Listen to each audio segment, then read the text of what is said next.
bertuhan. Ayatnya salah. Kenapa Yesus bertuhan? Dia mencontohkan diri di muka bumi ini. Dia datang sebagai hamba, firman. Awalnya Yesus ini bukan manusia biasa. Awalnya Yesus ini bukan datang dari persetubuhan antara Maria dan Yusuf. Kan tahu kau Yohanes 1 ayat 1. Pada mulanya Yesus ini adalah firman. Firman ini bersama-sama dengan Elohim. Firman ini adalah Elohim. Masa kau nggak di situ? Nggak tahu kau arti itu semua? Perkataan Yohanes 1 ayat 1 sampai 14. Kau bilang Yesus itu menuhankan Bapa. Kakak masalah terkenal ya? Kakak mau terkenal. Kau bawa nama Advent. Advent apa kau? Ya, Advent bangun kau. ya, begitu. Kau tanya seluruh pendeta Advent. Ini pendeta Guntarap. Kau dengar telingamu dulu. Kalian semua ya. Ini si Karyana ini bukan Advent ini, karena dia tidak Trinitas. Dengar. Ini dia. Ya harus. Kau dengar ini. Kalau ada begini. Apa-apa. Kalau ada Islam yang mengaku ada nabi terakhir macam seperti Misra Gurat Malmat, itu kan makanya orang Islam marah. Gitu, artinya dia bukan Islam. Coba Islam seperti itu melenceng dari ajaran Islam, pasti dibubarkan itu. Gak ada data, Budar nih. Kalau di Islam Muhammad itu Tuhan, gak ada data. Bukan, ada nabi. Misalnya ini contoh, ada nabi, ada nabi lain selain Muhammad kan. Itu dimarah orang Muslim atau ada yang kemarin saya di Komal. Karena di Al-Quran dijelaskan ya, makanya benar. Artinya kan orang Muslim, loh kamu tuh Islam mana? Kalau betul kamu keluar saja. Nah ini kan dia mengaku Advent, sedangkan Advent itu kan Trinitas gitu. Jadi kan orang-orang Advent itu kan pasti, loh kamu kok bawa Advent gitu. Begitu Bang. Saya cuma kasih contoh. Jadi gini Bang David. Kecuali dia bilang dia unitarian. Dengarkan, Pak David, dengarkan. Aku ngomong ya. Begini, masalah Advent, dengar. Di Advent itu ada waktu dibuat. Ini pendeta ini. Gak masalah, dengar. Gereja kita katanya. Gak usah bawa pendeta lebar-lebar Karyana. Bawa.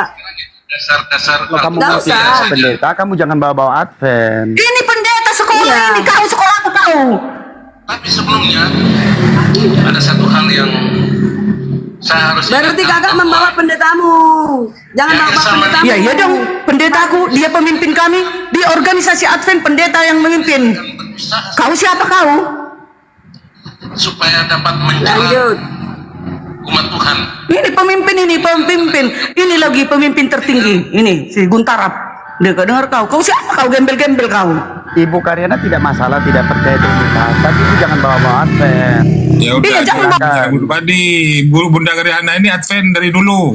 Naik Komal pertama kali Bunda Karyana absen. Ini tahu kalian siapa ini? Ini Oke. apa? Tengoklah situ korannya. Saya kemarin di Komal juga ada Muslim yang mengatakan bahwa orang Muslim menyembah Ka'bah. Ini pendeta tertinggi ini di apa ini di Amerika. Orang Muslim sendiri.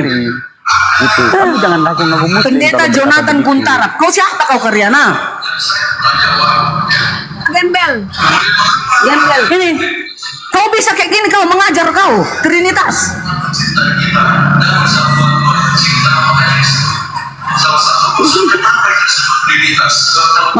Jangan terlalu lama bawa video Bunda Darni, nanti kena pelanggaran.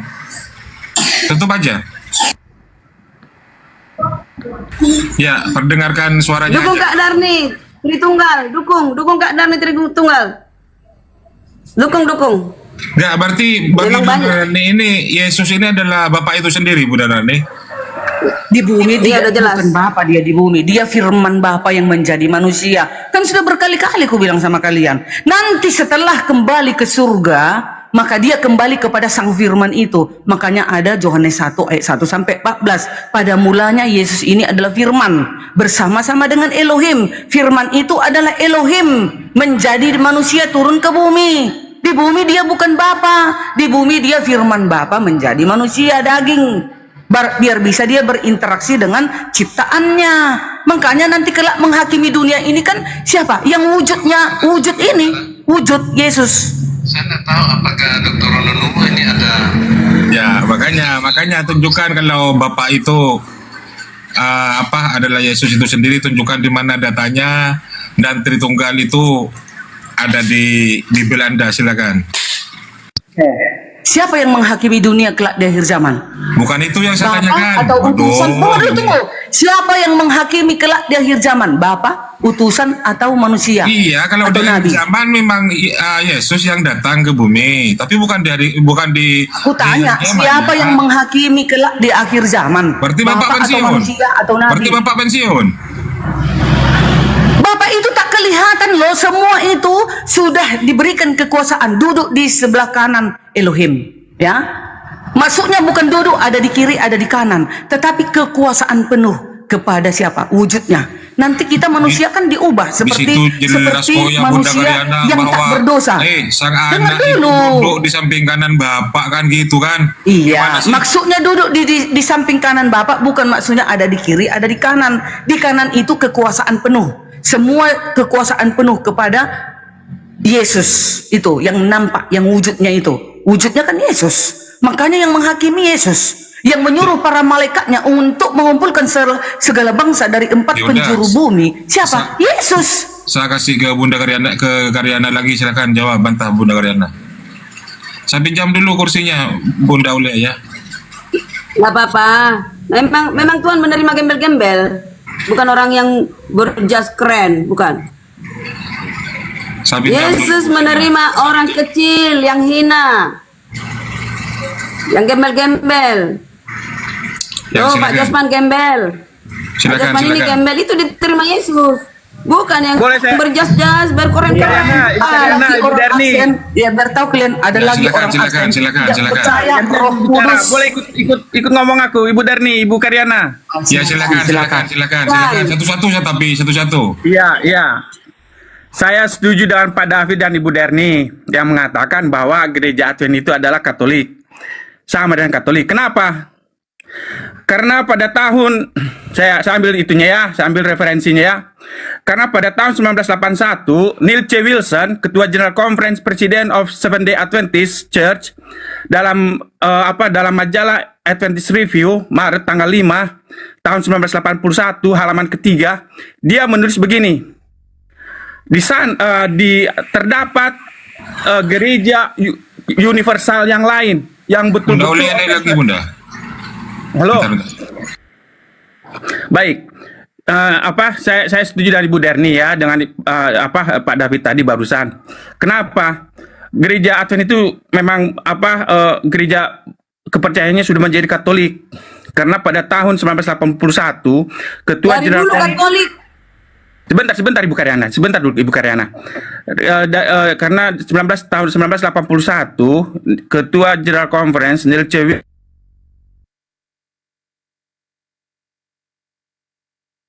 Mana suaranya Pak Jospen? 81 menulis begini. Putus Jospen. Udah bagus. Ya silakan. Udah Gantian. bagus ini, udah bagus. Nah, satu Ketua General Conference Advent, Neil C. Wilson menulisnya begini. Adventist Review bahwa yang betul-betul Katolik yaitu Seventh-day Adventist Church. Jadi tahun 1981 Ted Neil Wilson sudah mengadopsi ajaran-ajaran Katolik. Makanya tahun 1980 doktrin Trinitas masuk menggantikan ajaran Arianisme. Itu jawaban saya. Oleh Makanya Yesus, Ibu Karyana, makanya Ibu Karyana merasa bahwa dia masih tetap Advent karena dia masih mempercayai doktrin-doktrin sebelum tahun 1980. Tetapi Ibu Darni dia mempercayai Advent edisi 1980 ke sini. Makanya Pak Kuntaraf dengan Pak Wempilin Turan itu mengadopsi ajaran tahun 1980 yang mengatakan bahwa Trinitas adalah doktrin gereja Advent. Itu jawaban saya. Terima kasih. Sebentar, jangan terima kasih dulu Pak Ya. Jospen. Sebentar dulu. Saya kembali ke tema ya. Apakah Tritunggal itu ajaran Yesus Pak Jospen? Saya dari semenjak pertama masuk ke Komar ini saya nggak pernah mempercayai Trinitas. Makanya saya katakan bahwa saya adalah Arianisme. Mantap Jospen. Mantap Bunda Karyana. Iya. Mantap. Sanggah, Bu Darni, sanggah. Sangka Budar nih. Aku dulu ya. Ya. Nah, kenapa Advent memisahkan diri dari tradisi Katolik? Nah, tadinya kan mereka bersatu ini ya kan, Protestan atau arus utama karena keyakinan bahwa ajaran Katolik telah menyimpang dari Alkitab murni, terutama terkait hari ibadah dan otoritas kepausan. Berikut ada alasan utama perbedaan ajaran yang mendasari posisi Advent.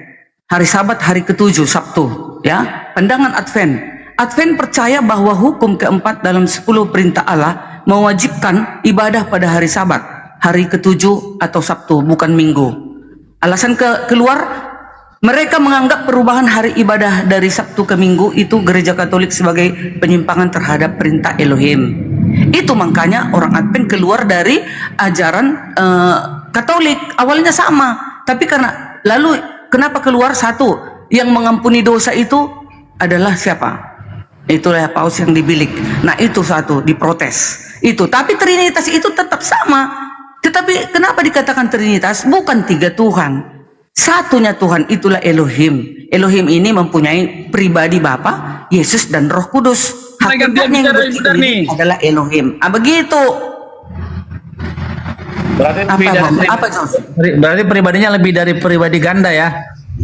Iya, itu pribadinya kan ada Roh Kudus, ada rohnya. Ada rohnya. Dia datang sebagai manusia.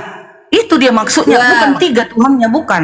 Kak Darni kan ikut Pak Kuntarap, bukan ikut Yesus. Ya sama, Kuntarap itu juga murid Yesus. Tidak. Wakil-wakilnya di bumi. Kuntarap dan seluruh pendeta-pendeta barisan jajaran di Masehi Advent hari ke-7 dunia adalah murid-murid Yesus. Mereka ini mewakili Yesus. Karena Yesus kan dari surga. Inilah wakil-wakilnya, para pendeta ini. Bergantunglah ke Alkitab.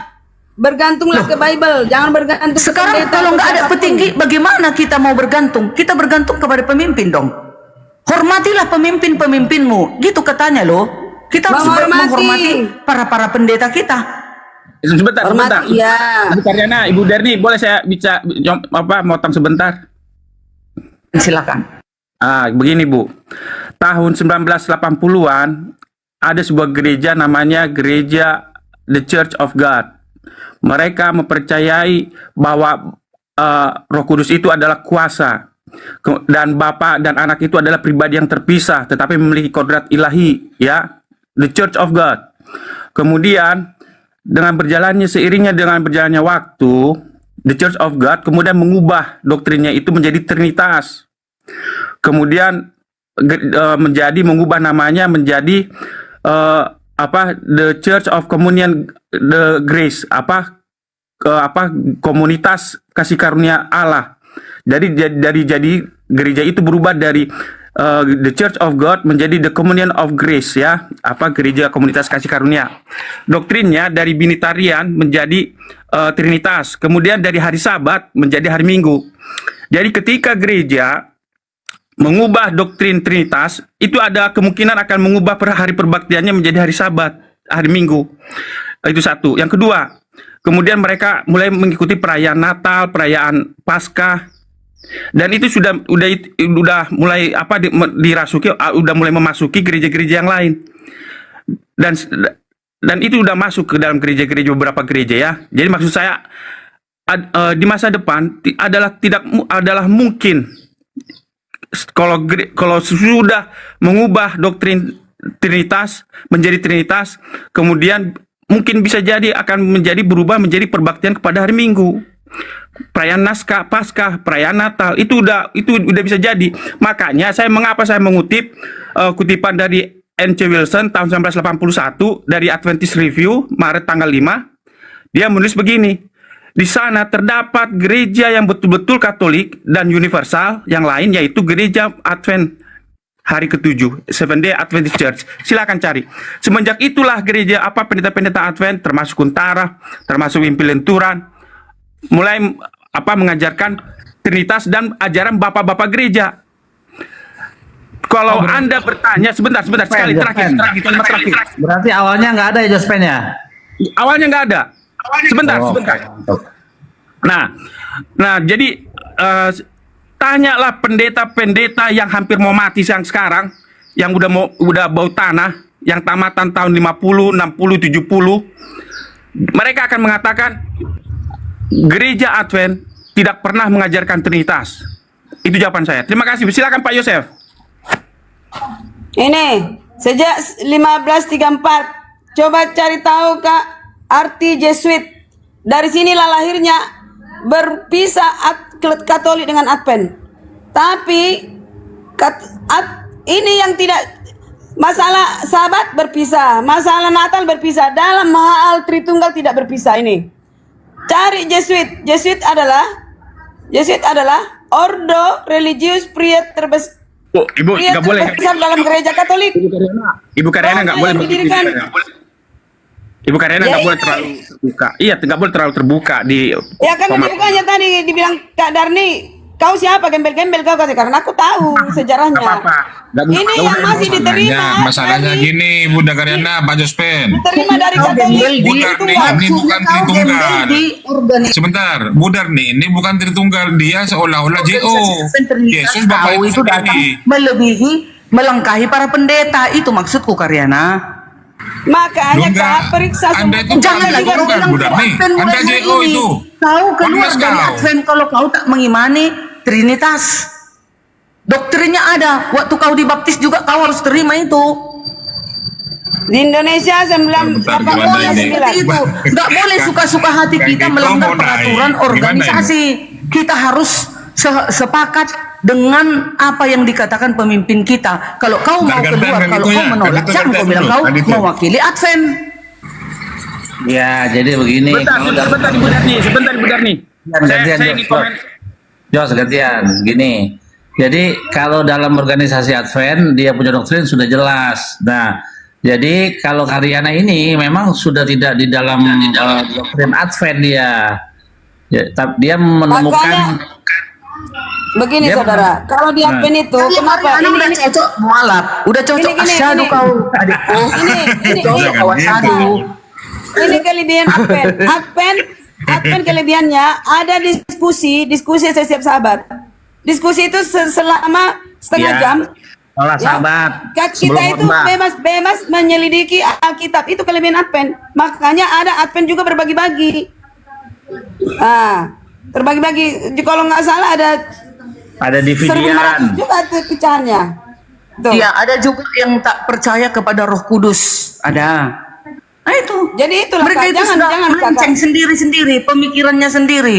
Kita harus, kan ada ayatnya, hormatilah pemimpin-pemimpinmu.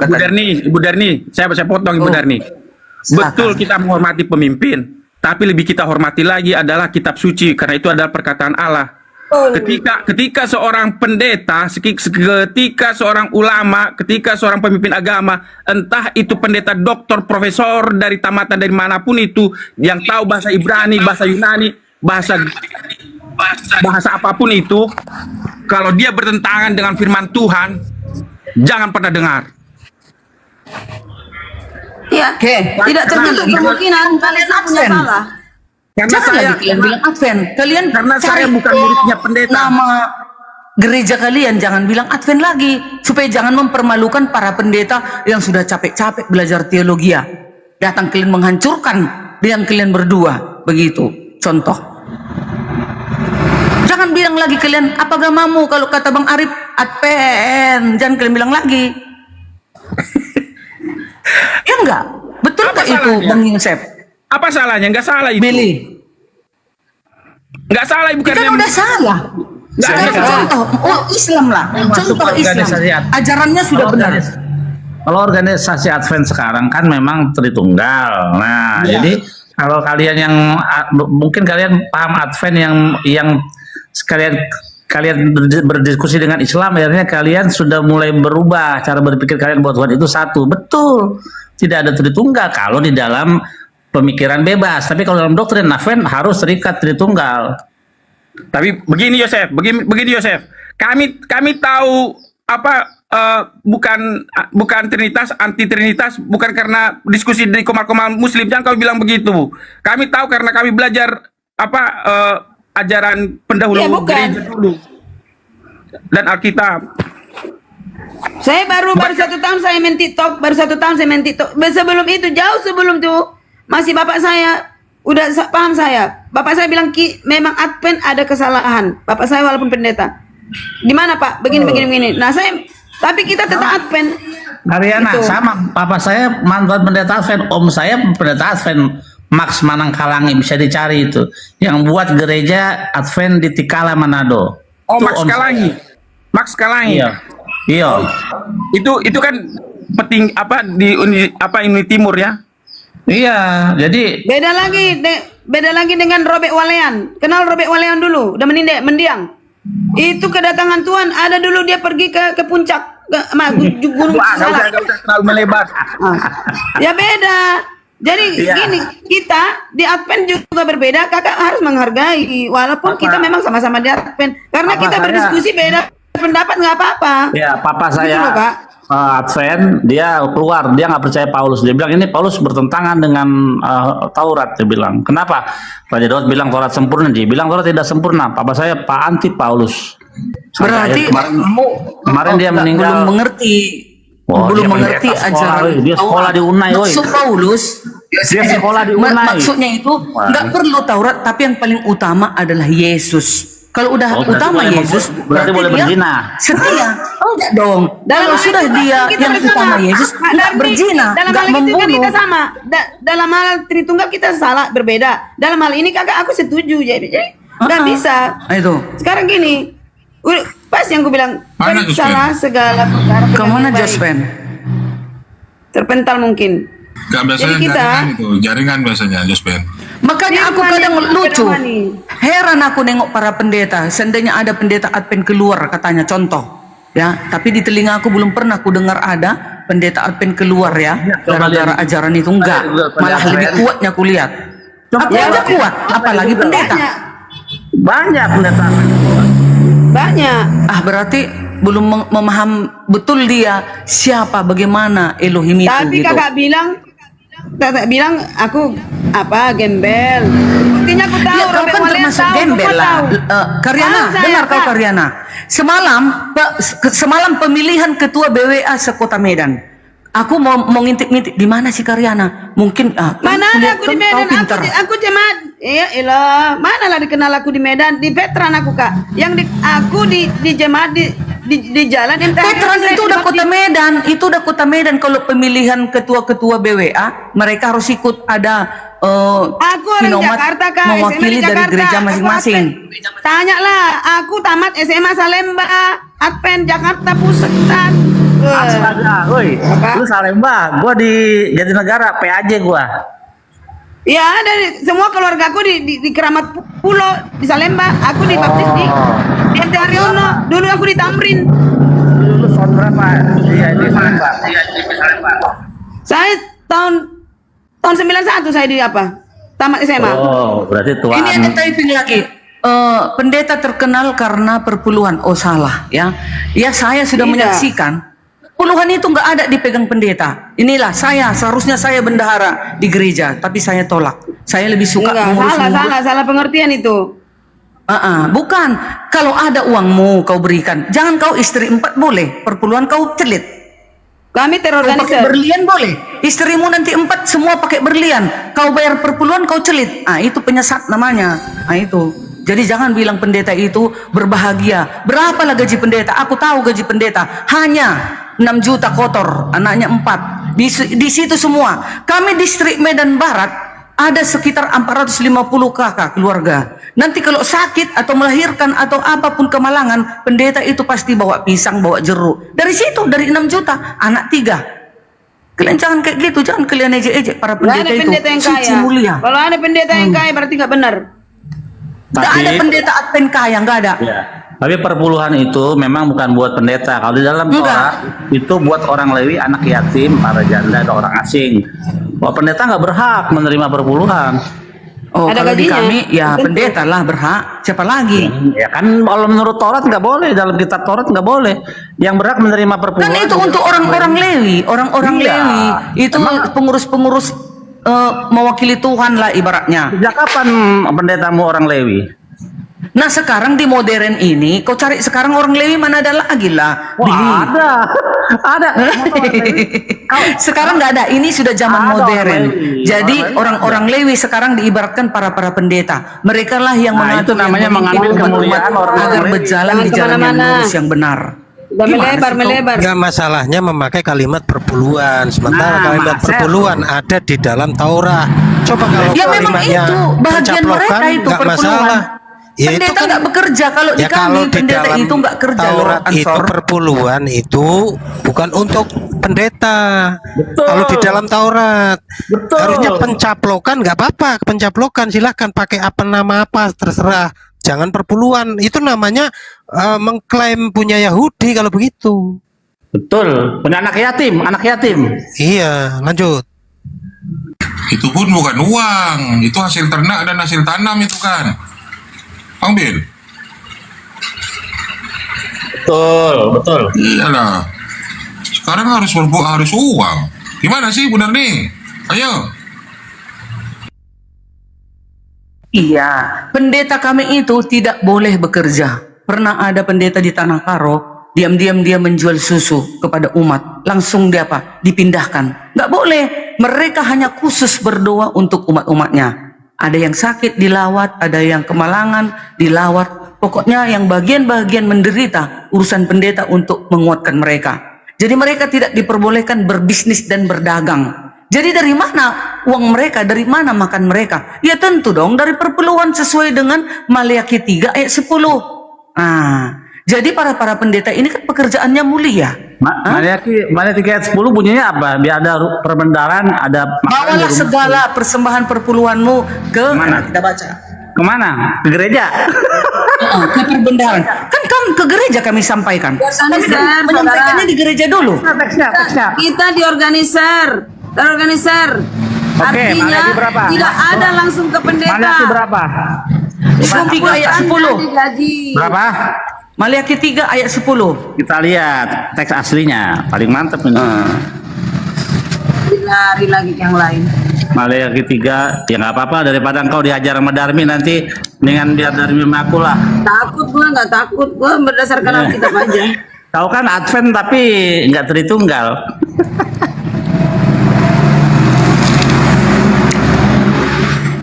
Harus bisa kau bawa nanti jemaatmu, Karyana, kau buka organisasi baru keluar dari Advent. Jangan lagi Oneness. Tritunggal Boleh itu Pak. atau oneness kayak apa? Dengar. Kau kan sekarang percaya 2 Tuhan ya, 2 Tuhan. Nah, kau buka Tidak organisasi ada jemaat gereja yang Karyana mengimani 2 Tuhan. Gitu dong. Jemaat Advent tidak menyelamatkan.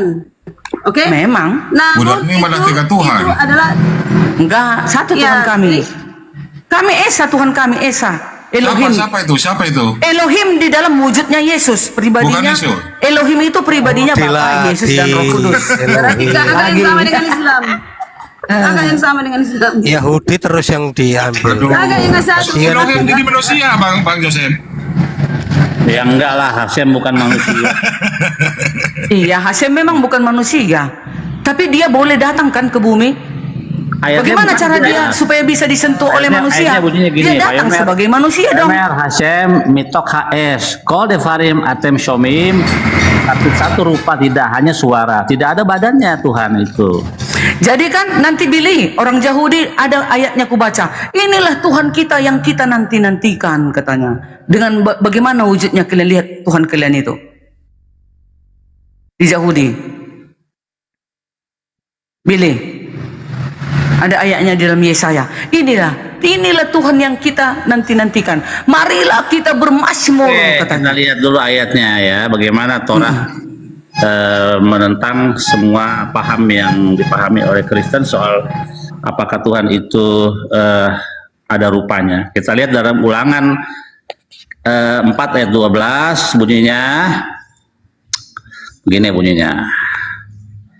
Faidaber Hashem alekem mitok haesh, berfirmanlah Tuhan kepadamu dari tengah-tengah api, kol devarim, suara kata-kata, atem shomim, kalian dengar, utemuna, tapi serupa wujud, enekem roin, tidak kamu lihat, zulati kol, hanya suara, tidak ada wujudnya Tuhan itu, ya.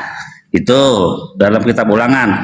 Tuhan itu bukan manusia, jelas. Zakaria juga Tuhan bukan manusia. Jadi Tuhan itu bukanlah makhluk 3 dimensi. Billy, jadi nanti setelah ke surga nggak ada kau tengok Tuhan kita itu, gitu. Tunjukin dalam Taurat, Alkitab ada kata surga. Dalam Taurat ada kata surga. Tunjukin. Jadi Ada di juga. mananya tempat Tuhan itu berada? Enggak, makanya tunjukin kata surga dulu. Kita luruskan dulu. Ada nggak kata surga di dalam? Di Bible ada surga. Di Yesus mana? naik ke surga ada. Di dalam Torah coba di mana? Surga. Itu Uranon Budarni. Waduh, Uranon itu. Iya kan bahasanya beda, bahasanya beda. Uranon itu langit. Uranon bahasa Ibraninya kan? Kalau bahasa Indonesia surga. Yunani. Uranon itu langit bukan surga. Jadi kalau di perjanjian lama di mana tempatnya? Oh, Elia sewaktu naik ke langit apa dibilang bahasa Ibraninya? Elia. Naik ke Syamaim ke Henok. langit. Sama Naik Ya ke udah, Syamaim. ya udah di langit lah surga itu memang di langit letaknya, di langit ketiga kan? Maksudku nanti setelah di langit ketiga di Uranon. Kalau bilang langit ada 3. Nah, Bu Darni bagaimana kau lihat jangan bentuk suka-suka Bu Tuhanmu itu? Darni. Jadi apanya yang kita dapatkan manusia ini kelak Tuhan nanti itu di akhir zaman? Tuhan itu melebihi jagat raya ini. Langit yang mengatasi segala langit tidak dapat memuatku, kata Tuhan. Jadi kapannya kita bertemu dengan Tuhan kita itu, Billy? Bertemu Tuhan setiap hari lah. Bagaimana cara bertemu? Nanti maksudnya kelak di akhir zaman, Billy. Kan nanti kita mendapat hadiah. Kita akan bertemu dengan Tuhan kita. Bagaimana kalian? Kalau kami di umat Kristen, kami akan bertemu dengan Tuhan Yesus. Itulah wujudnya Elohim itu. Berarti Gitu. ada penisnya sama anus. Kalau ada kenapa rupanya? Emangnya itu haram? Iya, berarti dia punya anus. Makanya kan dikatakan, marilah kita ciptakan manusia serupa dengan gambar Benar, kita. benar. Kalau Tuhanmu Yesus Ada. berarti dia punya anus berak sama kayak kita, betul Terus nggak? kenapa dikatakan di Kejadian 1 ayat 27, mari kita ciptakan manusia serupa dengan gambar kita. Di mana kata Yesus di situ? Gambar yang mana maksudnya? Kejadian 1 ayat 27. Selem itu bukan gambar, artinya selem itu adalah persepsi intelektual, kecerdasan selem. Kalau fisik, kalau bentuk itu namanya toar. Kita lihat di dalam Kejadian 39. Yosef Ifet toar, Yusuf fisiknya, mukanya itu ganteng. Itu baru bisa secara fisik kalau toar. Tapi kalau selem itu bukanlah fisik, tapi kecerdasan, perception intelektual. Begitu. Yang membedakan kita dengan makhluk lain. Rupa manusia ini dari mana digambarnya? Gambar maksudnya? Yang pilih. Ini kan wajahmu ganteng, wajahku cantik, ya kan? Dari mana diambilnya waktu menciptakan Adam itu, manusia pertama dan Hawa? Dari tanah. mana diambilnya? Dari tanah. Nah itu makanya ada gambar wujud Iya, Tuhan dari kita tanah. itu. Dari tanah. Makanya Tuhan itu bukanlah materi dari langit atau bumi atau seluruh alam raya ini. Dia bukanlah materi. Nah, dia mengambil materi dari tanah, menciptakan manusia yang namanya Adam. Kenapa Adam itu diambil dari kata Adama, itu tanah. Dari situlah kita diambil.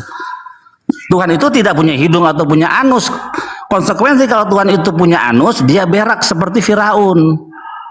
Masalahnya itu. Ini Billy di Yesaya 25 ayat 9 yang berbunyi, pada waktu itu orang akan berkata, sesungguhnya inilah Elohim kita yang kita nanti-nantikan supaya kita diselamatkan. Inilah Tuhan kita nanti-nantikan. Mari kita bersorak-sorak dan bersuka cita oleh karena Amin. keselamatan yang diadakannya. Amin. Amin, betul. Berarti yang kayak mana nanti yang kau nantikan Tuhan itu? Di situ kan nggak kelihatan. Kita akan melihat wajah Tuhan kita. Nggak ada di situ Oh, ayatnya. ada. Ini. Nah, Ayat yang mengatakan yang barusan kita kau baca akan tadi. melihat. Yang kau baca Ya. tadi. Ya tapi kan menantikan. Apa yang kau nantikan? Yang kita nantikan ialah apa yang kita nantikan ya. Dunia ini di restart menjadi lebih baik, menjadi seperti awalnya dulu. Jadi nggak bertemu-temu kita nanti di akhir zaman sama Tuhan kita. Kalau di ajaran Yahudi. Tuhan memang bentuknya kayak gimana? Tuhan itu Enggak, aku bukan tanya. sesuatu Kalau di bentuk. ajaran Yahudi Billy, kita nanti nggak bertemu dengan Tuhan kita itu yang kita lihat wajahnya yang sebenarnya. Enggak. Kita hanya bisa merasakan Tuhan. Enggak mau aku jadi orang Yahudi. Sekarang aku makanya tanya kau- Muslim. ya nggak apa-apa, Kalau kan di kau- Islam, apakah kalian Sabar, nanti sabar, kelak sabar, melihat sabar, Tuhan sabar, kalian sabar, itu sabar yang dulu, nyata? kalian. kalau Tuhan itu sama Yesus itu sama seperti kalian yang merasakan ingin lihat seperti itu nggak apa-apa. Artinya Yesus punya anus, artinya Tuhan kalian punya anus nantinya sama seperti kita. Nggak apa-apa itu, nggak apa-apa, itu nggak salah kalau kalian ingin begitu. Tapi kalau Tuhan Kalian umat Israel, Kristen 1000. kalau Aku Tuhan dulu, Israel, Bang Bim. kalau Tuhan Israel tidak beranus,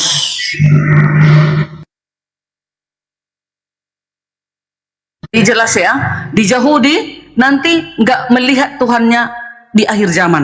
Aku nggak mau masuk Yahudi. Di dalam Islam belum, udah pernah juga kita bicara ya, katanya wajahnya, bentuknya nggak diketahui, atau sekarang boleh diterangkan. Di Kristen kami akan melihat wajah Tuhan kami nanti di akhir zaman. Ya, Mungkin tapi ada yang bilang itu, Bu Darni. Itulah Yang dilihat wajah itu siapa, Bu Yesus. Darni? Hah? Oh, apa? Yang dilihat itu siapa, Bu Darni, nanti, Bu Darni? Di Kristen? Yang dilihat wajah Tuhan Yesus yang sebenarnya, itulah wujudnya. Belum, di dunia sudah nampak kok. Ngapain masih? Aku belum nampak. Aku belum nampak. Masih banyak orang belum nampak. Ya berarti kalau Bu Darni menanyakan Tuhan kami umat Muslim Kalau kalian seperti kayak mana? apa Tuhannya, berarti Anda saja belum pernah lihat Tuhannya kok menanya Tuhan kami. Gimana? Nanti kami di surga, kami melihat wajah Tuhan kami. Kami akan bertatapan muka, katanya. Ada ayatnya. Di mana? Oke, nih dia. Kami Pasukan Romawi pernah pernah melihat kok, Melihat. bahkan pernah. ya mereka, aku belum. Oh, belum, Kami belum. akan melihat wajah Ya, mestinya ya Wajah harus adil lah. Kalau semuanya belum, Tuhan ya kami. mestinya harus belum. Tuhan siapa namanya Bang Arif? di Bible. Yesus katanya apa? Pilih. Bang Arif, ini Bang Arif ini Tuhan itu Tuhan itu abadi Bang Arif. Di dalam apa? Di dalam nama-nama sifat-sifatnya. Dia dibilang Rahman, Rahim, Maha Pengasih dan Maha Penyayang. Dari zaman Betul. dulu nama itu ada, paham itu ada. Ya, yang melekat kepada Tuhan. Tapi Tuhan, kalau Tuhan itu berbentuk tubuh, maka dia nggak permanen. Dia makanya hilang di abad pertama udah hilang dia. Billy, Temukan ayatnya, lagi. Billy. Tapi kalau Billy, esensinya ayatnya. dia Maha Pengasih dan Maha Penyayang, selama-lamanya kita akan memahami dan mengetahui bahwa Tuhan itu Maha Pengasih dan Billy. Maha Penyayang. Ayatnya Billy, Wahyu 22 ayat 4. Ya, Wahyu Mereka sih. akan melihat wajahnya Wahyu dan jangan namanya kasih akan aku lah. tertulis di dahi mereka. Wahyu Ini Wahyu. adalah puncak persekutuan manusia dengan Tuhan dalam kekekalan, ya. Nanti kami kekekalan di surga akan melihat Tuhan kami, Tuhan Yesus. Sekarang Ya. Matius 5 ayat 8 mengatakan, berbahagialah orang yang murni hatinya, karena mereka akan melihat Allah, melihat Elohim. 1 Korintus 13 ayat 12 menggambarkan bahwa saat ini kita melihat seperti secara cermin samar-samar, tetapi kelak Kok akan Elohim melihat sih? muka Yang nampak dengan Elohim muka. apa Yesus? Aduh, aku lebih memilih Kristen. Ya, Yang perjanjian nampak lama Elohim ada apa nggak Di Yesus? antara Yahudi, Kristen, Islam, aku lebih mau kepada Kristen karena melihat Tuhan nanti keadaan yang sebenarnya, muka dengan muka. Yahudi kau, Itu. Elohim kau bawa.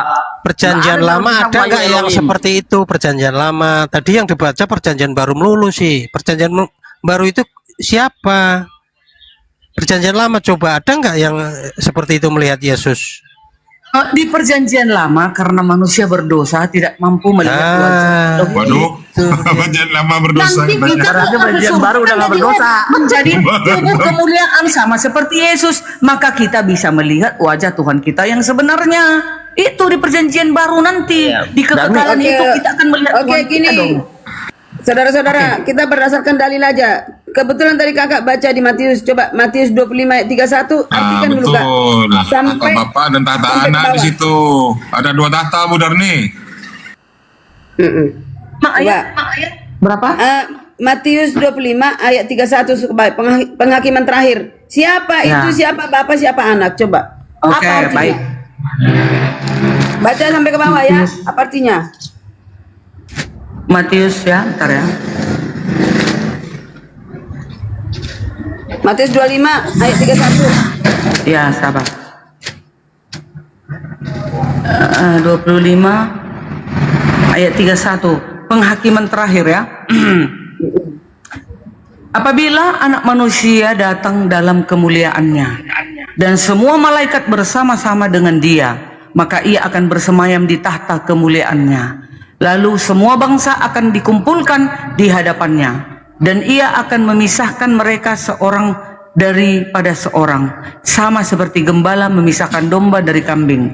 Dan ia akan menempatkan domba-domba di sebelah kanannya dan domba-domba di sebelah kirinya.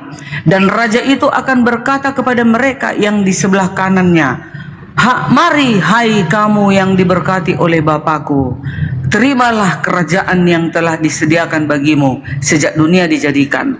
Sebab ketika aku lapar, kamu memberi aku makan. Ketika aku haus, kamu memberi aku minum. Ketika aku seorang asing, kamu memberi aku tumpangan. Ketika aku telanjang, kamu memberi aku pakaian. Ketika aku sakit, kamu melawat aku. Ketika aku di dalam penjara, kamu mengunjungi aku. Maka orang-orang benar itu akan menjawab dia, katanya, Tuhan, bila manakah kami telah melihat engkau lapar dan kami memberi engkau makan, atau haus dan kami memberi engkau minum? Bila manakah kami melihat engkau sebagai orang asing? Sampai mana ini Karyana? 31, udah. Itu ada tahta Bapa, tahta Anak itu benar nih. Iya. Tahta Bapa itu yang tak kelihatan. Itu adalah roh yang tak nampak. Sedangkan anak, yaitu Yesus, adalah wujudnya.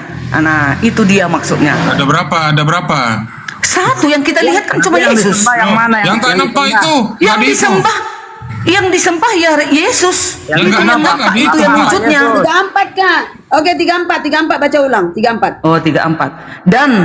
Dan raja itu akan berkata kepada mereka yang di sebelah kanannya. Siapa kanan?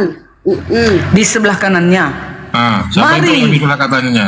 Mari hai kamu yang diberkati oleh Jawab Bapakku. dulu Bu Darni. Yang di sebelah kanan anak itu siapa? Ya itulah maksudnya keilahiannya Yesus yang tak kelihatan itu. Kan gak kelihatan Elohim. Emangnya kelihatan Elohim? Karyana Tapi pinter kan ada, juga. walaupun nggak kelihatan ada kan Bu Darni? Mana ada dia? Nggak ada. Semua sudah ada di dalam kekuasaan Yesus. Ada Bunda Karyana, Ya udah, gimana ini? kekuasaan penuh kepada Yesus sudah semuanya. Kita tanya Karyana, bagus juga nih informasinya nih. Gimana Karyana? Maksudnya kanan kiri? Jangan kau provokator, Billy. Bukan, aku baru tahu ini. Kanan Oke. kirinya gimana Jadi Karyana? kan ini Nah. di atas tadi Iya. 31, apabila anak manusia datang dalam kemuliaannya, berarti ada kemuliaan dia, tahta anak, dan semua malaikat bersama-sama dengan dia, ia akan bersemayam di tahta kemuliaannya, ya kan? Iya. Nah, sekarang ini memisahkan kambing dan domba, yaitu domba dikatakan ketika aku lapar kamu beri aku makan, ya kan? Ketika aku haus kamu beri aku minum. Itu udah luas pengertiannya. Nah, artinya tahta anak dan tahta Bapa berbeda. Di ayat 34, raja itu berkata, yang di sebelah kanannya, mari hai kamu yang diberkati oleh Bapakku, terimalah kerajaan yang telah disediakan bagimu sejak dunia dijadikan.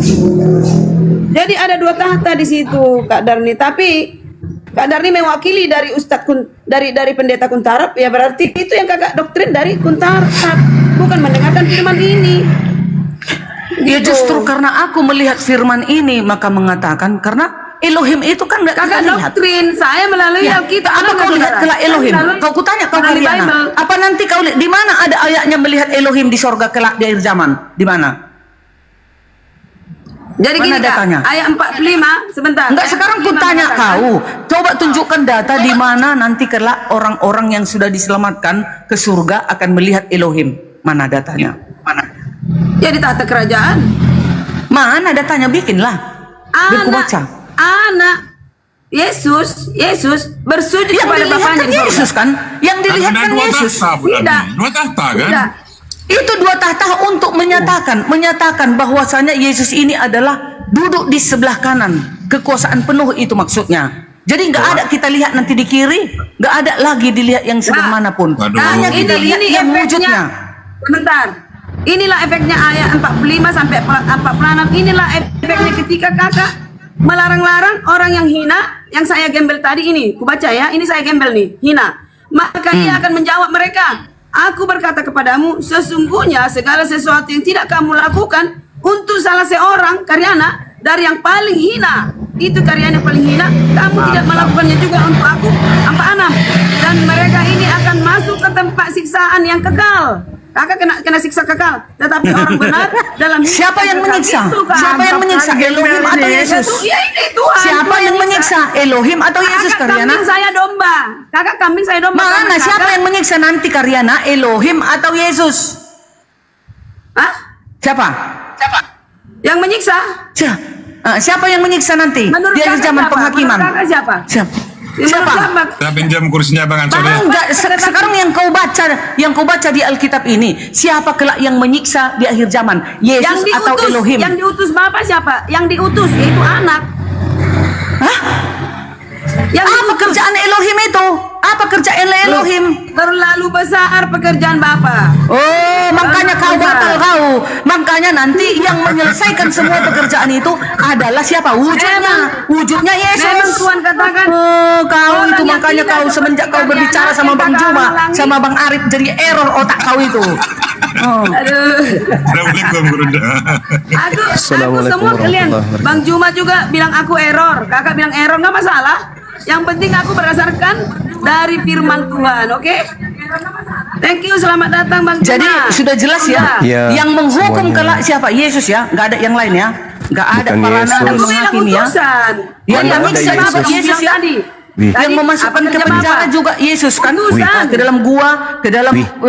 neraka Yesus. Coba Lukas kan, 12 dan nomor dibagikan 5. Aku akan menunjukkan kepada kamu siapakah yang harus kamu takuti.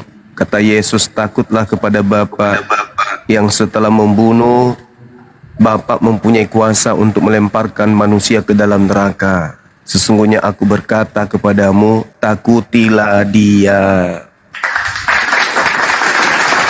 Dia berkata kayak gini dalam keadaan apa Bang Juma? Ilahi Ya atau Allah. manusia? Jadi- Kau di sini, Bang Juma, aku tembak kau di sini Bang Juma. Ibu Dalam Darni, keadaan apa dia ngomong Bu gitu? Darni, Manusia atau ilahi? Bu Darni, Pak Bom Bom juga bisa kau katakan begitu dengan posisi apa Pak Bom Bom berkata begitu? Posisi manusia, Pak Bom Bom itu Anda tahu, dia punya sisi keilahian. Saya juga bisa menipu dengan cara begitu. Itu dogma. Coba Jangan Anda bawa Pak Bom Bang Juma. Coba Nggak boleh Anda gitu. lihat di dalam 1 Korintus 15:28. Tetapi kalau segala sesuatu telah ditaklukkan di bawah Kristus, maka Kristus sendiri sebagai anak akan menaklukkan dirinya di bawah Bapa yang telah menaklukkan segala sesuatu di bawahnya, supaya Bapa menjadi semua di dalam semua. Yesus itu akan hancur lebur, hilang lenyap. Yang ada cuman Bapa, dan seluruh manusia juga akan mengalami seperti itu. Makanya di dalam 1 Yohanes 3 nomor 2, anak-anakku yang kekasih, kita belum tahu seperti apa kelak nasib kita. Akan tetapi ketika Yesus datang, kita akan melihat Yesus dalam keadaannya yang sesungguhnya. Sebab kita akan sama seperti Yesus. Jadi Yesus itu sama seperti kita manusia. Jangan dilantik jadi Tuhan. Kalau jadi dewa bolehlah. Kalau Tuhan jangan.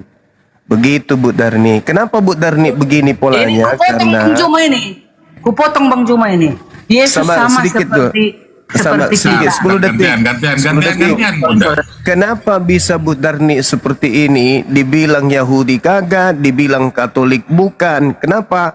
Karena ajaran Yahudi sebelum sampai ke Indonesia masuk dulu di pabrik Roma Yunani, para penyembah roh-roh dan penyembah dewa-dewa. Baru ada di Indonesia diterima sebagai agama Advent oleh Bu Darni. Agama Yahudi yang sudah dipermak, ganti kulit, ganti kaki, ganti kepala, ganti pakaian, di meja di pabrik Roma Yunani baru sampai di Indonesia. Jadilah Advent, makanya agak aneh. Begitu, lanjut. Silakan. Nah, Ya. tadi kan dibilang Bang Juma di 1 Korintus 15:28. Tadi dibilang ada 2 tahta, berarti ada 2 Tuhan dong kalau 2 tahta itu. Gimana tuh? Dua Tuhan. Karyana memang 2 Tuhan, makanya dia aku serang. Bahkan Yesus mengatakan di dalam kitab Wahyu ada 12 tahta, bukan cuma Dia 2 tahta, mengutus. ada 12 tahta, dan orang Israel akan duduk juga di atas 12 tahta itu. Apakah Bani Israel juga Tuhan? Tidak, Bani Israel itu setara dengan Mesias mereka yang datang kepada mereka yang mereka taati, itu maksudnya. Lanjut. Jadi gini saudara, kalau dikatakan dua tahta, saya udah katakan, sering saya katakan Ustaz PI juga, singa beranakkan singa, kambing beranakkan kambing, Tuhan beranakkan Tuhan, mengutus, memberi kuasa, ya, dua oknum, namun Tritunggal katakan itu satu, hakikat, apa hakikat, ya kan? Nah, jadi saya katakan diutus itu, makanya saya Tuhan kan anaknya, anak Tuhan adalah Tuhan, mengutus anaknya yang tunggal. Hari Anak ini kan Maria.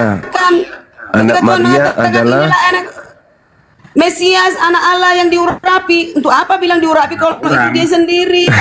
anak Maria adalah Tuhan. Sebelum Kalau anak kita Maria lihat- sudah dia punya kemuliaan di surga. Itulah Seluruh tadi para yang nabi baca tadi. itu sudah dimuliakan. Seluruh nabi-nabi itu sudah dimuliakan di alam ruh. Wahyu 4 nomor 4, sekeliling tahta itu ada 24 tahta. Dan di tahta-tahta itu duduk 24 tua-tua yang memakai pakaian putih dan mahkota emas di kepala mereka. Ini apa ini? Jadi kalau berbicara mengenai tahta, Malik Yaumiddin, yang merajai hari pembalasan itu cuma satu, yaitu pencipta langit dan bumi. Mereka para nabi ini hanya diutus sebagai duta, sebagai rasul kepada manusia, bukan sebagai pencipta, bukan sebagai Tuhan. Nah, kalau di Kristen, maaf, saudara Kristen pingin kali mempensiunkan Tuhan, lalu melantik Kristus sebagai penggantinya. Itulah kenapa bisa demikian. Ya, karena itu tadi, masuk dulu di pabriknya Roma, Yunani, Vatikan, habis itu setelah keluar dipermah habis, dicat, diperbaiki, baru keluar. Setelah keluar sampai di Indonesia. Makanya rada aneh. Makanya sampai hari ini Yudaism berdiri kokoh, Kristen juga berdiri. Dua Nggak ada konsep yang yang aneh. berbeda dengan sumber yang sama katanya. Karena mereka mengambil terjemahan kitab Yahudi, lalu mereka campurkan dengan agama Roma Yunani. Makanya ada perjanjian lama dibuatnya, perjanjian baru dibuatnya, digabung menjadi satu. Untuk apa? Terjadinya sinkretisme ajaran satu Tuhan dengan tiga dewa digabung menjadi satu. Itu fakta, itu real. Itu fakta, itu real. Dari mana Kristen ini berasal? Konon ceritanya nggak mungkin mereka mengaku dari Roma Yunani kuno, nggak mungkin.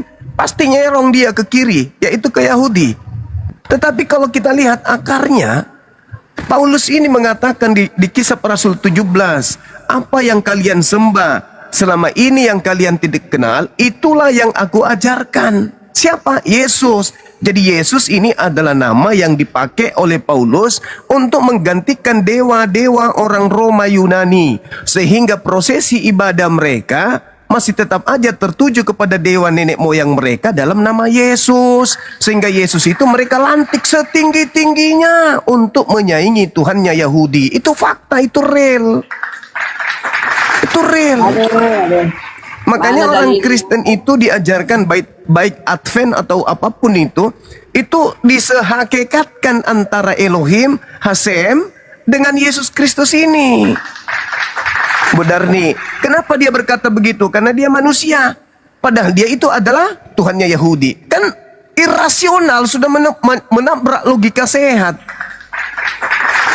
Dia menghantam Tuhannya Yahudi dengan melantik dewanya orang Roma. Maka terjadilah kerancuhan beragama. Itu yang terjadi. Terjadi sinkretisme, penggabungan antara ajaran tauhid dengan ajaran Trimurti. Lahirlah Katolik, terpecah. Ada pemikir-pemikir hebat di kalangan orang-orang Kristen ini yang membaca perjanjian lama dan melihat ini nggak benar ini. Katolik nggak benar, Protestan nggak benar, Pantekosta nggak benar. Yang benar yang ini, Advent. Maka Advent mewarnai dirinya sewarna mirip dengan Yudaism. Meski Tuhan Yudaism mereka ganti dengan Kristus Yesus, ya sama doang. Ujung-ujungnya sama doang. Ujung-ujungnya. Seragam aja. Iya, supaya menyamakan, diseragamkan supaya nampak bagi orang-orang di luar Kristen. Oh, Kristen itu ternyata Yahudi juga ya. Pret. Tapi akhi, menurut Roma 11 ayat 17 mereka ini loh tunas liar mereka. Nah, itu dia. Sama Wahyu 3 nomor 9, yang bukan Bani Yakub ngaku-ngaku Bani Yakub adalah jemaat iblis. Sama. Oke Bang Juma, aku Silakan. ini ya, aku sinkronkan yang Bang Juma pecah belah, mengaku-ngaku dan katakan itu di sana, itu di sini. Ini aku sinkronkan keduanya. Ketika Islam mengatakan umat Kristen itu tidak dikenal oleh Tuhan Yesus, satu. Yang kedua, itu semua firman adalah ke Bani Israel. Tapi aku sinkronkan di sini keselamatan yang kita cari yaitu di Wahyu 7 ayat 4. Ini ya, di sini dalilnya. Ini baru benar, saudara, dua-duanya oke. Ayat 4, kepada Bani Israel ada keselamatan. Nih, Wahyu 7 ayat 4. Dan aku mendengar jumlah mereka yang dimeteraikan 144.000 yang telah dimeterai. Apa arti dimeterai? Tidak berdosa lagi, sempurna seperti murid-murid Yesus ketika 10 hari berdoa dan didatangi Roh Kudus. Mereka mengabar Injil ke seluruh dunia. Pada saat itu, dunia di saat itu ya, sempit masih. Nah, di situ mereka kedatangan Roh Kudus tidak melakukan dosa lagi.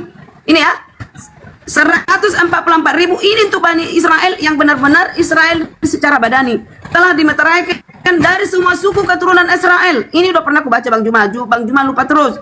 Dari suku Yehuda 12.000. Mana itu kalau begitu? Sebentar. Suku Yaser, suku Simon, suku Jebulon 12.000. Jumlahnya 144.000 dari Bani Israel. Kusinkronkan ya, ini dari Israel. Nah, di luar Israel siapa? Yaitu bangsa kafir, ateis, Islam, Buddha, Advent juga yang Tritunggal termasuk ini. Orang banyak yang tidak terhitung banyaknya. Karena orang dihitung dari pengetahuan dia. Dia tidak bisa kita cap seseorang berdosa kalau dia tidak tahu itu dosa. Makan babi dia nggak tahu itu dosa, ya belum tentu dia bisa dijas. Nah, apa keselamatan untuk itu? Ada di Wahyu 7 ayat 9. Orang banyak tidak terhitung banyaknya. Kemudian daripada itu aku melihat sesungguhnya suatu kumpulan besar orang banyak tidak dapat terhitung banyaknya dari segala bangsa, suku, kaum, bahasa berdiri di tahta dan di hadapan anak domba. Ini Kak, dengar nih, tahta dan anak domba beda ya, dua oknum. Memakai jubah putih dan memegang daun palem di tangannya mereka. Dengan suara nyaring mereka berseru, keselamatan, ini yang kita cari. Keselamatan bagi Allah kami, bagi Tuhan ya. Keselamatan bagi Elohim kami yang duduk di atas tahta, bagi anak domba. Ada Allah, ada anak domba. Kita ganti Allah itu menjadi Yahweh. Yahweh itu yaitu adalah Yahweh satu tahta, anak domba satu tahta, dua tahta. Ini yang benar saudara. Jadi kalau Bang Juma memecah belah supaya hancur Kristen, silahkan. Namun aku mensinkronkan, mengukur dari kebenaran adalah Bang Billy ini ubah-ubah ini. Kurang Boleh aja. saya Oke, thank you. Giliran udah Silakan. kata Allah nggak dipakai, sekarang pakai Elohim. Bang Juma 1 menit. Bang Juma Boleh, silakan. menambahi Karyana. Tadi kan ada 144. Bagian ini aku setuju sama Karyana. 144.000. Lalu ada orang banyak. Jadi inilah orang banyak yang dijala, yang dikatakan Yesus, Matius 4 ayat 19. Yesus berkata kepada mereka, mari ikutlah aku dan kamu akan kujadikan penjala manusia. Itulah yang banyak-banyak itu ya, di luar dari 144.000 yang sudah dijala para murid-muridnya. Tritunggal Ya, juga yang masuk. tidak terhitung jumlahnya. Ya, iya, itu dia Bang Juma, silakan. Oke, baik. Aki sebentar. Silakan Nahi, ada yang mau disampaikan Nahi. Lanjut. Aku bingung, 144.000 itu kan orang Israel, orang Yahudi. Mereka pasti nggak terima Yesus. Terus bagaimana? Bagaimana itu? Yesus Bang Yus. Ini yang menerima Yesus. Ada yang tidak. Abraham menerima Yesus. Tunggu dulu, Bang Yosef, Bang Billy, Karyana, tunggu, aku nambahi kau, menguatkan kau aku dek. Nah, kan sudah dibilang Yesus kepada murid-muridnya, mari ikutlah aku, kamu akan kujadikan penjala manusia. Mana ada dibilang, mari ikutlah aku, kamu akan kujadikan penjala Bani Israel. Enggak, jadi sekarang Bang Juma mau kujala ini, Bang Goto, Bang dan yang lain-lain. Gini. Supaya Gini. Yesus. Jadi gini. Coba dibaca lagi Matius 19. Syarat mendapat hidup kekal menurut Yesus. Pertama, harus mentaati seluruh perintah Elohim. Yang kedua, menjual harta, bersedekah, berimpak, zakat, dan seterusnya. Baru bisa menjadi pengikut. Jadi syarat menjadi pengikut Yesus itu harus menjadi Yudaism, bukan menjadi Kristen. Itu data dari Matius 19, nomor 16, dan seterusnya. Kristen di situ nggak bisa masuk. Kemudian data 28-nya coba lihat.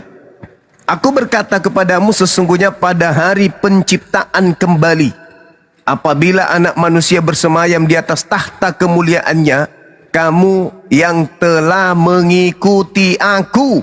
Jadi orang-orang Yahudi, Yudaism yang mentaati hukum Tanak akan duduk juga di atas 12 tahta untuk menghakimi kedua belas suku Israel. Jadi Kristen ini enggak dihakimi, langsung diusir. Aku tidak mengenal kalian. Sabar. Aku tidak mengenal kalian. Kalian semua adalah pembuat kejahatan. Lalu bagaimana dengan orang banyak tersebut? Saya kasih dalil. Al-Quran mengatakan, walaqad ahzallahu mithaqa bani Israel wa ba'athna minhum 12 naqiban wa qala Allah inni ma'akum. Apa yang dikatakan oleh Quran?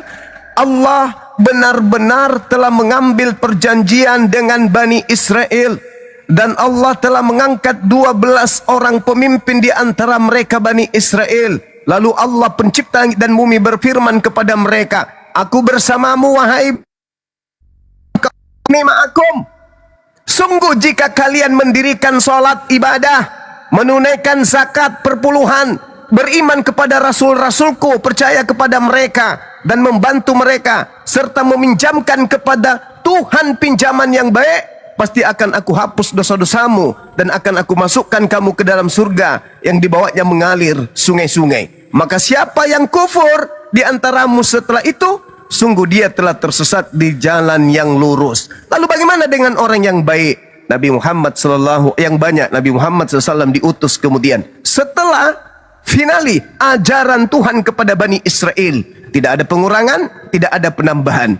Lalu Allah mengutus Nabi Muhammad, ya ahlal kitab, qad ja'akum rasuluna yubayyinu lakum katsiran mimma kuntum tukhfuna minal kitab wa yanfuna an katsir, qad ja'akum minallahi nurun wa kitabun mubin. Wahai ahli kitab, sungguh Rasul kami telah datang kepadamu untuk menjelaskan banyak hal dari isi kitab suci yang kamu sembunyikan, dan membiarkan tidak menjelaskan banyak hal pula.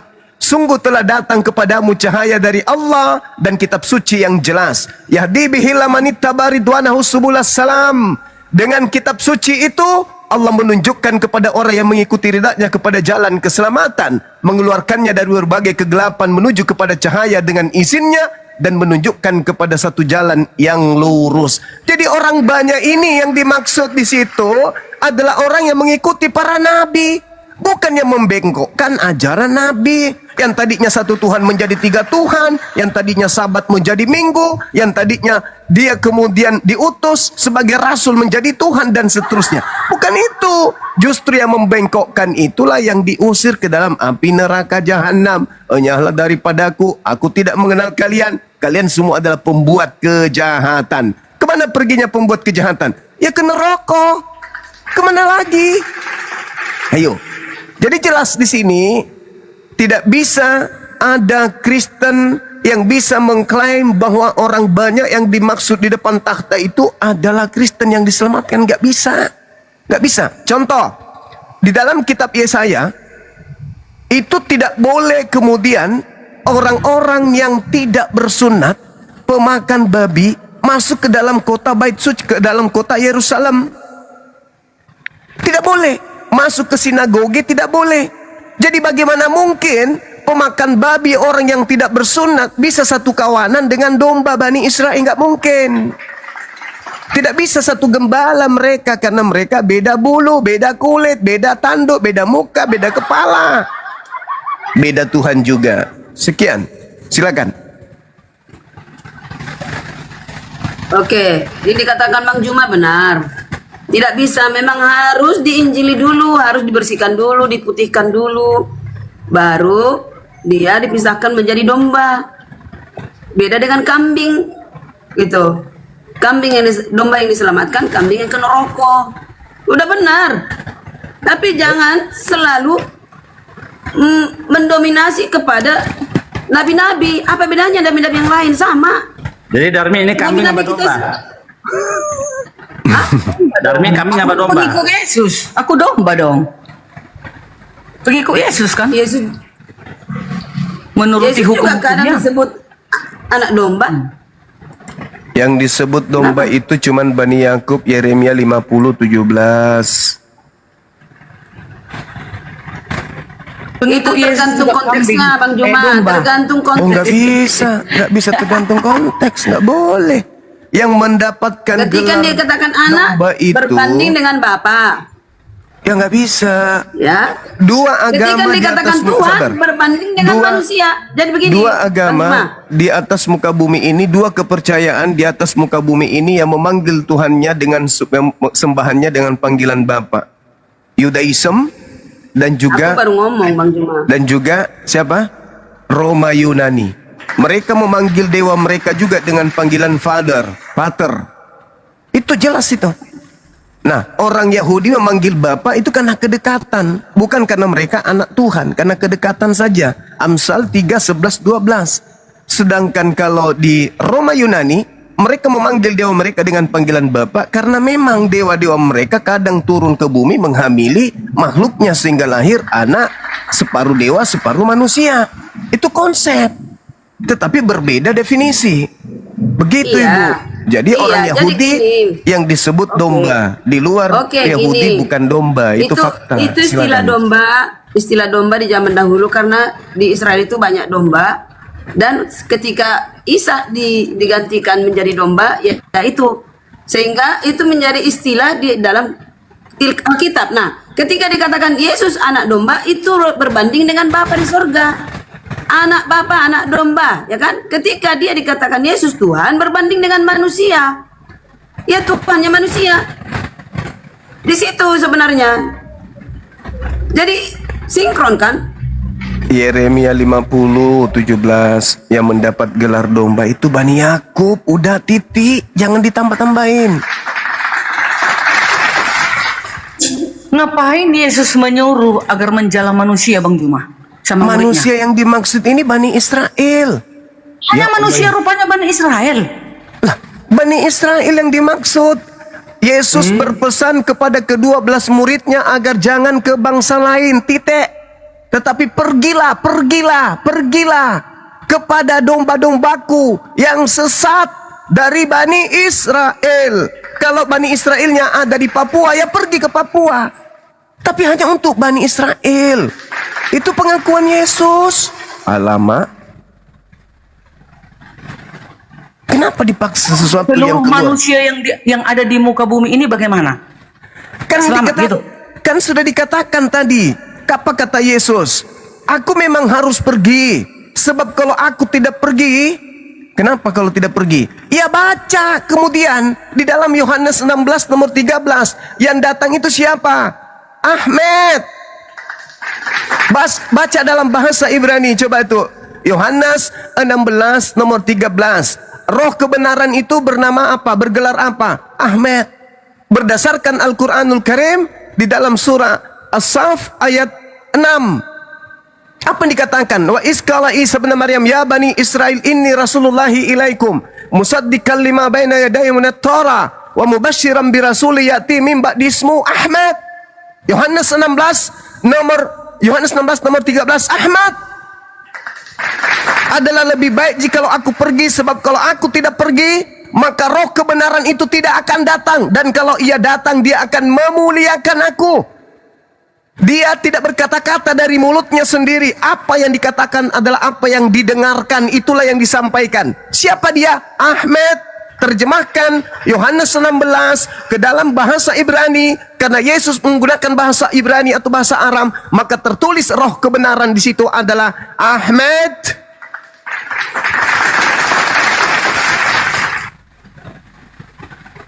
Oke lah.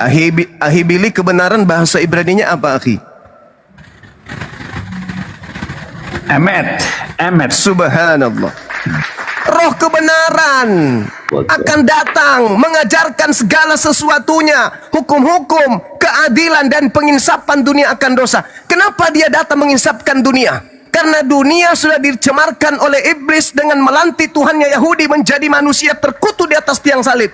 Dan itu diajarkan oleh kerajaan Romawi ke seluruh bangsa-bangsa. Maka perlu datang roh kebenaran, mengembalikan kemuliaan pencipta langit dan bumi dengan mengusir penyembah-penyembah berhala dari Roma Yunani itu dengan mengatakan bahwa roh kebenaran itu datang untuk mengisapkan seluruh dunia karena dunia sudah tercemar. Makanya Yesus mengatakan apa dalam Yohanes 12? Sekarang dunia dihakimi, sekarang juga penguasa dunia dilemparkan keluar. Dari mana? Dari kubur. Dari dialah setelah keluar dari kubur ini, mulailah manusia mengatakan Tuhan turun ke bumi menjadi manusia dan mati dibunuh bangkit pada hari ketiga. Maka itu yang Ahmed datang untuk hancur leburkan supaya orang kembali kepada ajaran Torah, kembali kepada ajaran Injil yang benar, kembali kepada ajaran para nabi, kembali kepada Al-Quranul Karim. Bang Itu Jumang, fakta. Bang Jumang, Itu aku mau real. tanya Bang Yosef, Ahmed bahasa Ibraninya apa tadi? Kebenaran. Kan bukan Muhammad kan? Bukan Muhammad kan? Al-Quran Berbohong Bang Jumang. Al-Quran menjelaskan dalam surah As-Saff. Iya, tapi ini Subhanallah. kan bukan merujuk. Bang Sampai Jumang. dulu, Ini sampai kan dulu. Saya bacakan nih, saya bacakan. Nabi Muhammad datang, diberitakan tentang informasi gaib tentang peristiwa-peristiwa masa lampau. Apa kata Allah kepada Nabi Muhammad? Wahai Nabiku Muhammad, dulu aku pernah berkata kepada Nabiku Musa, wa isqala Musa liqaumihi ya qaumi lima tu'zunani wa qad ta'lamuna anni rasulullahi ilaikum. Falamma zagu azagallah qulubahum wallahu la yahdil qaumaz fasiqin. Ingatlah ketika Nabi Musa berkata kepada kaumnya, wahai kaumku, mengapa kamu menyakiti aku? Padahal kamu sungguh mengetahui bahwa aku adalah utusan Tuhanmu kepadamu. Maka ketika mereka berpaling dari perintah Tuhan, Tuhan memalingkan hati mereka dari kebenaran. Tuhan tidak memberi petunjuk kepada kaum yang fasik. Lalu kemudian Allah bercerita lagi, setelah itu wahai nabiku, aku datangkan kemudian kepada mereka Nabi Isa. Wa isqala Isa bin Maryam, ya bani Israel, inni rasulullahi ilaikum musaddiqan lima baina yadayya minat Torah wa mubasyiran bi rasuli ya'ti min ba'di ismuhu Ahmad. Ingatlah ketika Nabi Isa putra Maryam berkata, wahai Bani Israel, sesungguhnya aku adalah utusan Tuhanmu kepadamu untuk membenarkan kitab Taurat, yaitu kitab yang turun sebelumku, dan memberi kabar gembira tentang seorang utusan Tuhan yang akan datang setelahku yang bernama Ahmad, roh kebenaran. Dan akan tetapi ketika utusan itu datang kepada mereka dengan membawa bukti-bukti kebenaran yang nyata, mereka berkata, ini adalah sihir. Ini pasti dia menjiplak ajaran kita. Ini pasti niru-niru. Ini pasti fotokopi dari ajaran kita. Karena ada kesamaan. Padahal sungguh Nabi Muhammad tidak pernah belajar kitab-kitab sebelumnya. Tapi beliau diajarkan oleh roh kebenaran, oleh roh kudus untuk menyampaikan kebenaran kepada seluruh umat manusia. Itu Bang fakta. Jumang, Roh kebenaran yang Muhammad datang. roh atau apa-apa? Roh atau manusia? Saudariku, Ini kan nabi-nabi itu disebut makhluk roh. Udah mulai Itu ada fakta. roh kudus sama Bang Juma. Udah mulai ada roh kudus Yohanes sekarang. 3 Yohanes 3:34. Apa yang dikatakan oleh Yesus di sana? Adakah penyampai firman disebut roh? Ada. Siapa mereka ini?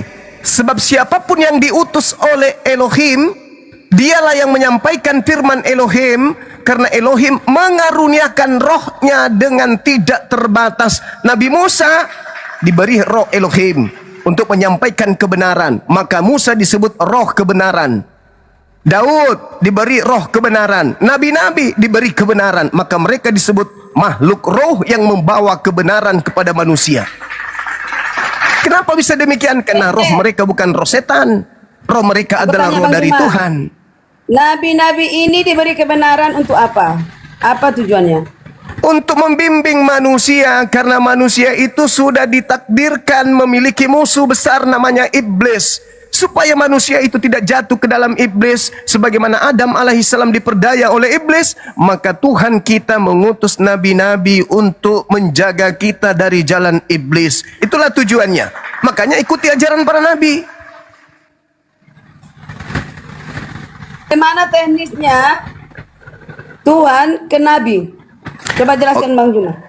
Tuhan, kalau Anda melihat di dalam kitab Bilangan 12, Tuhan yang mana? Apakah Elohim? Apakah Allah itu yang turun langsung ke Nabi? Bagaimana Anda teknisnya? salah. Anda jelaskan. salah. Sudah tidak lagi zaman bertanya seperti itu. Kalian sudah sering mendengarkan qulu amanna billah wa ma unsila ilaina Ibrahim wa Ismail wa Ishaq wa Yaqub wa al-asbati wa ma utiya Musa wa Isa wa ma utiyan nabiyuna min rabbihim. Sudah enggak zaman lagi. Kejadian 17. Aku akan menjadi Tuhanmu Abraham, Tuhan anak-anakmu dan Tuhan keturunanmu secara turun-temurun. Inilah perjanjian kekalku. Jadi enggak boleh lagi bertanya Tuhan yang mana, karena keturunan Ismail dan keturunan Isa itu menyembah kepada hakikat yang sama. Jadi kenapa di setiap room selalu bertanya? Karena mereka Kenapa kalian cemburu bisa kalau umat bilang Islam itu bertanya? ternyata menyembah kepada Tuhannya para nabi. Tidak, dan menemukan diri mereka menyembah kepada makhluk roh bertanduk 7 bermata 7 yang tidak diajarkan oleh para nabi. Iri, cemburu, sehingga mereka ingin mengatakan Tuhannya umat Islam dan Tuhannya para nabi Bani Israel itu beda. Padahal pada faktanya Kejadian 17 nomor 6 nomor 7 Tuhan sendiri mengangkat sumpah. Inilah perjanjian kekalku, bahwa aku akan menjadi Tuhan keturunanmu, Tuhan anak-anakmu secara turun-temurun. Nabi Ismail punya anak Nebayot, Kedar terus ke bawah melahirkan Nabi Muhammad sallallahu alaihi wasallam. Makanya sembahan-sembahan Bani Quraisy dihentikan, dihancurkan oleh Nabi Muhammad, disuruh menyembah kepada Tuhan yang disembah oleh para nabi Bani Israel. Sembahlah Tuhannya negeri ini, yaitu pencipta langit dan bumi, yang menciptakan negeri ini, yang menciptakan alam semesta. Rabbus samawati wal ar. Jangan menyembah kepada berhala-berhala, kepada patung-patung kalian, jangan. Tapi sembahlah kepada Tuhan negeri ini, yaitu Rabbus samawati, yang menciptakan Mekah, yang menciptakan Palestina, yang menciptakan Indonesia, menciptakan bumi, menciptakan semua alam. Jangan menyembah yang lain. Jangan menyembah kepada reinkarnasi dewa dan seterusnya. Oke. Jadi teknisnya tidak boleh ditanya tadi. Nah, teknisnya bagaimana Allah itu kepada nabi-nabi, saya tidak mengerti. Karena kami ada mengerti yang diutus dari Bapa itu sendiri, asalnya dari sorga. Nah, ketika kalian hina-hina, selangkangan segala macam, itu hak kalian. Tapi yang pasti dan jelas, yang diutus harus dari negeri di atas. Bukan diutus dari bawah orang-orang berdosa. Tunjukkan di mana manusia. Kecuali Astaghfirullahalazim, ya Allah ya Karim. manusia, nabi-nabi dimuliakan, itu namanya dimuliakan. Nabi Musa, dimuliakan. apakah itu bisa diartikan dari Nabi atas? Musa itu nabinya orang Israel. Jangan pernah berbicara dengan Israel, karena itu nabi kami. Mama tadi saya sudah membahas Nabi bacakan Musa. dalilnya. Ya urutkan dong dari Itu Abraham kemana. Nabi Musa itu nabi untuk kaumnya Bani Israel, bukan untuk kaum di luar Israel. Iya, bukan Islam. Bukan Nabi Musa. Memang bukan Islam. Nabi Musa itu nabi yang diutus kepada kaumnya Bani Israel. Al-Quran surah Ya, Al-Araf gak ada ayat kaitannya dengan 144 145. Karena itu adalah Nah, itu karena turunan iri. dari Itulah yang Hagar. disebut kecemburuan akidah. Anda cemburu Turunan dengan Sarah. akidah umat Islam. Keturunan dari Al-Quran Sarah mengatakan, adalah Musa. "Qulu amanna keturunan dari billah Sarah. wa ma unzila Oh, ilaina wa ma Tuhan unzila pernah ila bilang Nabi Ibrahim Musa. wa Ismail Benar wa nggak, Ishaq wa Yaqub." Daud bukan nabi orang Kristen. Daud Nabi bukan orang Israel Kristen bukan punya orang nabi. Kristen. Musa bukan Kristen punya nabi. Itu nabinya Bani Israel. Itu Nabi Bani Israel. Anda baca Yesaya, Ya kan, Anda kami baca mengaku ulangan. mengikuti. Ulangan Mengikuti. 33. Bukunya pun ada. Bukunya pun Ulangan ada di 33 Alkitab nomor ini. 1, nomor 2, nomor 3. Kami yang Orang itu mengikuti adalah nabi-nabi. hukum yang memiliki hak untuk memegangnya adalah Bani Israel. Bang Juma orang Makassar, bukan? Bang Juma juga orang Makassar. Tidak dikenal Nabi Muhammad. Sama. Nabi Muhammad Bang Juma itu mengikuti diutus dia. untuk seluruh alam semesta. Ya ayuhan nas, inni rasulullahi ilaikum Ya jami'a, ada wahai Nabi seluruh diutus ke manusia. seluruh dunia. Aku Yang ini diutus hanya adalah Tuhan. utusan Tuhanmu untuk kalian semua. Kenapa? Karena Tidak Roh Kudus pernah itu, Nabi diutus ke seluruh karena dunia, Roh saudara. Kudus itu, Roh kebenaran itu datang untuk menginsapkan seluruh dunia, maka dia diutus untuk seluruh dunia. Yesus tak ada dalilnya untuk seluruh dunia, nggak ada. Darni, Lukas masuk 1 akal nggak seorang manusia nomor nabi yang 33, dari- Yesus untuk dari Bani manusia Yakub. dosa, diutus ke seluruh dunia? Tidak ada. Enggak, hanya Tuhan yang diutus ke seluruh dunia. Ya Alhamdulillah, Tuhan tidak pernah diutus. Yang diutus itu Sumbernya rasul harus utusan dari Tuhan. sorga. Yesus Kalau sumbernya dari diutus. bumi tidak ada. Inilah Yesus anak domba diutus. Allah yang menghapus dosa dunia. Sekarang saya tanya, kalau dikatakan domba menghapus dosa dunia, berarti dia mengajarkan dunia untuk menyembah kepada dirinya atau menyembah kepada pencipta langit dan bumi? Jujur. Ya memang harus kan Bapak sendiri mengatakan ikutilah dia. Inilah anak Ya, yang diikuti ikutilah ketika dia mengatakan aku diutus Tuhankanlah dia. hanya kepada domba yang sesat dari Bani Israel, ikuti dia. Ayo. Ya, Anda Bani apa? kami mengikuti Kristus. Lah Makanya Kristus lain lagi. Kalau Kristus beda lagi. Karena Yesus mengatakan waspadalah kepada Kristus palsu, beda lagi. Memang indikasi kuatnya kalian itu pengikut Kristus palsu memang. Itu Betul. tapi dombanya itu betina atau jantan? Karena emang berdosa itu harus betina. Betina. Ya, ayolah saudara-saudaraku. Jangan kita ini saya kasih dalil ya supaya jangan saudara-saudara selalu merasa benar, Bang Juma. Tidak saya ada nggak yang berasa benar. Kita berbicara Yang benar dalil. hanya Tuhan. Hanya Tuhan yang benar, saudara-saudara, jangan kami Nehemia semua. 10 Nehemia 9 nomor 30. Saudaraku, ini 3 orang perempuan yang baik. Dengarkan dalil ini. Namun bertahun-tahun lamanya engkau melanjutkan sabarmu terhadap mereka. Dengan rohmu engkau memperingatkan mereka, yakni dengan perantaraan para nabimu. Roh Tuhan di situ siapa? Roh kebenaran di situ siapa? Bertahun-tahun. Bertahun-tahun. Hah? Roh Tuhan itu ya Elohim. Nabi. Inilah kesalahan kalian. Karena kalian menganggap Tuhan itu roh. Namun bertahun-tahun, dengar. Namun bertahun-tahun lamanya engkau melanjutkan sabarmu terhadap mereka. Dengan rohmu engkau memperingatkan mereka, yaitu dengan perantaraan para nabimu. Dengan rohmu, yaitu nabimu. Berarti roh kebenaran adalah seorang nabi yang membawa kebenaran. Bukan Kasper. Akulah Tuhan yang kau lihat. Bukan. Seorang nabi yang akan datang setelah Yesus. Dialah yang mengajarkan kebenaran. Nabi ini memuliakan aku, bukan menghinakan Yang pasti aku. nabi orang berdosa, nabi dari dunia.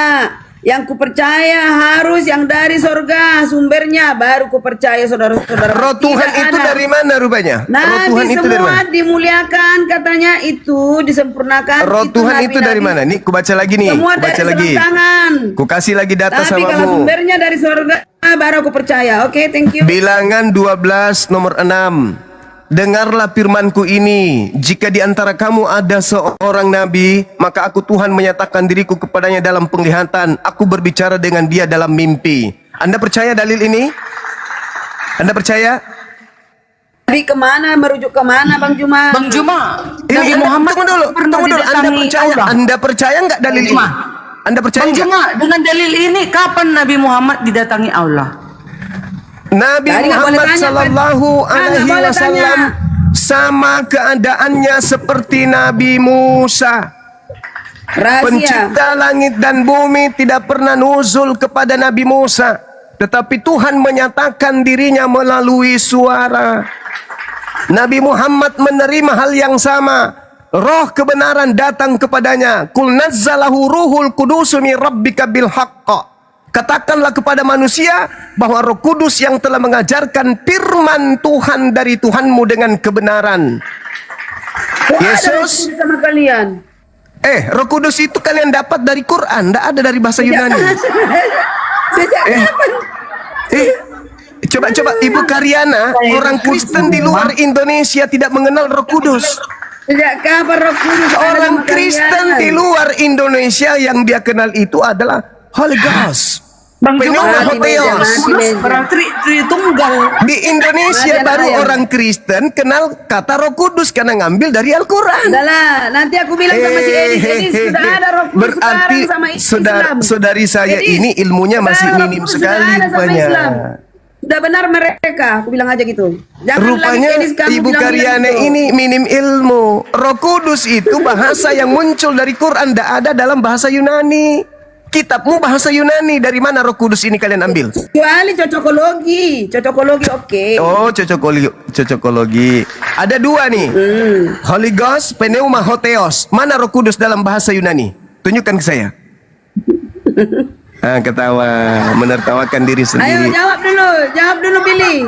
Jadi Jawab dulu, mana Roh Kudus? Jadi bersyukurlah Ibu Karyana udah tahu ternyata Lembaga Bible Indonesia melakukan sekarang kemudian Islam duplikat sudah bertobat, kata sudah Roh ada Roh Kudus Kudus. dari bayi Alhamdulillah. Al-Quran. Puji Tuhan. Ruah HaKodes dalam bahasa Ibrani, roh yang suci. Amin. Dan roh suci itu di dalam di dalam Yahudi bukan Tuhan, karena roh Bang bagi Juma, Yahudi, Karyana. Itu makanya ada roh Trinitas. bagi Yahudi Ada Roh Kudus, adalah ciptaan. ada Bapa, ada Yesus. Nah, itu ajaran Roma Itulah itu. dirinya Bapa itu, dirinya Elohim itu. Hercules dan Gitu. Zeus. Roh Tuhan ada pada Yusuf, Roh Tuhan ada pada Bezalel, tapi mereka nggak jadi Tuhan. Jadi Tuhan semua dia. Enggak, Nih, beda. saya baca dalil beda dengan dulu. Yesus. Izin. Ibu, dengarkan. Saya baca dalil di dalam Tapi kitabnya diurapi. saudara kita Yahudi. Itu nggak diurapi Tuhan Lembutkan langsung, hati, nggak lembutkan hati. Dengar, saya baca dalil. Bilangan 11:25. Kapan lembu hati? Lalu turunlah Tuhan dalam awan dan berbicara kepada Musa. Kemudian diambilnya sebagian roh yang hinggap pada Musa. Jadi roh yang ada pada Musa diambil oleh Tuhan. Lalu Tuhan menaruh roh yang diambil dari Musa ini, ditaruhnya di atas ke-70 tua-tua. Ketika roh yang dari Musa ini hinggap pada ke-70 tua-tua, maka penuhlah mereka ke-70 ini seperti nabi. Jadi roh yang ada pada Musa membuat dia nabi. Roh yang membuatnya nabi ini diambil oleh malaikat, lalu diserahkan di atas ke-70 tua-tua. Setelah roh itu ada sampai kepada 70 tua-tua ini, maka 70 orang ini menjadi seperti nabi. Jadi roh kebenaran yang dimaksud ketika dia datang kepada manusia yang diutus setelah Yesus berdasarkan Yohanes 16 itu, yang dimaksud roh kebenaran itu nabi, bukan Tuhan. Maka yang datang setelah Yesus itu nabi. Sekarang yang datang setelah Yesus kepada Paulus siapa? Bang Juma, lunakkan hatimu Bang Juma. Ya, samanya kita. Ya, Bisa dibaca Karyana, bukan Bang Juma. 41 Aki Zuma. Penghibur itu Gimana, Bang Juma, Hi? dia akan menyertai 41, engkau 38. sampai Gimana, sorry, sampai akhir ribut. zaman. Tolong dibacakan Kejadian 41 ayat 38. Kejadian 41 38. 38. Kejadian 31 Bang Juma 38. standar ganda. Bang Juma standar ganda. Lalu berkatalah Fir'aun kepada pegawainya, mungkinkah kita mendapat orang seperti ini, seorang yang penuh dengan roh Elohim. Amin. Amin. Tapi bukan Yang Tuhan, dimaksud di sini jadi Musa. Tuhan. Itu Iya. Musa yang itu mengatakan siapa? itu siapa? Itulah Roh Kudus. Itu Yusuf, Itulah Roh itu Kudus Yusuf. datang kepada Musa. Yusuf. Iya. Yusuf Makanya ada ternyata Trinitas. bukan Nabi Musa doang, tapi Yusuf juga penuh dengan roh Elohim. Berarti Yusuf juga Tuhan bagi Kristen. Salah. Loh, makanya kalian standar ganda. Roh Kudus mengutus kepada Muhammad, berarti Muhammad juga Tuhan. Anda salah artikan itu. Mati meja. Anda salah artikan Roh Kudus itu bukan Tuhan. Billy, lo konsekuen lo Billy. Jangan cuma bilang gitu. Sekarang saya coba kita tanya saudara kita. Akhi, apakah Roh Kudus itu Ruah HaKodes dalam Yahudi itu Tuhan? bukan. Sekarang aku tanya apakah roh Kudus yang ada pada Musa sama dengan nabi-nabi yang lain? Sama gak? Iya sama. Sama. Sama ya? Sama. Oke, aku katakan kepadamu, apakah Musa diurutkan dari Abraham, Sarah memperanakkan Ishak, Ishak ke Yakub, Yakub ke Musa. Yakub memperanakkan 12 dan itu lahir Musa. Musa adalah keturunan dari Sarah Israel. Apa kaitannya dengan kalian membahas-bahas? Karena nabi-nabi yang diikuti dengan Musa dan sampai ke seterusnya adalah Roh Kudus yang sama, saudara. Nah, Roh Kudus yang sama yang Di Kristen itu nggak ada Roh Nabi Muhammad Kudus, dari Ibu. mana? Dari Allahu mana? Akbar. Di Kristen Kalau nggak ada kalian Roh katakan Kudus. Roh Kudus yang pada Nabi Muhammad dari mana? Aku Tidak ingin tahu. ada Roh Kudus di Kristen. Oh Nggak ada. Tuhan, mati kita. Tadi bilang iya, sama. Tidak ada Roh Kudusnya. Kudus di Kristen, nggak ada. Nah, biar kurutkan dulu Bang Juma. Maaf, kurutkan. Ketika Yesus bangkit dan dia melalui suara, Itu bukan Yesus, melantik anak Maria yang Paulus. bangkit. Yesus bangkit dan dia bertemu dengan Paulus secara cahaya sehingga Paulus buta.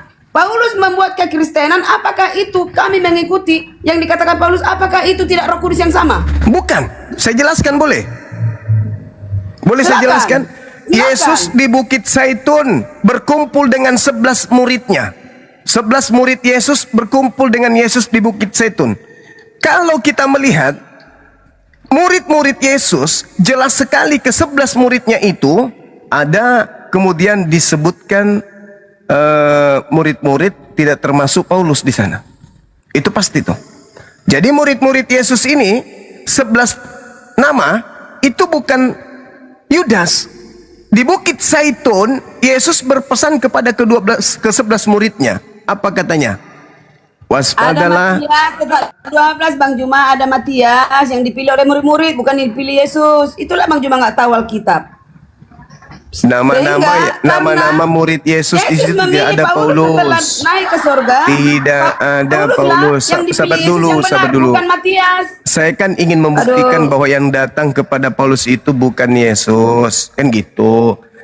Yesus Silakan. berkata kepada ke-12 muridnya, ke-11 muridnya, waspadalah kepada penyesat yang datang kepadamu, memakai namaku.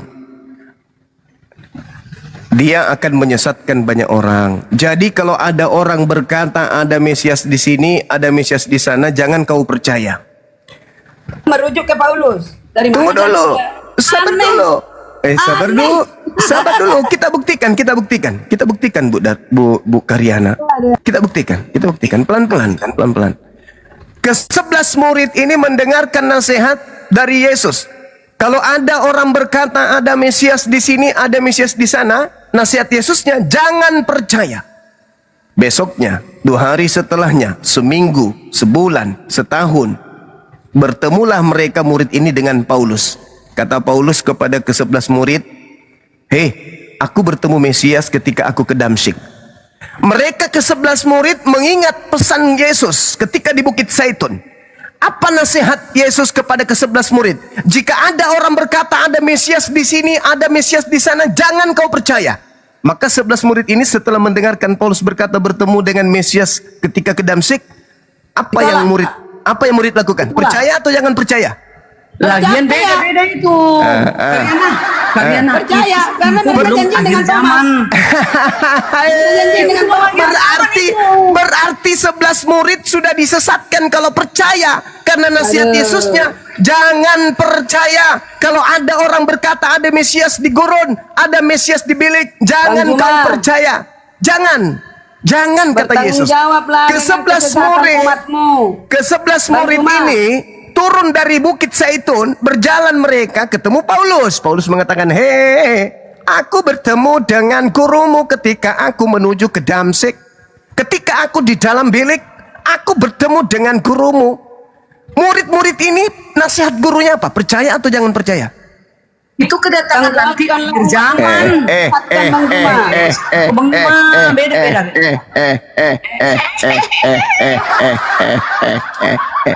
Murid-murid Ini diminta, berdusta, Bang Juma ini berdusta. murid-murid diminta jangan percaya ketika ada Iya, orang nanti. berkata. Bang Juma. Gitu Bu Darni.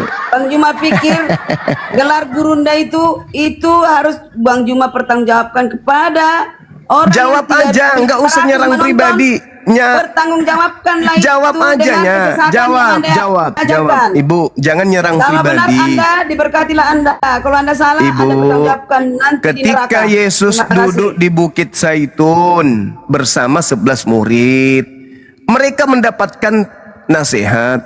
Apabila kamu bertemu orang yang berkata ada Mesias di sini, ada Mesias di sana, jangan kamu percaya. Ya, Itu nanti nasihat. kedatangannya di akhir zaman itu Bang Juma. Bukan di akhir zaman, apabila ada itu kan orang. tentang kedatangannya. Astagfirullahaladzim. Oke, Gini, saya gini, balik. buktikan dulu. Oke, Buktikan oke, dulu, saya Bang Juma. balik. Saya Baca balik dulu, Ibu. baca ayatnya, baca. Saya balik lagi.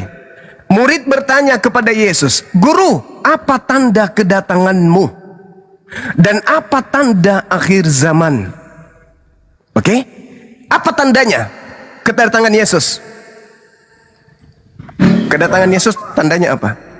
Bulan bumi berguncang. Itu. Itu sudah terjadi.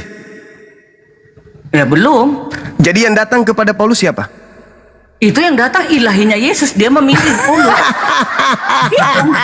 Kan buta mata Paulus. Tidak bisa melihat dia 3 hari Bang Juma. Ilahinya yang datang itu ilahi sama seperti Musa. Makanya Yesus melihat berkata, Elohim. kalau aku yang datang pertanda kiamat. Kalau ada yang Iya. berkata ada Mesias di sini, ada Mesias di Iya. sana, dan tidak ada Iya. tanda itu, jangan kamu Inilah percaya. tandanya Bang Juma Cahayu. tidak Kristen. Kedatangan Loh, nasihat Yesusnya Gini kok aja, dibantah? Kak Darni, gini aja Kak Darni. Biar berdata aja kita berdata ya. Silakan. Kisah para Rasul, berdata aja. Kisah para Rasul, waktu mengundi, ketika Judas sudah bunuh diri, diundilah siapa? Ini nubuatan loh. Nubuatan yang berjalan, artinya 12 murid Yesus, Judas sudah gagal. Lalu Ya, ayat tinggal Kisah para 11. Rasul ayat 12. Ya, ini menandakan bahwa 12 murid Yesus tinggal 11, satu lagi dipilih oleh melalui manusia nih 26. Lalu mereka membuang undi bagi kedua orang itu dan kena undi adalah Matias, bukan dipilih Yesus. Ya, genap 12. Matias Oke, ada nggak Paulus di situ? Membuktikan Paulus dipilih Yesus ada. Di mana? Ya kan? Loh, ya, ini Masalah jangan generasi. Apa berdasarkan dalil? Di mana Paulus dipilih? Di mana? Judas gagal. Lalu Bu, murid-murid mengundi Ibu, Matias. Setelah Ibu. Yesus bangkit, Ibu itu telat, Ibu. tenang. Inilah. Ibu, Paulus berkata di dalam suratnya Aku malas aku Galatia, aku lagi ngomong. aku Nih. dipilih dari sejak Pokoknya dalam Bang rahim Juma udah keok, ibuku. Bang Juma keok. Ya. Bu, Dah. Ibu, Artinya Paulus adalah murid yang Yesus ke-12. kepada Ibu. Paulus. Belum. Intinya Akhir zaman. Paulus Jadi murid yang tetap ke-12 dipercaya. yang dipilih Tuhan Paulus langsung. murid ke-12. Bohong Bang Juma ini. Kena Ini dia. bohong Kami ya, bohong. tembak Bang kau Bang Juma. Pembohong besar. Salah Bang Boleh. Juma ini. Sekali ini. Silakan. Ya, keok dia. Keok. Silakan. Bahwa Sekarang Kedatangannya belum akhir zaman itu. memilih Paulus. sekarang saya ingin berkata kepada saudara-saudara saya sekalian. Aku pun turunlah. Kalian turunkan si Karyana. Temanku seiman juga itu. Walaupun dia tidak Tritunggal. Jadi ketika kemudian Ibu Karyana mengatakan bahwa Paulus dipilih pada saat itu, Anda salah, Anda keliru, Anda mencoba untuk menipu.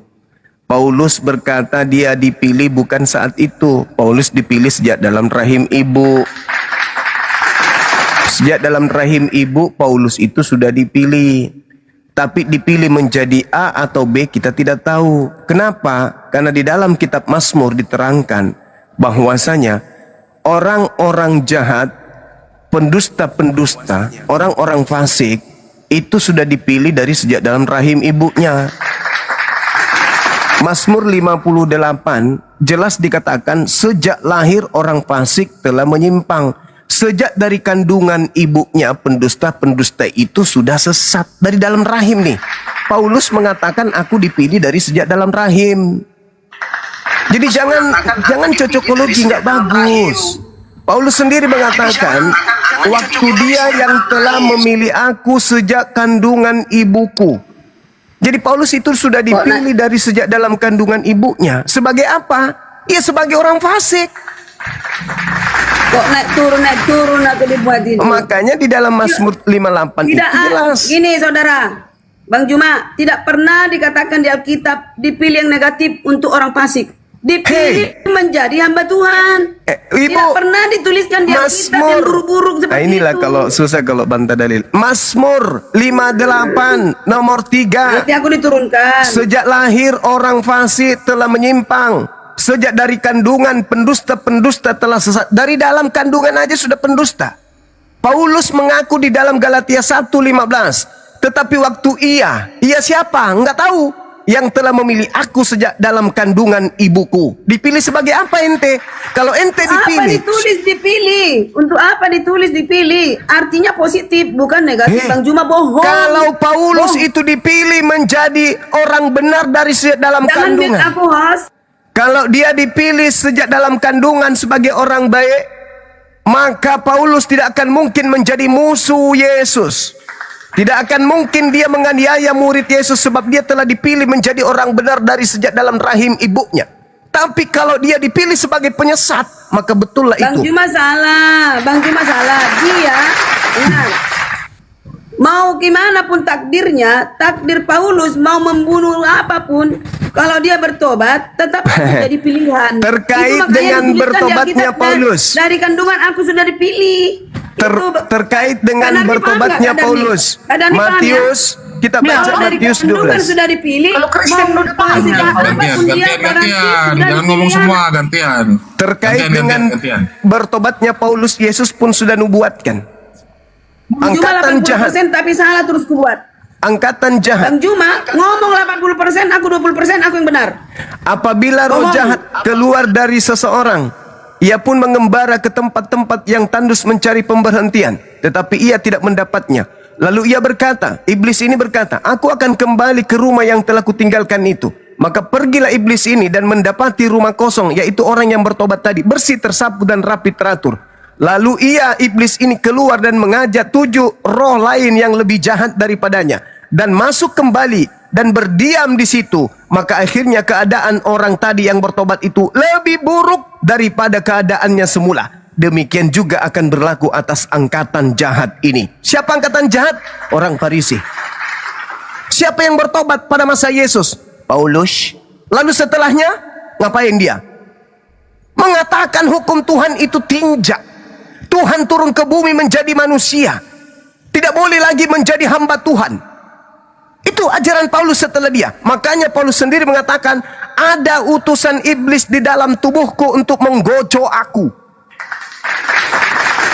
Itu fakta. Maka ketika Paulus mengatakan Aku dia dikasih dipilih. kesempatan ngomong.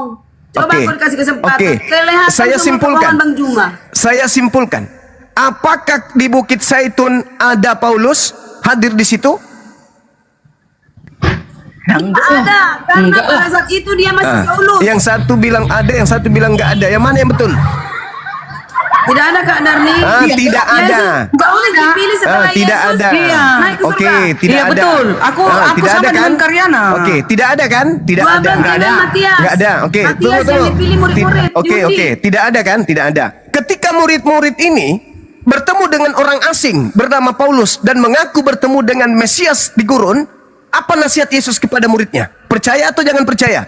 Itu nanti untuk akhir zaman kedatangan Yesus. Buktinya Thomas. Enggak urus. Buktinya itu Tidak tidak ada akhir digenapi pada zaman saat di situ itu. Nggak ada dikatakan. hubungannya dengan Yesus Paulus itu mengatakan, kedatangan Bu Yesus. Darni, Bu Darni, Aduh, Yesus Bang. Tidak ada mengatakan. Mesias palsu pada saat itu. Yesus Tidak ada Mesias mengatakan palsu. di Matius 24 nomor 23. Pada waktu itu jika orang berkata kepada kamu, kamu ini bukan akhir zaman, kamu ini murid Yesus. Masa murid Yesus hidup sampai akhir zaman? Buktinya Paulus Kamu mengatakan di dia Mesias. sini, tunggu Bu Apa Karyana. buktinya Paulus Jangan mengatakan jual dia Mesias, cendol saudara? basi kepada kami Bu Karyana. Pada waktu itu kata Yesus kepada ke-11 muridnya yang ada di Bukit Zaitun, apabila ada orang berkata kepada kamu yang 11 orang ini, bukan akhir zaman. Kepada ke-11 orang ini, kepada kamu, ada berkata, lihat ada Mesias di sini, ada Mesias di sana. Jangan kamu percaya. Ke-11 murid di Bukit Zaitun ketika bertemu dengan Paulus dan Paulus mengatakan bertemu dengan Mesias di padang gurun, nasihat Yesusnya kepada ke-11 murid, percaya atau jangan percaya? Oke, aku jawab. Ah. Boleh aku jawab ya? Silakan. Ketika Paulus mengatakan, Aku adalah manusia paling brengsek. Aku rasul yang paling brengsek. Jangan Kapan dia bilang dia dirubah-rubah. Mesias? Ini bukan gereja. Tunggulah, aku bicara dulu. Masih sebentar. Ketika dia murid 11 ini. membuka tali kasut. Membuka tali kenapa kasut lari ke Yesus pun aku situ? nggak mampu. Akulah manusia paling brengsek. Nggak ada dikatakan bahwa dia adalah Mesias. Emang ada di Paulus mengaku bertemu Mesias di padang ketika dia ke Damsik, Ibu. Udah Bang Juma bohong besar. Bohong besar. Kasih Ayo kita turunin Tidak cuma kena. 3 menit.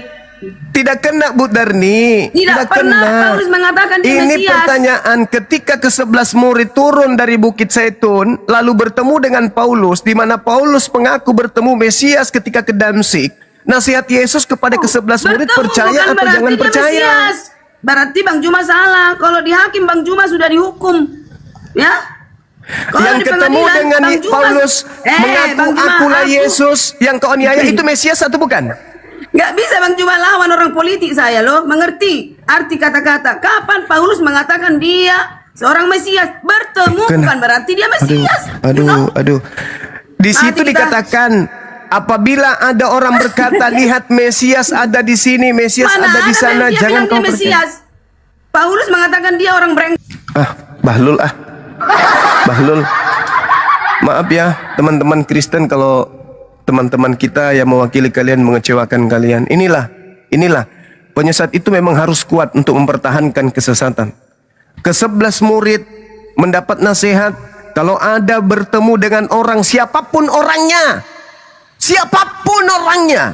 kalau dia bertemu dengan kamu dan mengaku bertemu dengan aku, jangan kau percaya. Sebab kalau aku yang datang, tanda ini menyertai aku.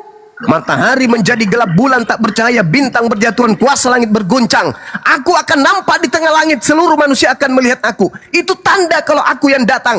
Jadi kalau ada orang mengatakan, aku Mesias yang kau aniaya, aku Mesias yang kau aniaya, jangan kau percaya. Itu bukan aku. Kok marah-marah? Terus Itu bukan marah-marah, aku. terus- Bukan marah. Ini penegasan. Kenapa? Bukan. Bukan marah. Ini suntikan kepada otak yang error karena pingin kali masuk neraka. Jadi kalau Sabarlah. ada yang berkata kepadamu, aku bertemu dengan Mesias di padang gurun, loh. Kata Yesusnya apa? Jangan kamu percaya. Ke-11 murid turun dari Bukit Zaitun, tiba-tiba bertemu dengan Paulus. Paulus berkata, murid Yesus, kadio, aku ingin berkata kepadamu. Apa? Aku bertemu dengan Mesias ketika aku ke Damsik. Nah, nasihat Yesus kepada ke-11 murid, percaya atau jangan percaya?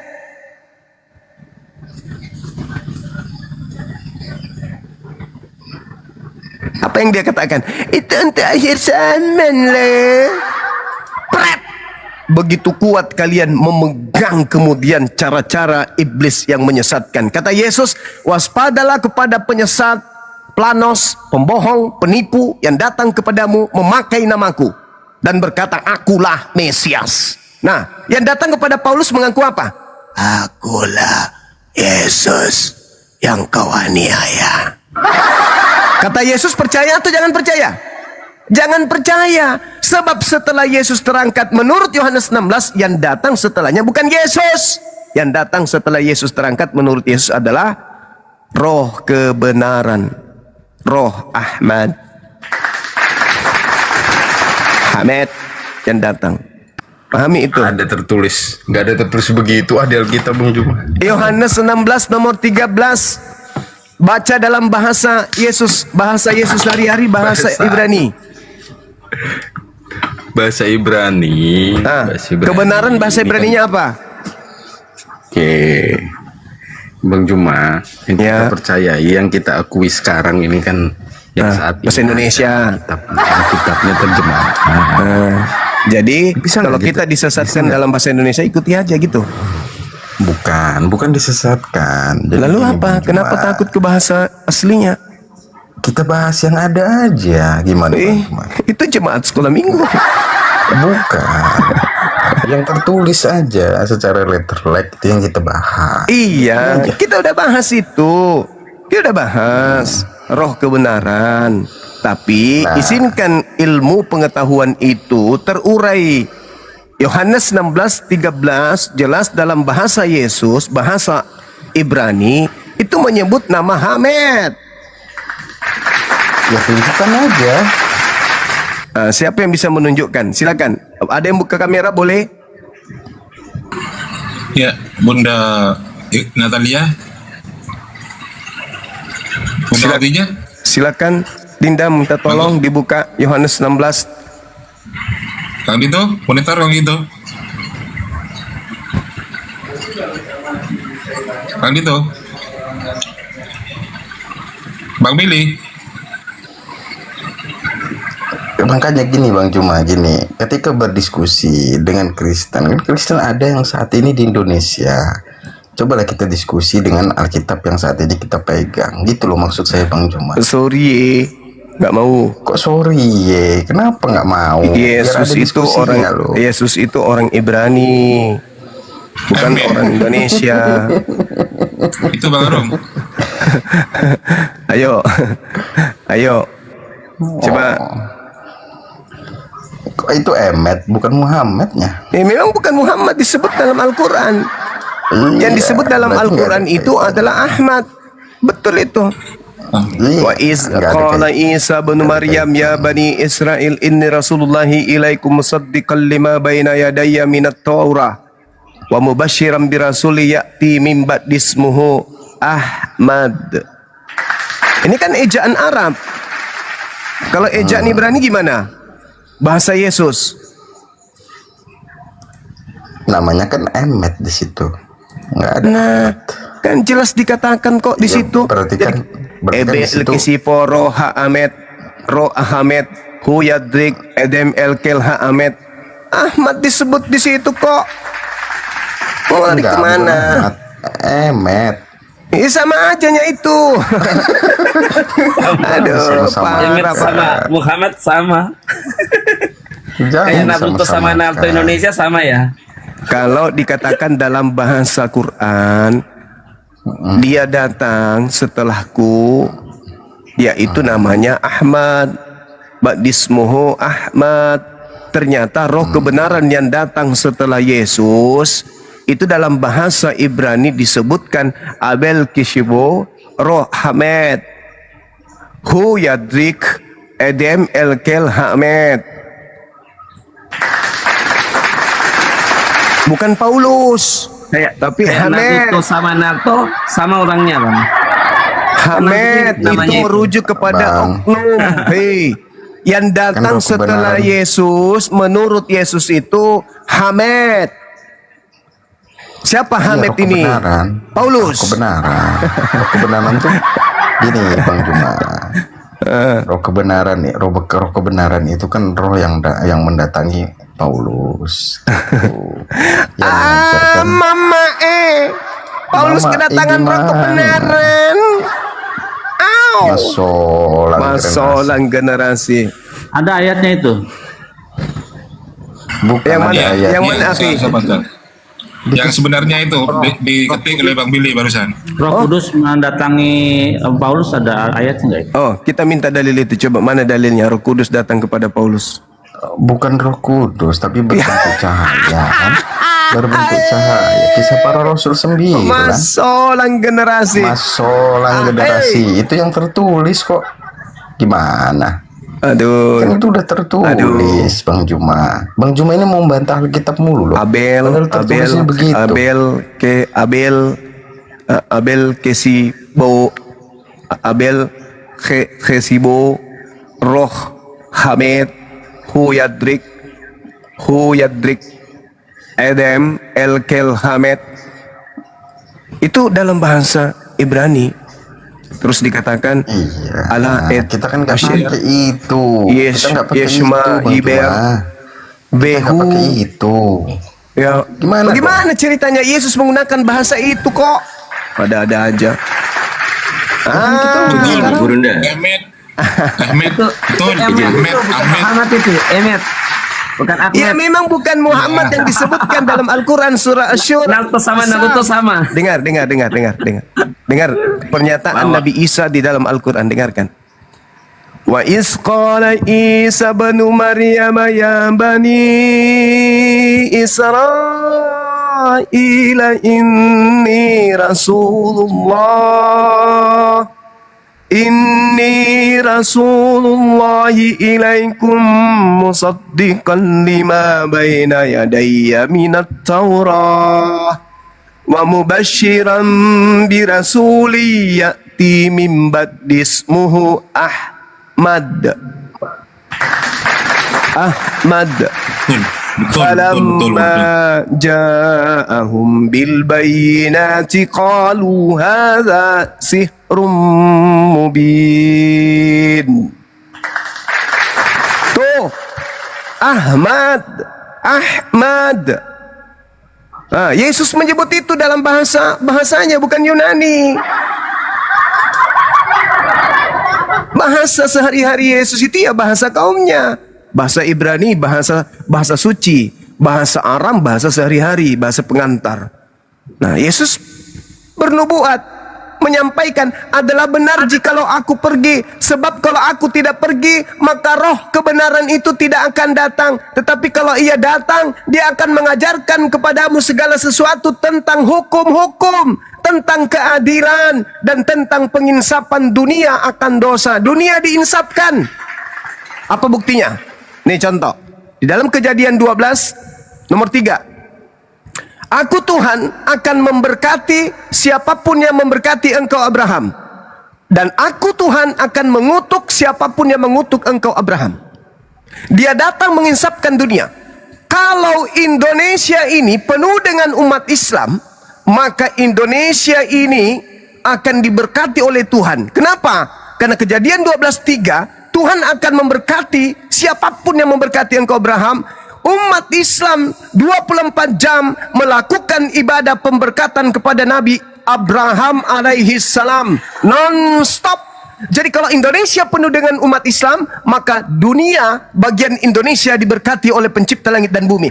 Kalau seluruh dunia dipenuhi oleh umat Islam, maka seluruh dunia akan diberkati oleh Tuhan. Kenapa? Karena seluruh umat Islam yang hidup di seluruh dunia memberkati Nabi Ibrahim atau Abraham. Tapi kalau mengutuk, mengatakan dia berzina, mengatakan anaknya anak tidak sah, mengatakan dia punya budak yang digauli secara tidak sah, mengatakan dia tidak sabar sehingga dia kemudian menggauli budaknya, gundiknya sampai dia melahirkan anak yang tidak sah bernama Ismail. Itu mengutuk Abraham. Dan mereka yang mengatakan itu, kata Kejadian 12 nomor 3, akan aku kutuk siapapun dia mengutuk engkau Abraham. Mengutuk Ismail, menghina Ismail, menghina Hagar, mengutuk Hagar sama dengan mengutuk sang pemimpin, yaitu Nabi Abraham alaihi salam. Kalau orang Kristen memenuhi jagat raya ini, maka jagat raya akan dikutuk oleh Elohim. Kenapa? Karena orang Kristen diajarkan menghina keturunan Abraham. Dikatakan anak tidak sah, berarti anak haram. Berarti Abraham melakukan perzinahan. Itu mengutuk. Siapa yang mengutuk engkau Abraham? Aku akan mengutuk mereka. Ayo. Gak ada yang mengutuk loh Bang Juma. Siapa sih yang mengutuk? Dari mana sih itu dapatnya? Sekarang saya tanya kepada saudara sebagai orang Kristen, Ismail itu anak sah atau bukan anak sah? Anak Abraham, tapi bukan sah atau tidak? Iya. Sah atau tidak? Ya sah aja karena memang sah aja berarti Anda menyalahi gereja. Anda menyalahi gereja. Enggak. Memang itu kan anaknya dia.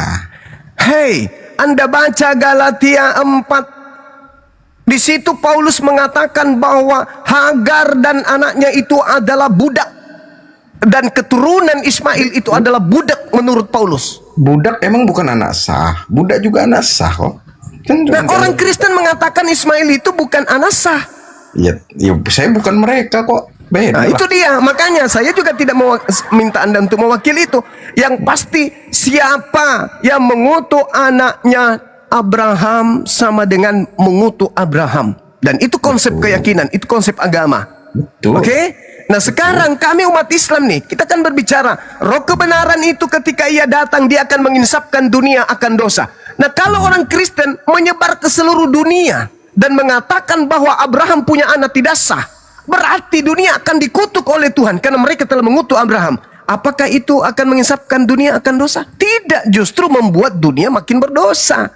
Makin dikutuk, bukan lagi dosa, makin dikutuk oleh Elohim. Begitu banyak orang yang mengatakan Abraham memiliki anak tidak sah. Islam datang membersihkan itu. Berkurang mereka, berarti kutuk Elohim di bumi berkurang. Habis mereka, kutuk Elohim di bumi habis. Gak ada lagi kutukan.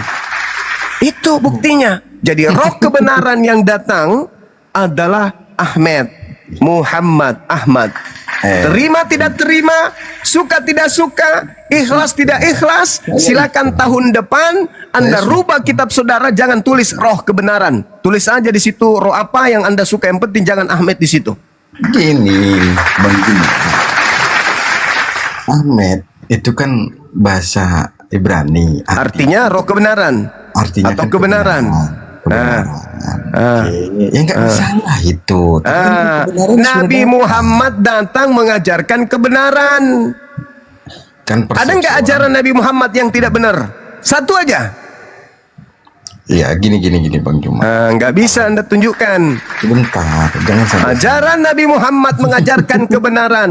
Keselamatan itu pernah datang kepada kaum Bani Israel. Betul. Allah sampaikan di dalam Al-Quranul Karim. Betul. Itu adalah sebuah kebenaran. Bagaimana Allah memilih Bani Israel sebagai bangsa yang dikasihi, yang dicintai, yang disayangi. Bahkan Allah mengatakan, Inni ma'akum. Aku bersama dengan kalian wahai Bani Israel. La'im akamtumus salah. Siapa yang beribadah kepadaku, wa ataitumuz zakah, membayar kaidah perpuluhan dalam kaidah Yahudi. Zakat dalam Islam, membersihkan harta. Emang ada perpuluhan di Islam? Zakat. Ya, zakat bukan perpuluhan. Zakat itu membersihkan harta, perpuluhan itu membersihkan harta. Iya, tapi kan beda makna. Ya itu konsep yang Al-Quran katakan itu bayar zakat, bayar pembersihan Berarti harta. Bang Juma setuju dengan perpuluhan karena itu konsep. Itu yang tertulis dalam Bible kok. Ya itu konsep berarti kan? Iya konsep makanya. Ya sudah. Ya sudah, apa yang jadi masalah? Yang jadi masalah di agama Anda. Ingat, Matius 21. Dia berkata kepada mereka, telah tertulis, rumahku akan disebut rumah doa, tetapi kamu menjadikannya sebagai sarang para perampok. Markus 11 nomor 17. Kemudian Yesus mengajar mereka dan berkata, bukankah telah tertulis, rumahku akan disebut rumah doa bagi semua bangsa, akan tetapi kamu telah membuatnya menjadi sarang perampok. Katanya kepada mereka, ada tertulis, rumahku akan menjadi rumah doa, tetapi kamu telah menjadikannya sebagai sarang perampok. Lukas 19:46. 2 Korintus 11 nomor 8, pelakunya keciduk. Jemaat-jemaat lain telah kurampok dengan menerima tunjangan dari mereka supaya aku dapat melayani kamu. Perampoknya udah ketahuan, dia ngaku. 2 Korintus 11:8, perampoknya udah ketahuan. Jemaat-jemaat telah kurampok. Kata Yesus, kau jadikan rumah doa menjadi rumah perampok. Sulau dalam bahasa Yunani itu artinya merampok atau perampok yang telah melakukan perampokan. Dan Paulus mengaku itu. Jemaat-jemaat lain telah kurampok dengan menerima tunjangan dari mereka supaya aku dapat melayani kamu. Jadi perampok ini mengumpulkan hasil rampokan untuk melayani yang lain. Sedangkan Yesus berkata, rumah doa kau jadikan sebagai sarang para perampok. Bela masalah generasi banyak perampok yang menjadikan tadinya rumah suci menjadi sarang perampok. Lulusan-lulusan dari rumah suci ini keluar ke sana kemari seluruh dunia untuk merampok jemaat-jemaat, sama seperti yang Paulus katakan, akulah yang harus menjadi tauladanmu sebab aku juga adalah Kristus. 1 Korintus 11 nomor 1. Saya kira begitu saudara. Di sini waktunya untuk rehat sejenak, diambil alih oleh para guru kita yang ada di sini. Lanjut. Masolang generasi. Materi baru nih kan gitu, Ahmed. Ya silakan Bang Guru, mungkin mau masuk Iya. sebelum kan itu. Ya sebenarnya kan sudah disampaikan semua. Masya Allah. Sama Dapat kita materi baru dari Gurunda. sampaikan semua itu. Iya, Ahmed. Iya. Kan sudah jelas banyak sekali mulai dari Ulangan 18:18, Yesaya 29:12 ya, Hagai 2 ayat 7, Kidung Agung 5:16, semua menyebut nama Ahmad. Banyak sekali, jangankan budaya budaya Yahudi, Bang, budaya Hindu, budaya Buddha. Berkali-kali saya jelaskan. Bahkan Pundit Pait Farkas ya, Profesor Dr. Pundit Pait Farkas, seorang pendeta besar Brahmana, dia bilang kalau ada orang Hindu mau pindah agama, pindah ke Islam, karena Hindu pun selaku peradaban kedua tertua di dunia sudah menubuatkan seseorang yang bernama Ahmad. Itu loh. Jadi mau jelaskan apa lagi? Apa yang dijelaskan Bang Sumat sudah betul semua. Tidak ada salah itu, karena memang sudah dinubuatkan. Jangankan budaya Yahudi, Buddha disebut Ahmad, disebut dengan Maitreya, Hindu disebut dengan Narasangsa. Apalagi sebenarnya banyak sekali. Kalau diulas ini dapat pula 1 SKS ini. Kan begitu, tidak cukup waktu kita kalau mau ulas nubuatan-nubuatan dari budaya Yahudi, Hindu, Buddha. Ya. Begitu kira-kira. Lanjut aja Kang Dito, silakan.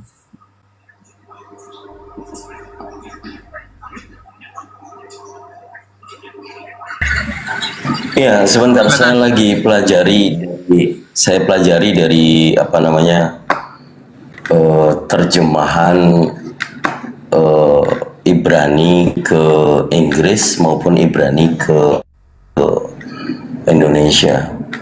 Ini luar biasa, Masya Allah. Jadi kalau saya ini mungkin adik sekaligus murid yang nggak bisa nih dapat pemahaman tiba-tiba, wah Masya Allah, kebenaran itu ternyata Ahmed gitu loh. Ini ada teman-teman, boleh izin digedekan. Ini Do It in Hebrew ya, atau doitinhebrew.com. Ini materi untuk terjemahan Hebrew ke Inggris. Jadi nggak bisa ke translate biasa. Nah ini yang saya copy tadi, Ahmed tadi, ini artinya kebenaran. Tapi kalau kita coba dengarkan bunyinya, waduh, memang harus pro dulu nih. Tapi yang jelas bunyinya jelas Ahmed. Ini artinya kebenaran.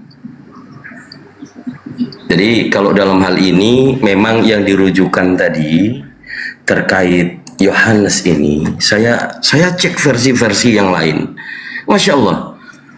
Kalau roh kita dapat pemahaman dari perjanjian lama, roh itu nabi, kan gitu. Terus kebenaran di sini kalau bahasa Koine Greek-nya adalah aletheia, gitu kan? Ini aletheia. Kemudian kita ambil di bawah ini ada penjelasan Hebrew yang terkait. Nah ini yang pas nih. Ini yang tadi saya tampilkan. Ini kalau tulisan kita baca Ahmed, tapi di sini ada pelafalan Ahmed. Kalau roh itu nabi, Ahmed ini nama. Jadi mau tidak mau, kalau Anda memang menolak, yaitu urusan pribadi ya. Tapi kembali lagi, banyak hal yang kita sudah buktikan tentang sifat ya, bukan nubuat. Seringkali kita terjebak dalam retorika saudara-saudara Kristen bahwa nama Nabi Muhammad terdapat di Taurat Musa atau di Perjanjian Lama. Sebenarnya bukan nama, yang ditafsir itu adalah sifat. Di Hagai pasal 2 ayat 7, ini sifat, saya bisa tunjukkan. Dan ini adalah miliknya YSLA atau orang Kristen. Kita buka di sini, ini Hemda, gitu kan? Ini Hemda. Tapi kita ambil di sini ada referensi. Ini sudah beberapa kali saya tampilkan dalam diskusi lintas agama. Referensi ini 673b, kalau kita lihat dari definitionnya, Strong's cross referensinya, ini ada tulisan nih. The Arabic Hamida means praise and the name Muhammad. Ini datanya orang Kristen. Kemana tadi si Arom? Jadi kalau orang tidak menggunakan intelektualnya, Bible ini dari para scholarnya, orang-orang akademisinya mempermudah orang Kristen membaca Bible.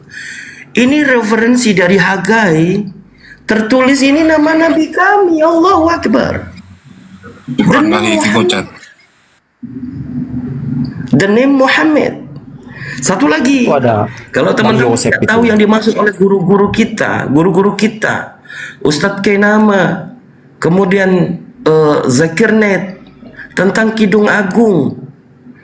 Ini yang teman-teman juga kadang enggak, itu cuma nama. Dari teman-teman Muslim sendiri juga mengatakan enggak, itu kalau secara konteks tidak ada hubungannya, Kang Dito.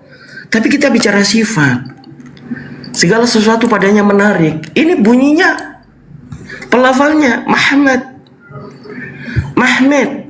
Ini Kidung Agung pasal 5 nomor 16. Kita juga cek. Itu Ini Kang ada Dito. referensi yang digunakan. Kang Dito, ada spasi itu yang disembunyikan secara filologi oleh Sabda. Ada spasi di situ, Bang.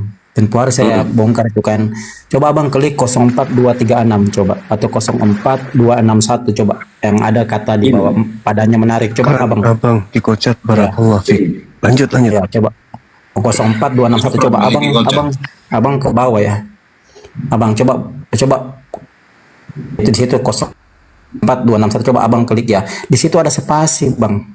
Spasi itulah kata Muhammad yang dihilangkan dalam filologi. Coba Abang coba 04261 coba Abang. Perhatikan baik-baik. Itu antara padanya spasi menarik ya. Padanya spasi itu di situ padanya Muhammad menarik, itu coba itu. Di situ disembunyikan. Nah, tempo hari Ustadz Karinama memang tidak menjelaskan dengan baik ya. Itu ada spasi di situ, Bang. Coba perhatikan baik-baik. 04236 antara padanya spasi menarik. Yang disembunyikan nama Muhammad di situ. Sembunyikan itu. Nah, coba tuh. Spasi kan padanya. Tuh, coba tuh. Kalau Anda buka Hagia nomor 227 enggak ada spasi ya. Tapi kalau Anda buka di sini kan bunyinya begini, bunyinya gini. Hikmatakin bahul Muhammadin Zaidati bezerai benot Yerusalem. Ini kan ada Bang Yosef ya. Itu kata padanya di situ, ada kata Ahmad disembunyikan dari sisi filologi. Jadi kalau Abang artikan semuanya itu lisannya secara keseluruhan begitu indah. Padanya Muhammad menarik. Dengarlah hai putri-putri Yerusalem. Itu yang disembunyikan, Bang, masalahnya. Mereka tidak jujur, gitu loh. Mereka tidak jujur. Izin saya lanjutkan, Bang Betul. Silakan. Ini ada referensi juga. Ini 673D dan E, ini sama saja. Kembali lagi kita diperlihatkan, mata kita tertuju kepada, di sini ada nama Nabi kita. Tapi bukan nama yang dimaksud, melainkan sifat, come from the root. The name Muhammad. The Arabic Hamidah means praise and the name Muhammad. Jadi dua nih, yang tadi Hagai 2 nomor 7, yang sekarang Kidung Agung atau Song of Solomon itu pasal 5 nomor 16. Ini saya gedekan nih, Muhammad, Masya Allah. Apa tujuannya? Apa tujuannya? Saudara-saudara Kristen membuat Bible online Sabda ini, yang jelas-jelas kalau kita klik di sini, yayasan ini adalah bukan milik Islam. Yayasan Kristen non-profit. Tapi kembali lagi, kita hanya percaya kepada Al-Quranul Karim. Kalau kita membaca surah Al-Baqarah ini dan kita melihat terjemahannya, tidak akan tahu apa yang dimaksud makna ayat ini. A'udzubillahi minasyaitonirrajim. Bismillahirrahmanirrahim. Fawailul lilladzina yaktubuna al-kitaba biaydihim thumma yaquluna hadza min 'indillah liyastaru bihi thamanan qalila. Fawailul lahum mimma kasabat aydihim wa wailul lahum mimma yaksibun. Kalau terjemahan ini tidak mungkin kita dapat cuma sebatas terjemahan. Kita lihat di sini ada tafsir dari Tahlili mengatakan menyembunyikan sifat-sifat Nabi Shallallahu Alaihi Wasallam yang disebut dalam Taurat. Ini yang tadi kita buka.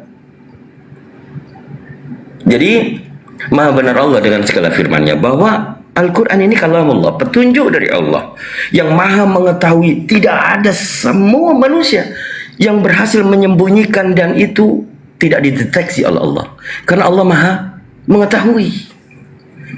Dari inilah kita mempelajari, banyaknya kami ini apologet Islam Indonesia berbicara tidak pernah keluar dari konteks, tidak pernah menggunakan bukan dalil atau congor. Kalau ini sudah dibuka oleh guru, nah ini saya akan pelajari lagi. Ini akan saya pelajari lagi. Selamat siang. Izin sebentar ya. Ini saya akan pelajari lagi karena saya dulu itu tentang roh kebenaran yang saya ketahui hanya parakletos. Hanya sebatas parakletos. Yesus itu parakletos. 1 Yohanes pasal 2 ayat 1. Seorang perantara kepada Bapa, yaitu Yesus Kristus. Perantara di sini adalah parakletos. Ya, nama-nama dan penjata. Ya. Oh ya, jangan lama. Sorry. Pelanggaran nanti. Iya, jadi parakletos ini yang dibicarakan oleh kaum intelek di kekatolikan. Karena orang Katolik itu cenderung sekali di internal membahas siapa nabi yang diutus setelah Nabi Yesus. Kisah Para Rasul pasal 3. Itu dasar itu yang kemudian merujuk kepada perkataan Yesus Yohanes 16 ayat 14 ini. Masya Allah, turun dan syukuran ilmunya.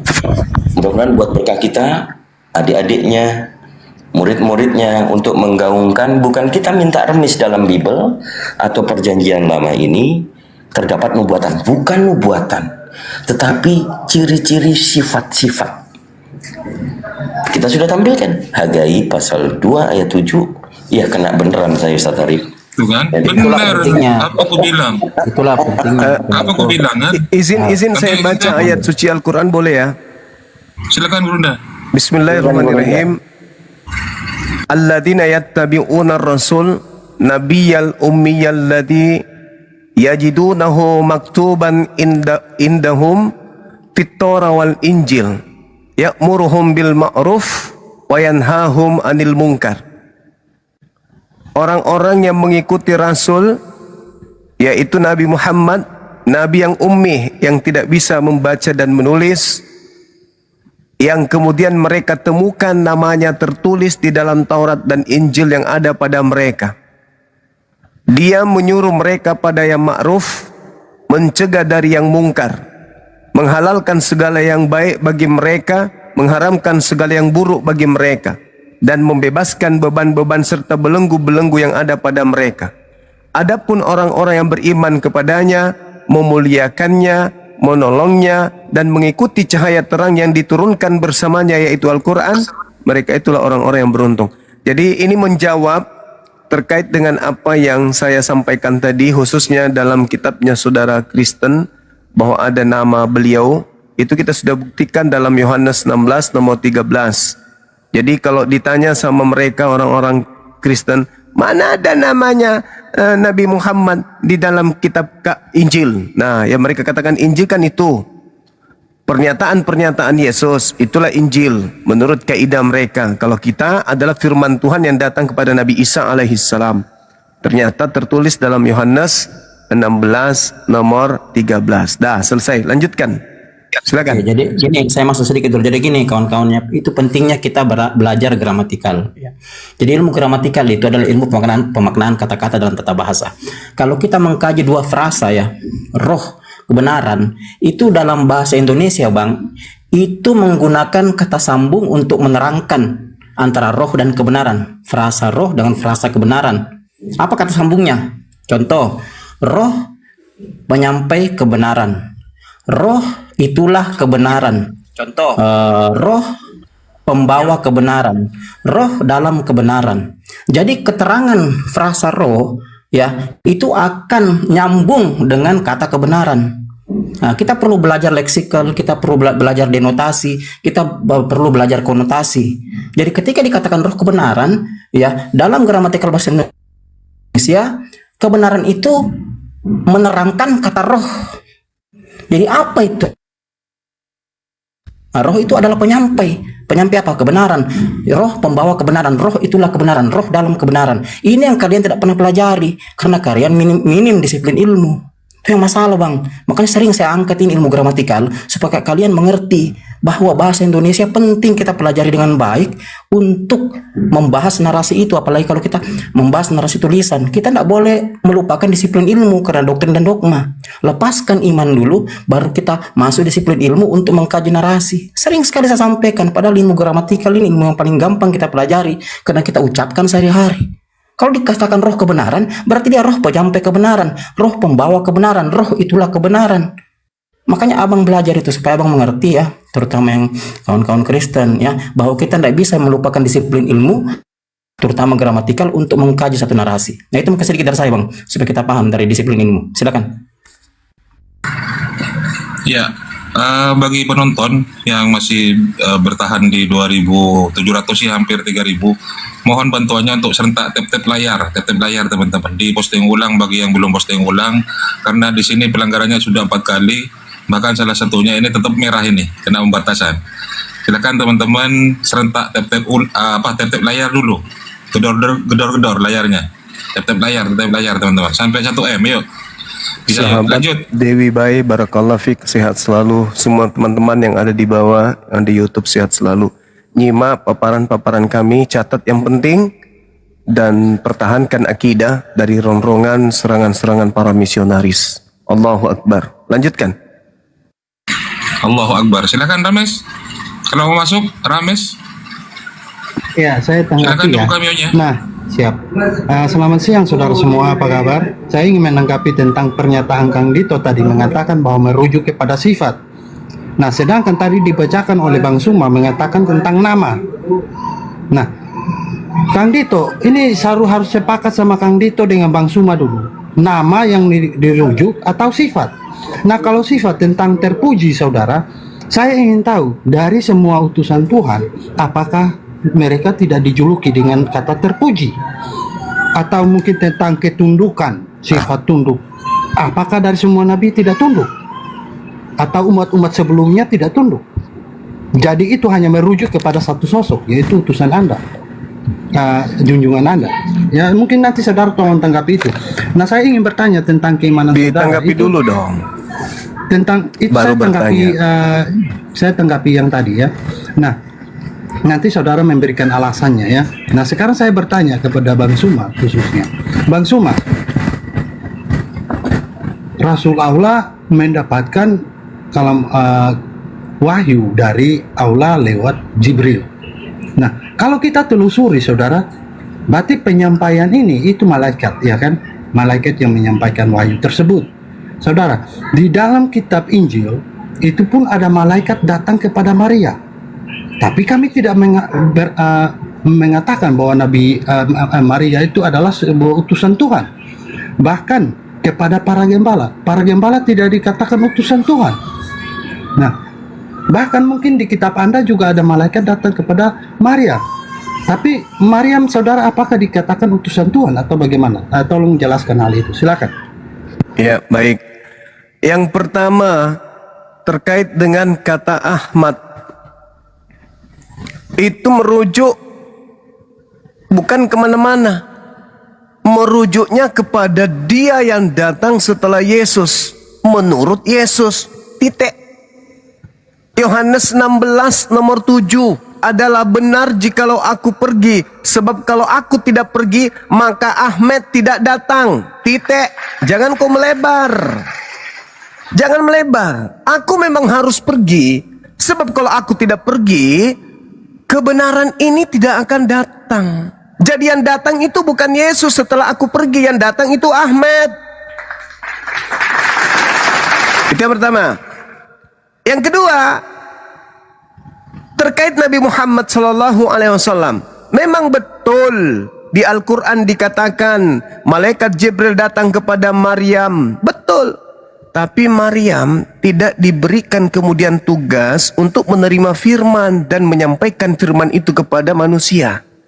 Nabi Muhammad datang padanya Roh Kudus sebagai roh kebenaran yang datang kepadanya Roh Kudus, sebagaimana yang datang kepada nabi-nabi. Yang datang kepada Nabi Musa, Namos. Namos itu adalah Taurat, hukum. Yang datang kepada Nabi Muhammad adalah Namos, pembawa hukum Taurat kepada Nabi Musa, juga datang kepada baginda Rasulullah Muhammad SAW, membawa hukum. Nah, ketika beliau datang kepada Nabi Muhammad, maka Nabi Muhammad ini menyampaikan kebenaran itu kepada seluruh umat manusia. Maka disebutlah beliau Rasul. Kenapa dia disebut Nabi? Karena beliau yang mulia ini menerima firman dari pencipta langit dan bumi. Kenapa dia disebut Rasul? Karena firman yang datang kepadanya bukan hanya untuk dirinya, melainkan untuk disampaikan kepada litubayyina linnas, untuk seluruh umat manusia.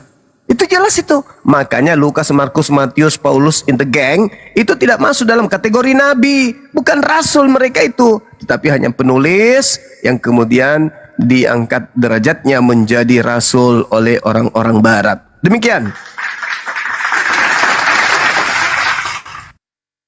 Oke, saudara tadi mengatakan bahwa itu wahyu tidak datang kepada Maryam dan untuk dia menyampaikan wahyu tersebut, saudara. Nah, saudara, apa yang disampaikan oleh Jibril dalam kitab Anda, apakah Maryam itu tidak menceritakannya? Bahwa anak yang dikandungnya itu bukan atas hubungan suami istri. Apakah Maryam tidak menceritakan hal itu? Sehingga Anda bisa membuat satu pernyataan bahwa itu tidak disampaikan. Nah, saya boleh tunjukkan kalau data di dalam saya itu kisah kelahiran Yesus. Itu Maryam menceritakan saat dia didatangi, mulai dari kandungnya semua diceritakan. Berarti ada penyampaian di sana. Tapi kami tidak mengatakan bahwa lantaran dia menyampaikan, kami tidak mengatakan bahwa dia seorang nabi atau utusan Tuhan. Tidak demikian, saudara. Karena yang dikatakan utusan Tuhan, paling tidak dia ada pernah mendengar suara Tuhan langsung, saudara. Contoh Musa. Musa pernah didatangi malaikat, tapi sebelum didatangi malaikat, Tuhan sudah berbicara langsung lebih dahulu. Ya, jadi ada pembicaraan dulu dengan Tuhan, sehingga kita bisa artikan bahwa itu utusan Tuhan. Kalau hanya didatangi malaikat, dalam iman saya itu berarti bukan utusan Tuhan, tapi utusan malaikat. Ya, sehingga kenapa para gembala tidak dikatakan? Kan disuruh sampaikan, menyampaikan bahwa hari ini telah lahir bagimu juru selamat Kristus Tuhan di kota Daud. Kan disuruh sampaikan tuh. Nah, apakah lantaran mereka menyampaikan itu terus dikatakan utusan Tuhan? Bukankah malaikat mendapat perintah dari Tuhan juga? Nah, tapi kenapa tidak dikatakan utusan Tuhan? Karena yang berbicara dengan mereka, Tuhan tidak pernah berbicara langsung dengan mereka. Itu dalam iman saya tidak tahu konsep dalam iman saudara bagaimana. Mungkin tolong dijelaskan lagi, saudara. Terima kasih. Jangankan iman saudara ngerti pun saya tentang penjelasan Anda itu tidak. Jadi Nabi Muhammad sallallahu alaihi wasallam itu diceritakan dalam Al-Qur'an, wazkur fil kitabi Maryam izin tabazat min ahliha makanan syarqiyya. Ceritakanlah wahai Nabi Muhammad kisah Maryam di dalam Al-Qur'an. Jadi Nabi Muhammad ini diminta oleh Allah untuk menceritakan. Bukan kemudian Nabi Muhammad menyaksikan dulu keadaan, lalu dicatatnya, ditulisnya seperti dalam Bible. Bukan. Saya menyimak saudara itu membatalkan Lukas, Markus, Matius sebagai penyampai firman, karena mereka tidak pernah datang malaikat kepada mereka. Al-Quran menjelaskan bagaimana kemudian malaikat datang kepada Maryam. Tapi Maryam tidak diminta untuk menyampaikan firman. Tidak. Yang diminta untuk menyampaikan firman itu adalah Nabi Muhammad. Maka Nabi Muhammad setelah menerima firman, Nabi Muhammad menyampaikan firman itu kepada kaumnya. Disebutlah dia Nabi dan Rasul. Rasulullah wa khataman nabiyyin. Sama seperti Nabi Musa. Nabi Musa menerima firman, maka dia disebut Nabi. Lalu diperintahkan menyampaikan firman itu kepada kaumnya, maka dia disebut Rasul. Nabi Musa itu adalah juga Rasul. Rasulnya Tuhan, utusannya Tuhan. Rasul itu artinya utusan. Nah, Lukas, Markus, Matius, Paulus ini utusan siapa? Karena dia bukan utusan Tuhan, maka bukunya buku biasa, bukan firman Tuhan, catatan harian biasa doang, yang kemudian kalian jadikan sebagai kitab suci. Ada nggak malaikat pernah datang ke Lukas? Bercerita ke Lukas, Lukas, ya paman catat. Lukas 1, Lukas 2, Lukas 3 sampai Lukas 24. Ada nggak? Nggak ada. Berarti buku yang Anda jadikan sebagai panduan agama itu bukan firman Tuhan, tapi karangan Lukas. Sampai sini paham? Tidak, paman. Nah, lanjut. Saudara tadi mengatakan bahwa Maria tidak menceritakan. Lantas Maria bercerita, dia pergi berkunjung kepada Elizabeth dan Zakaria itu siapa, saudara? Apa yang dia ceritakan di sana? Apa yang dia dapatkan dan apa yang dia ceritakan? apakah dia tidak menceritakan kejadian-kejadian yang dia alami? Dan apakah kejadian-kejadian yang dia akan alami itu bukannya dia Kenapa jadi ke situ, saudara? Kalau Anda ingin menjadikan Maria sebagai rasul, sebagai nabi, ya silakan. Nabi Maria silakan. Ente mau jadikan dia sebagai nabimu, lanjut.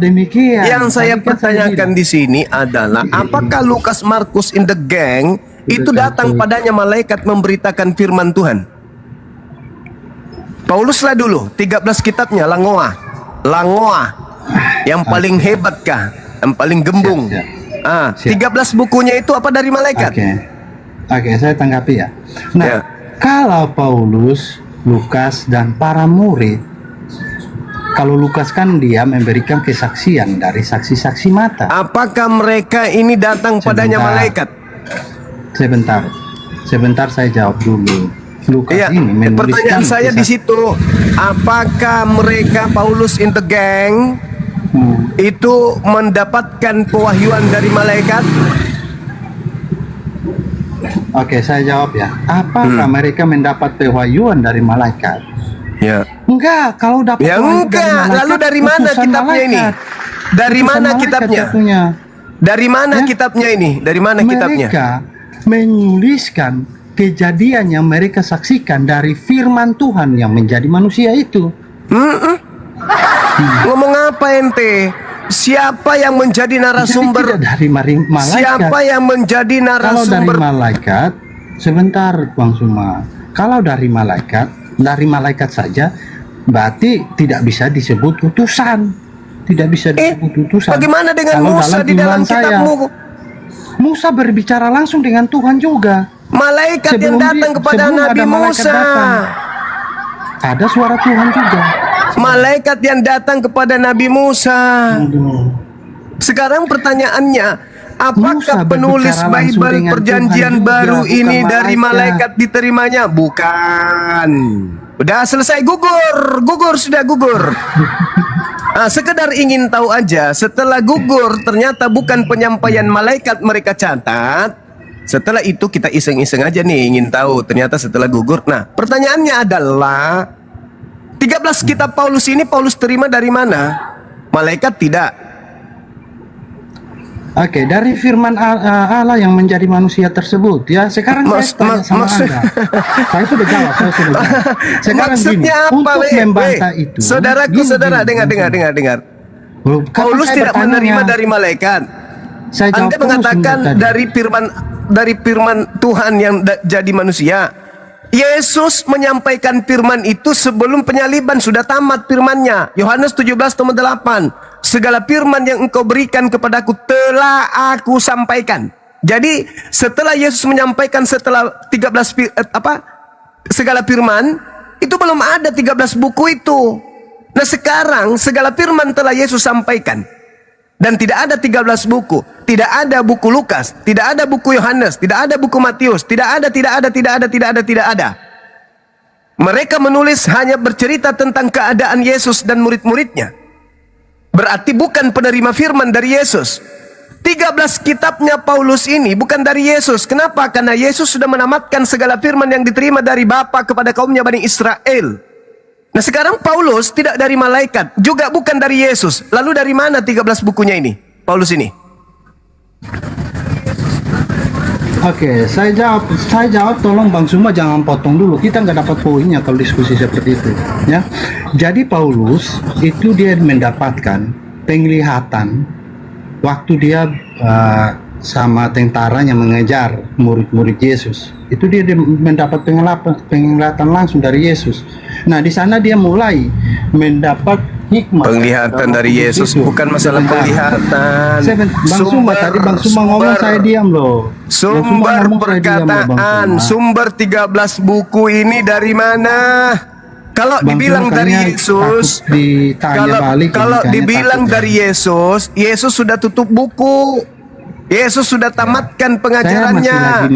Yohanes 17 nomor 3, segala firman telah aku sampaikan. Telah. Dan belum ada 13 buku. Nah, 13 buku ini bukan dari Yesus, bukan dari Tuhan. Lalu dari mana? Saya lagi menjawab, saudara. Iya, Saya tapi belum jangan selesai. kemana-mana. Bukan Saya belum bukan itu selesai. pertanyaan saya. Yesus Dibiarkan menampakkan orang diri kepada selesai dulu, Paulus. Untuk ya. apa?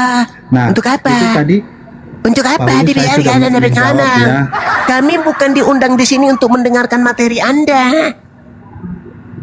Yesus Kenapa diundang di sini untuk diskusi atau untuk apa? Diskusi sendiri. diskusi menjawab pertanyaan yang Diskusi ditanyakan berarti dan antara bertanya dua sesuai pihak, kan? dengan tema. Antara dua pihak nggak ini? Pertanyaan saudara sudah kita jawab. Sekarang pertanyaan saya. Paulus menulis 13 buku bukan dari Tuhan dan bukan dari Yesus. Lalu dari mana? Udah bisa saya jawab? Ya, bisa dijawab ya. Jangan Tadi ada beberapa poin pertanyaan Anda. Saya akan selesaikannya. cuman satu doang. 13 kitab Yesus Tadi itu Anda Paulus itu Paulus dengarin, terima Bang dari Cuma, mana? saya masih hafal Itu aja semua satu ucapan pertanyaan. Anda. Saya ulangi. Anda bilang 13 buku itu didapat dari mana? Ya, itu pertanyaan pertanyaannya. Anda yang Silakan. pertama. Pertanyaan Itu Anda aja. yang kedua, pertanyaan Anda yang kedua, Astagfirullah. bukankah Yesus sudah menyampaikan bahwa segala firman Itu bukan pertanyaan, itu pernyataan. Bedakan pernyataan dengan pertanyaan. Pernyataan Yesus, segala firman pertanyaan sudah Anda, Yesus penulisan itu sampaikan. terjadi apakah Ya setelah Allah ya Yesus Karim. itu terangkat atau Yesus belum terangkat? Itu Ya pernyataan Allah. dari Anda dengan dasar ayat itu. Ya Anda Allah ya sampaikan Karim. tadi. Jangan mempersulit diri saudaraku. Pertanyaannya sederhana. 13 Bang buku Suma Paulus kayaknya ini Paulus takut terima dari supaya mana? saya Dari bisa Elohim jelaskan di tidak, pasuk-pasuk. dari Yesus juga tidak. Lalu dari mana? Udah bisa saya selesaikan, Bang Suma? Apa yang Anda ingin Tanpa selesaikan? harus dipotong-potong, tanpa harus dipotong-potong. Saya bertanya dan minta Kalau saudara jawaban. potong-potong, saya bisa mengartikan bahwa saudara dalam keadaan kepanikan. Ya udah, saya panik. Silakan. Biar Anda puas. Jawab, dari mana Paulus mendapatkan 13 bukunya? Silakan. Oke, saya menjawab ya. Ya, dari mana Paulus mendapatkan ke-13 bukunya? Saya menjawab, saudara. Paulus itu kan mendapat hikmat dari Roh Kudus. Dari mana didapatkan? Dari Roh Kudus, dituntun oleh Roh Kudus. Itu Di mana sudah saya dalilnya? jawab. Di mana Sebentar. dalilnya Paulus mendapat bimbingan dari Roh Kudus? Silakan. Loh, kan dia ketemu Yesus langsung, itu ada penglihatan itu. Kan tadi saya sudah sebutkan. Atau Anda meminta dalil Paulus bertemu dengan ada penglihatan kepada Paulus? Mau saya tunjukkan data itu lagi? Bang Suma nggak hafal lagi. Saya selesaikan dulu ya. Nanti Anda minta datanya, saya tunjukkan ya. Di mana dalilnya Paulus menerima firman dari Roh Kudus? Elohim tidak, Menerima Yesus tidak. firman. Sekarang kandidatnya Roh Kudus. Nah, sekarang tolong Dari tunjukkan Yesus. di mana dalilnya Paulus menerima dari Roh Kudus. Silakan. Menerima firman dari Roh Kudus, gimana ceritanya Bang Suma mengerubah kalimat saya? Saya bilang Paulus mendapat hikmat dari Roh Kudus, bukan menerima firman dari Roh Kudus. Ya, nah sekarang saya catat Yang saya data. tanya, Paulus menerima firman dari mana? Bukan menerima hikmat, firman. Oke, menerima firman dari Yesus ya. Saya tunjukkan datanya. Yesus sebelum ketemu Paulus sudah menamatkan firman-Nya. Segala firman yang engkau berikan kepadaku telah aku sampaikan kepada muridku. Tidak ada Paulus menerima firman di situ. Dan tidak ada 13 buku Yesus ajarkan di situ. 13 buku Paulus itu berdiri sendiri. Yesus tidak pernah menyampaikan kepada muridnya tentang buku Roma, Galatia, Filipi. Nggak ada Yesus mengajarkan buku-buku itu, nggak ada. Nah, Paulus memunculkan buku itu, sumbernya siapa? Yesus. Hai, Yesus menamatkan ajarannya sebelum bertemu dengan Paulus. Kenapa Anda memfitnah Yesus yang memberikan firman 13 buku kepada Paulus? Sedangkan Yesusnya sudah menamatkan segala firman-Nya. Kalau Anda mengatakan Yesus mengajarkan firman kepada Paulus, berarti Anda boleh berkata Yesus itu pembohong. Yohanes 17 nomor 8. Segala Tadi Anda firman minta yang data, engkau kan? berikan, segala firman yang engkau berikan telah aku sampaikan kepada mereka. Pertanyaan saya, segala firman yang Yesus sampaikan di situ, apakah ada buku Roma? Tapi lari lagi dia ini, lari. Tadi saya udah mau jawab sekalian itu, tapi dia lari. Pas Enggak, itu sekarang kamu saya menuduh, fokus ke ini, dia mau saudara lari menuduh bahwa Sebentar. Paulus menerima firman dari Yesus. Oke, segala firman yang Yesus sampaikan, apakah ada buku Roma? lagi. Kok ini saya nggak bisa buka ini lagi nih? Jangan buka celana, buka otak. Buka Nggak bisa otak. buka data nih. Buka otak, buka otak. Ya, saya bacakan ya. Segala Di sini. firman yang engkau berikan kepadaku Dalam- telah aku sampaikan kepada mereka. Mereka telah menerimanya. Apakah yang diterima murid-murid Yesus saat itu sudah ada buku Roma? Kita selesaikan satu-satu dulu, Bang Suma. Alamak. Kita satu aja belum selesai, Bang Suma udah lompat. Enggak, ini pernyataan saudara Itu lompat, bahwa itu Paulus lompat, saudara. menerima firman dari Yesus. Berarti Kok kalau masa firman diskusinya yang nggak diterima terarah Yesus gitu loh? Paulus ini dari Yesus, berarti sejak semula sudah ada buku Roma, Galatia, Filipi, Korintus. Ada enggak Yesus menyampaikan buku-buku ini ketika dia menamatkan ajarannya? Segala firman yang kau berikan kepadaku telah kusampaikan kepada mereka. Dan mereka telah menerimanya. Ada enggak muridnya menerima buku Mereka nggak Roma, bisa Galatia, diskusi Filipi nih. dan seterusnya? Ada enggak? Nggak bisa diskusi ya. Ada enggak? Nggak tahu diskusi dia. Kalau nggak ada, berarti 13 buku Paulus itu buku baru. Nah, itu diterima Paulus dari mana buku baru ini?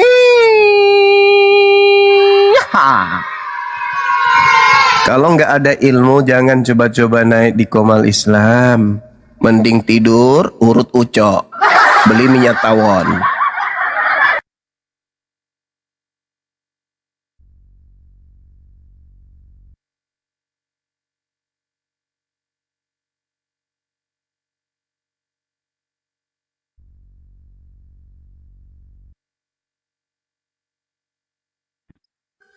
Okta, selamat siang Okta.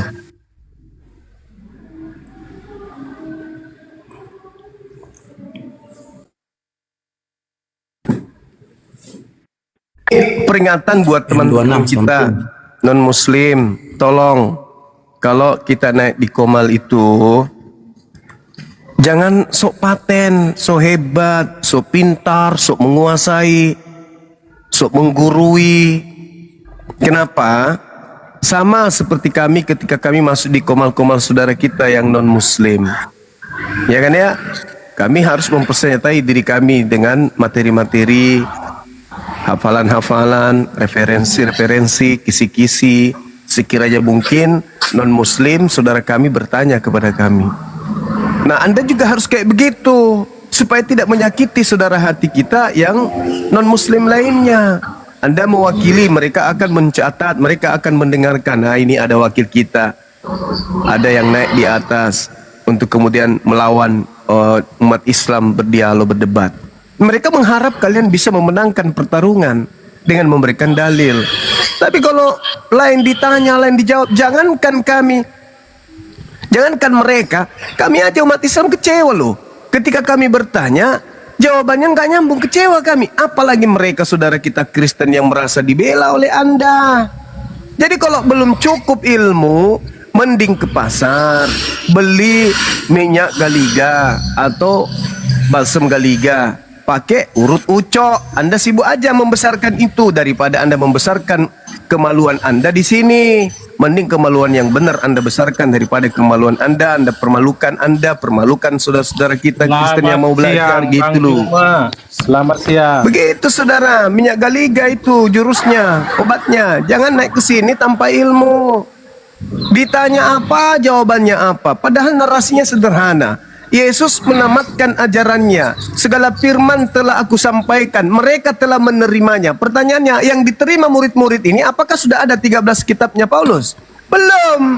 Nah, berarti menerimanya. Berarti 13 buku Paulus ini adalah hal baru. Sebagai hal baru, siapa yang menyampaikan kepada Paulus? Siap, baik. Silakan. Diskusi Bang Juma. Boleh. Sebentar, dari siapa dulu? Bang tuh. Iya, Bang Alos. Selamat siang Bang Alos. Bang Alos, selamat siang. Selamat siang, salam. Oke, Bang Tapi belum nggak selamat mabuk ya. siang. Bentar dulu Anos, gantian dulu. Faber, Faber, Kau itu belum jawab saya pertanyaannya supaya sebentar dulu. Waduh, Faber Islam apa Kristen? jangan kau paksa pandai kau. Jangan gitu Bang Alos, nanti. Kabar Bang Faber, Alos. Faber, Fiber. Faber. Lanjut. Saya lanjut Kuira dulu. Kuira dulu ya. Jam Bang, cuma aku setengah jam. Aku ada kesibukan. Silakan ditanya kitabku Bang Zuma. Apa mau ditanya?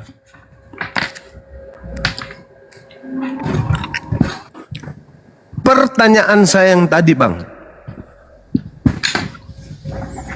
Ada jarak antara Yesus menamatkan ajarannya dengan munculnya Yesus. Setiap surat-surat Yesus selalu mengatakan dari Yesus, dari Yesus, dari Yesus. Yesus ini tidak mungkin pembohong kan? Ketika dia mengatakan dalam Yohanes 17:8, segala firman yang engkau berikan kepada aku telah aku sampaikan kepada mereka dan mereka telah menerimanya. Itu pernyataan Yesus sendiri. Apakah firman yang Yesus sampaikan ini itu adalah isi dari 13 bukunya Paulus? Bukan. Bukan. Berarti yang menyampaikan 13 kitab kepada Paulus ini siapa? Baik. Paulus ada suratnya setelah 28 tahun Yesus naik ke surga ya. Jadi jauh jaraknya dan memang secara fisik tidak pernah ketemu.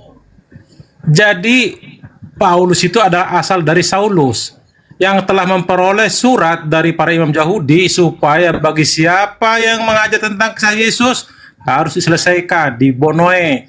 Apa yang terjadi ketika Damsik? Malah dia kena azab 3 hari. Situlah dia pertobatan itu. Artinya Anda benar. Secara fisik, Paulus itu tidak ketemu dengan Yesus. Tapi ada pernah dia 3 hari 3 malam.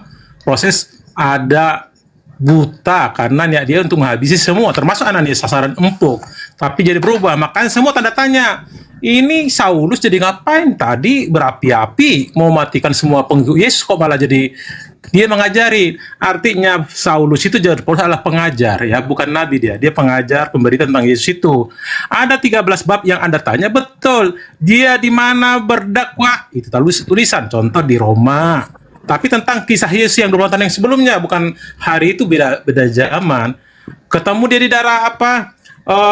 Efesus ditulis, itulah bab itu, bukan firman semua, dia bukan firman itu, narasi dia tentang pengajaran tentang Yesus. Lanjut.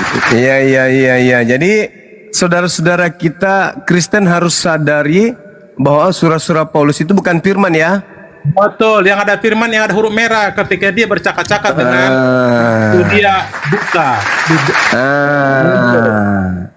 Itu poin saya udah nyampe. 13. Apalagi mau tanya? Silakan tanya. Aku tinggal 20 menit lagi. 13 kitab Paulus itu bukan firman Tuhan. Dah, poin pertama. Kalau firman itu langsung dari Allah ya. Kalau bukan dari Allah, bukan firman.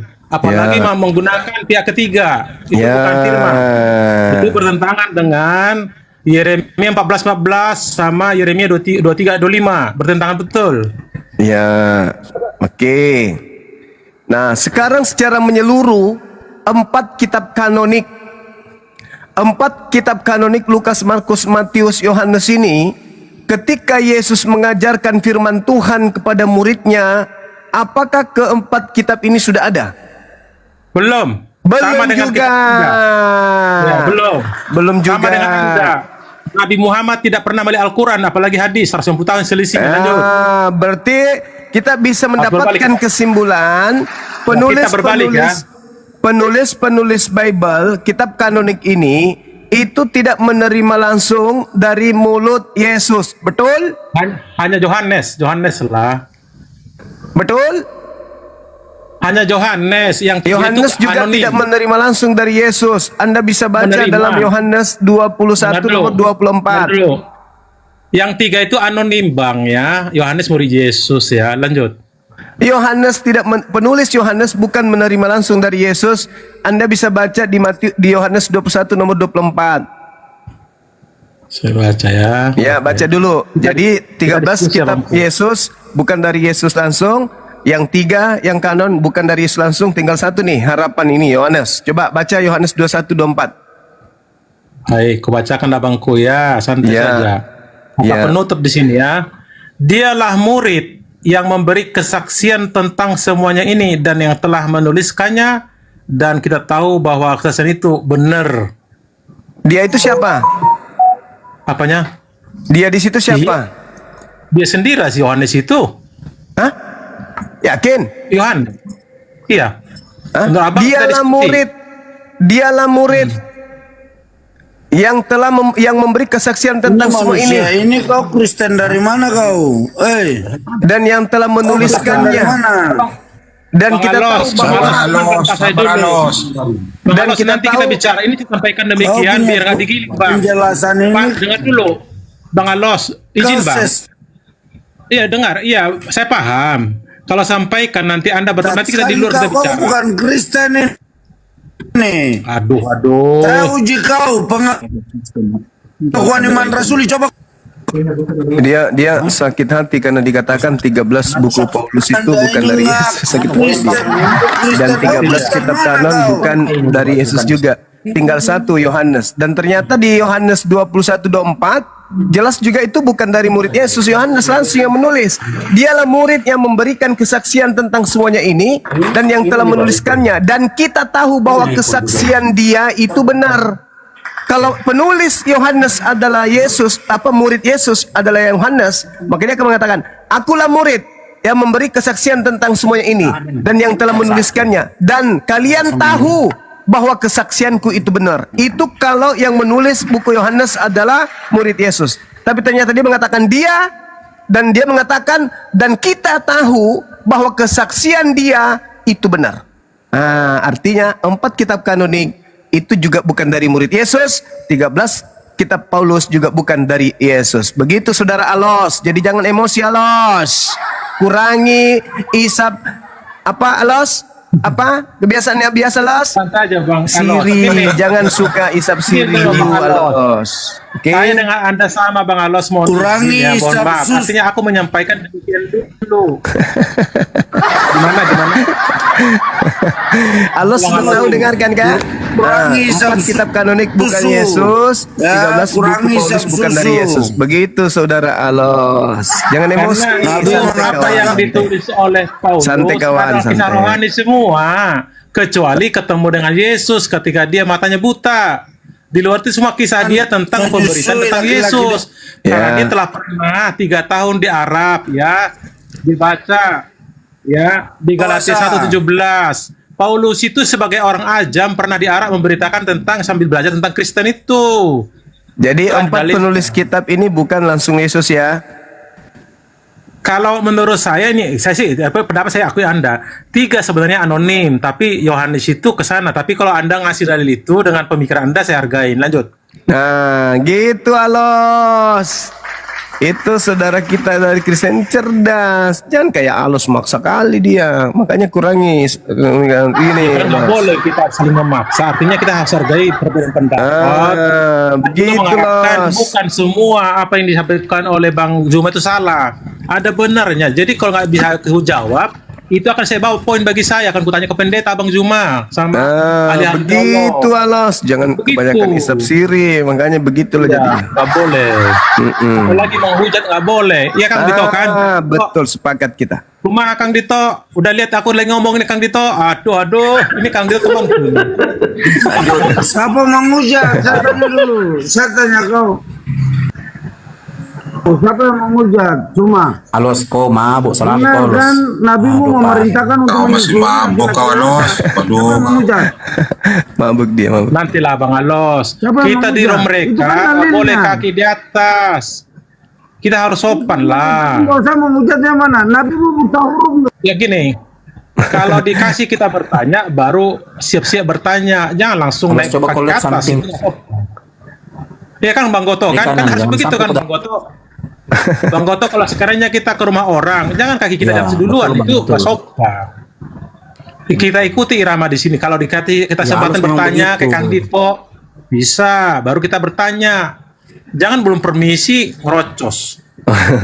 Oke, lanjut. Lanjut Bang Juma, Gota, silakan, aku tinggal 15 menit lagi Males nih. begitu, maaf. Soalnya saya Silakan, agak silakan. sibuk nih. Ada mau tanya lagi Bang? Ya. Iya, itu Kata aku belum aku jawab bertanya tadi bisa. jawaban. Bentar. Bang Pia, Silakan, Brogia silakan, siapa? silakan. Brogia Kristen kah? Silakan Bang. Silakan. Bukan, maksudnya gimana? Silakan kalau mau bertanya silakan. Oh, mau aku disuruh bertanya? Baik. Iya, silakan kalau mau bertanya silakan Bang. Bang Juma, aku kan pernah aku baca dengan sering kita ketemu gini, sekali-sekali aku membaca kitab Anda juga. Cuman aku nggak paham di terjemahan, tolong saya jelaskan abangku. Di Al-Hijr ayat 26, salah cuman 1, 27, di 28 juga sama redaksinya, tapi kenapa di 26 itu ada disebut kami menciptakan Adam? Kalimat sama persis dengan di 28, aku menciptakan Adam. Kok jadi ada beda objek nih? Kalau kami betul lebih dari satu. Tolong dijelaskan Bang Zuma. Terjemahan aku ya, huruf Arab nggak ngerti. Lanjut.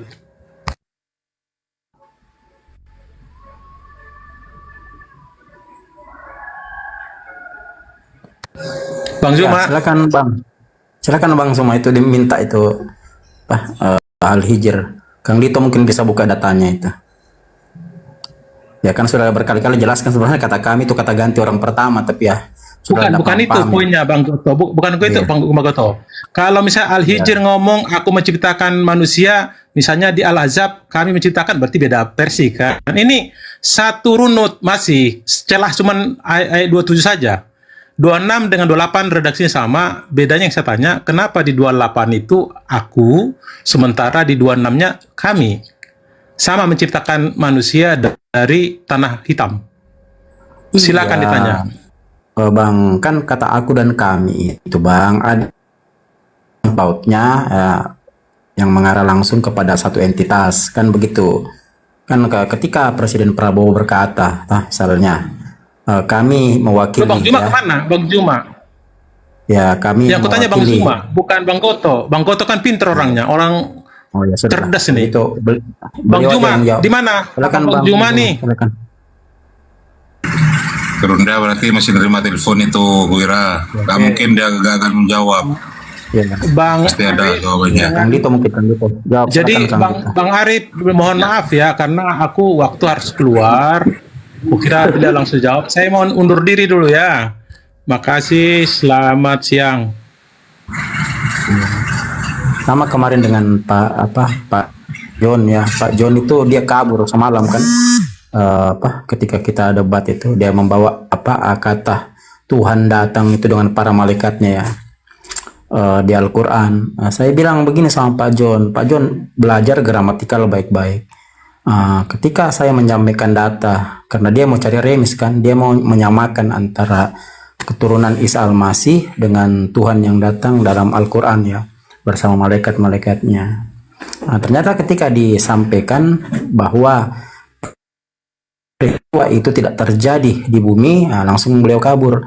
Karena dalam Matius 24 ayat 30 kan dijelaskan bahwa peristiwa itu terjadi di bumi. Jadi Isa turun kedua kali itu terjadi di bumi. Dia turun ke bumi, beda keterangannya dalam Al-Quran. Ketika ada narasi yang mengatakan Tuhan datang bersama malaikatnya, kan begitu. Jadi kondisi pada saat itu berbeda. Nah, kalau di Islam begini, Mbak. Di Islam setelah kematian itu kan ada yang jadi yaumul masar dulu, baru yaumul hisab, baru yaumul misan, baru yaumul jasah. Jadi ada tingkatan-tingkatannya. Ini terjadi di luar bumi. Bukan di bumi Bang, di luar bumi. Jadi ya yaumul masar, yaumul hisab, yaumul misan, yaumul jasah itu terjadi di luar bumi. Sementara Isa itu turun ke bumi. Silakan baca Matius 24 ayat yang ke-30. Jadi jangan disamakan Bang. Pak John mencoba membawa narasi ini tanpa memperhatikan baik dari sisi gramatikal atau pemaknaan kata-kata itu dalam tata bahasa. Akhirnya beliau kabur kan karena tidak sanggup ya membawa narasi, tapi dia tidak mengerti budaya Islam seperti apa. Begitu kira-kira Bang. Silakan dilanjut. Di situ ayat selanjutnya kan melibatkan kuasanya kan di situ kan. Siapa yang ngambil tanah? ke bumi. Bukan Allah sendiri lah, malaikatnya. Jadi siapa dulu Bang Goto? Siapa dulu? Ini ada 3 tamu.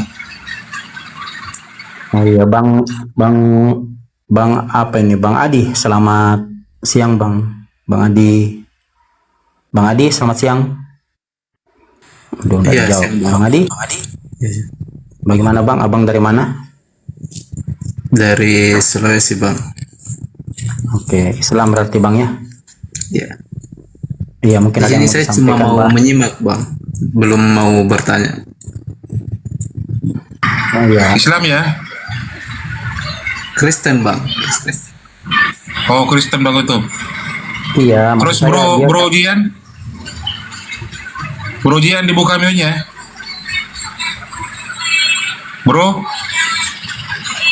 Bro Jian, dibuka mute-nya Bro Jian. Selamat siang. Bro Jian, satu kali lagi, Bro Jian. Selamat siang. Ya, Valentin. Kristen apa Islam?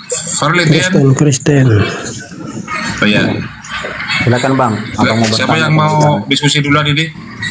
Ya, silakan Gerunda Bang. Abang mau bertanya. masih ibadah Gerunda.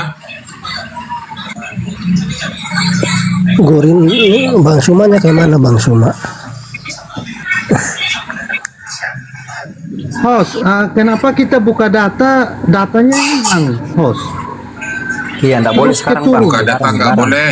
Dilarang. Bacakan aja. Dari tadi sudah 5 pelanggaran ini, Ramas. TikTok. Iya, TikTok melarang Bang. Tidak boleh Bang. Silakan Kang Gito, diambil alih dulu Kang Gito. Iya, silakan. Bang Bang siapa ini? Silakan bertanya Bang. Abang mau bertanya atau ditanya silakan, atau sesuai tema silakan. Jawab temanya Bang. Silakan.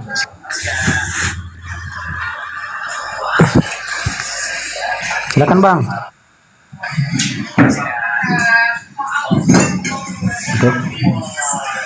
Iya, saya ambil alih. Iya, ambil alih silakan Kang Dito, silakan. Ya, Bang Ferli mau berdiskusi sesuai dengan tema atau Anda mau curhat? Tadi menyimak apa yang disampaikan, materi yang luar biasa dari Bang Suma. Silakan. Kalau saya mau bertanya kepada Bang Suma. Itu saja. Iya, tanya aja Bang, silakan. Ini banyak guru-guru kita ini, silakan. Halo Bang Suma. Ya, halo. Tidak, saya bertanya kepada Bang Suma. Lagi sholat beliau, lagi sholat Bang. Oh, berarti tunggu aja sampai dia habis sholat. Ada pertanyaan-pertanyaan yang dia belum jawab. Mau tuntaskan akan hari ini. Apakah dia kabur lagi? Jangan framing. Waduh, ini siapa ini Bang itu, Kang itu. Si Ucil dah. Bukan. Ya, kau tanya saja. Nanti beliau kalau sudah selesai pasti akan buka mic-nya. Silakan, apa pertanyaanmu?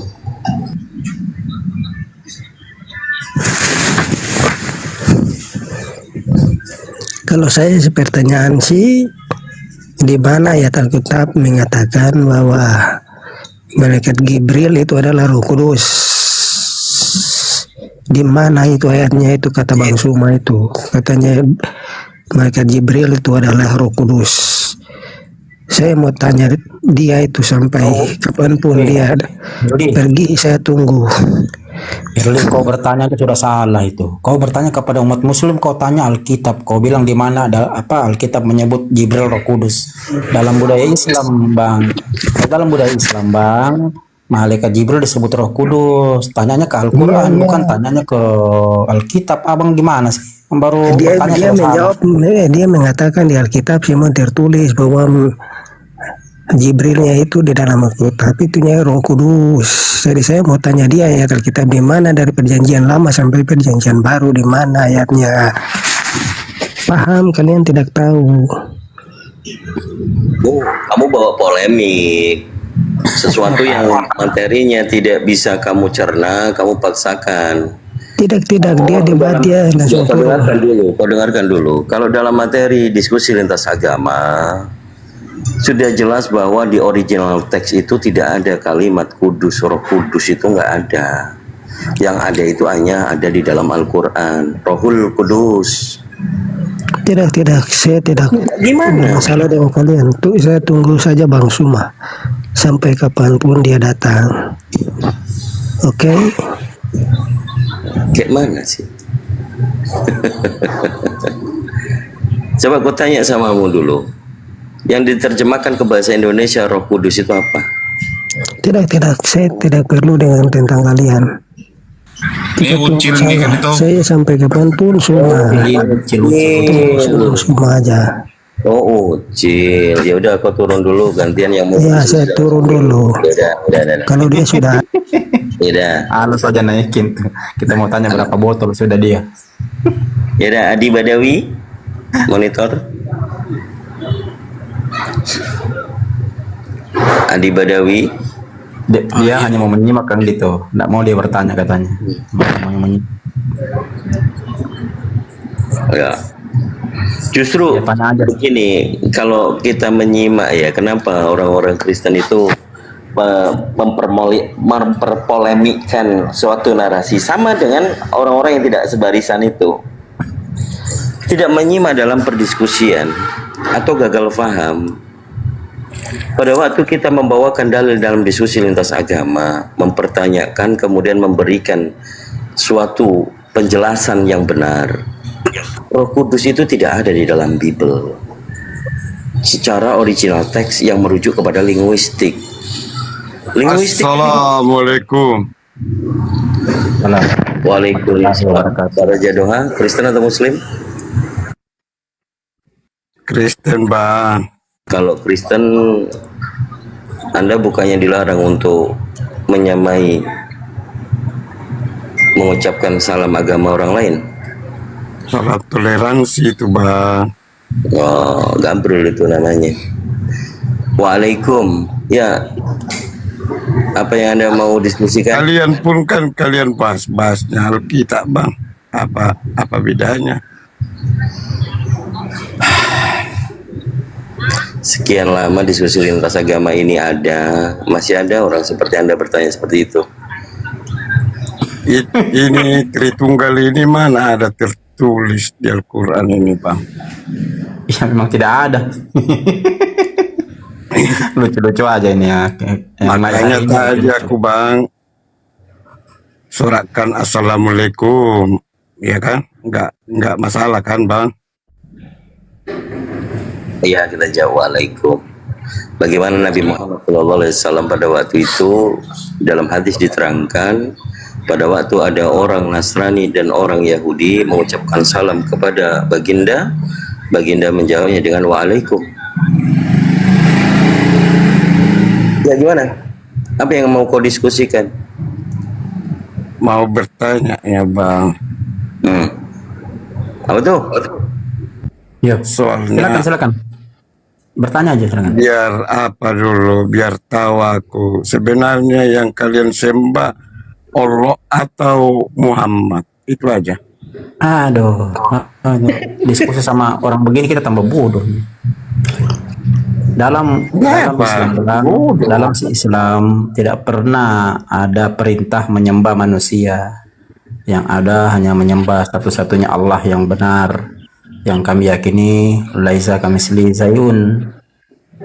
Itu loh, Bang, tidak menyerupai Allah apapun. itu siapa itu, Bang? Allah. Syallah. Allah itu ya pencipta langit dan bumi, Bang. Pernah dia turun ke bumi? Pernah menunjukkan diri dia? Tidak pernah, Bang. Allah tidak pernah jadi manusia. Kami sama Kristen pernah. Wah, itu kan Kristen, Bang, bukan Islam. Buat apa kalian sembah-sembah si Allah itu tapi nggak pernah menunjukkan diri, Bang? Ya percuma lah. Sama Tuhannya Yesus juga tidak pernah menunjukkan diri, Bang. Yohanes 5 ayat 37, Bapa yang mengutus aku, dia yang bersaksi tentang Gini aja, Bang Betul. Kita coba ya, kita coba bertanya kepada beliau ini. Kita bertanya kepada beliau ini secara rasional. Abang Raja, apa pernah melihat Yesus, Bang? Iya. Apa pernah melihat Yesus, Bang? Pernah di hatiku rasakan. Mabuk berapa botol nih? Aduh, parah. Pertanyaan saya ulangi lagi, apakah Pak Raja pernah melihat Yesus? Nggak pernah, tapi orang-orang Udah kalau nggak saya pernah. ngomong lain, aduh, makin kayak begini nih Kristen ini, ya Allah. Itu namanya berhayal lah, Bangku. Kau meyakini sesuatu yang tertulis, Tuhan mau muncul jadi manusia, tapi kau nggak pernah lihat. Banyak di Shopee kami tuh.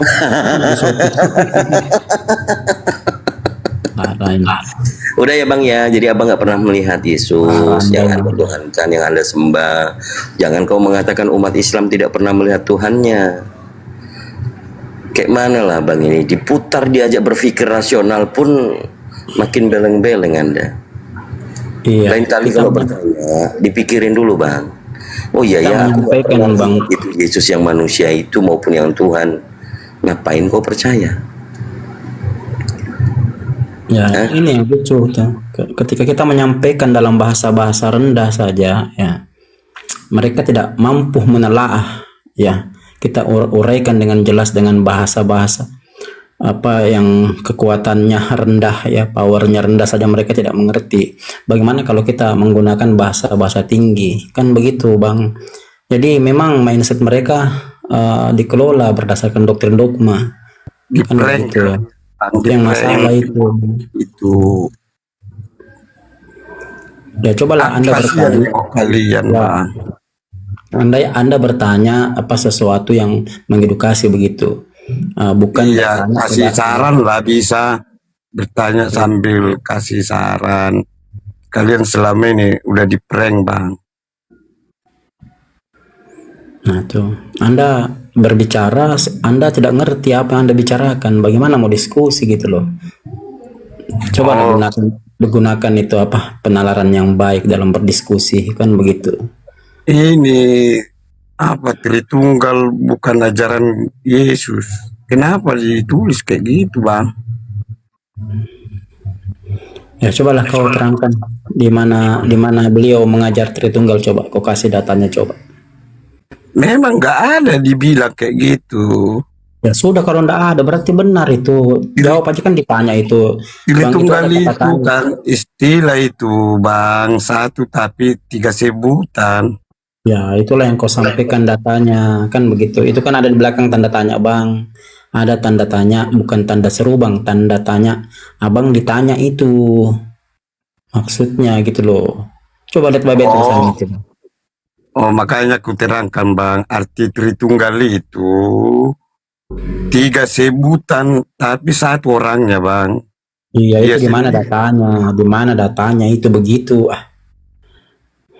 Datanya itulah kata istilah kalau di kami Kristen Bang, dibilanglah Tritunggal. Iya, itu datanya di mana, kitab apa Bang? Kitab apa, pasal berapa, ayat berapa gitu loh. Ya, ada memang di Alkitab itu. Yang gitu lanjut aja. Kayaknya saya kayak gini itu Bang. Dengar dulu. Abang makan bodrek seberapa biji nih Bang? Mana ada tertulis sunat di Al-Quran? Kenapa kalian sunat? Aduh, apa sih? Cobalah yang cerdas-cerdas sedikit naik supaya kita ini ada edukasi loh, bukan apa edukasi yang membuat apa pemahaman kita tambah bodoh gitu, kan begitu, tentang satu narasi.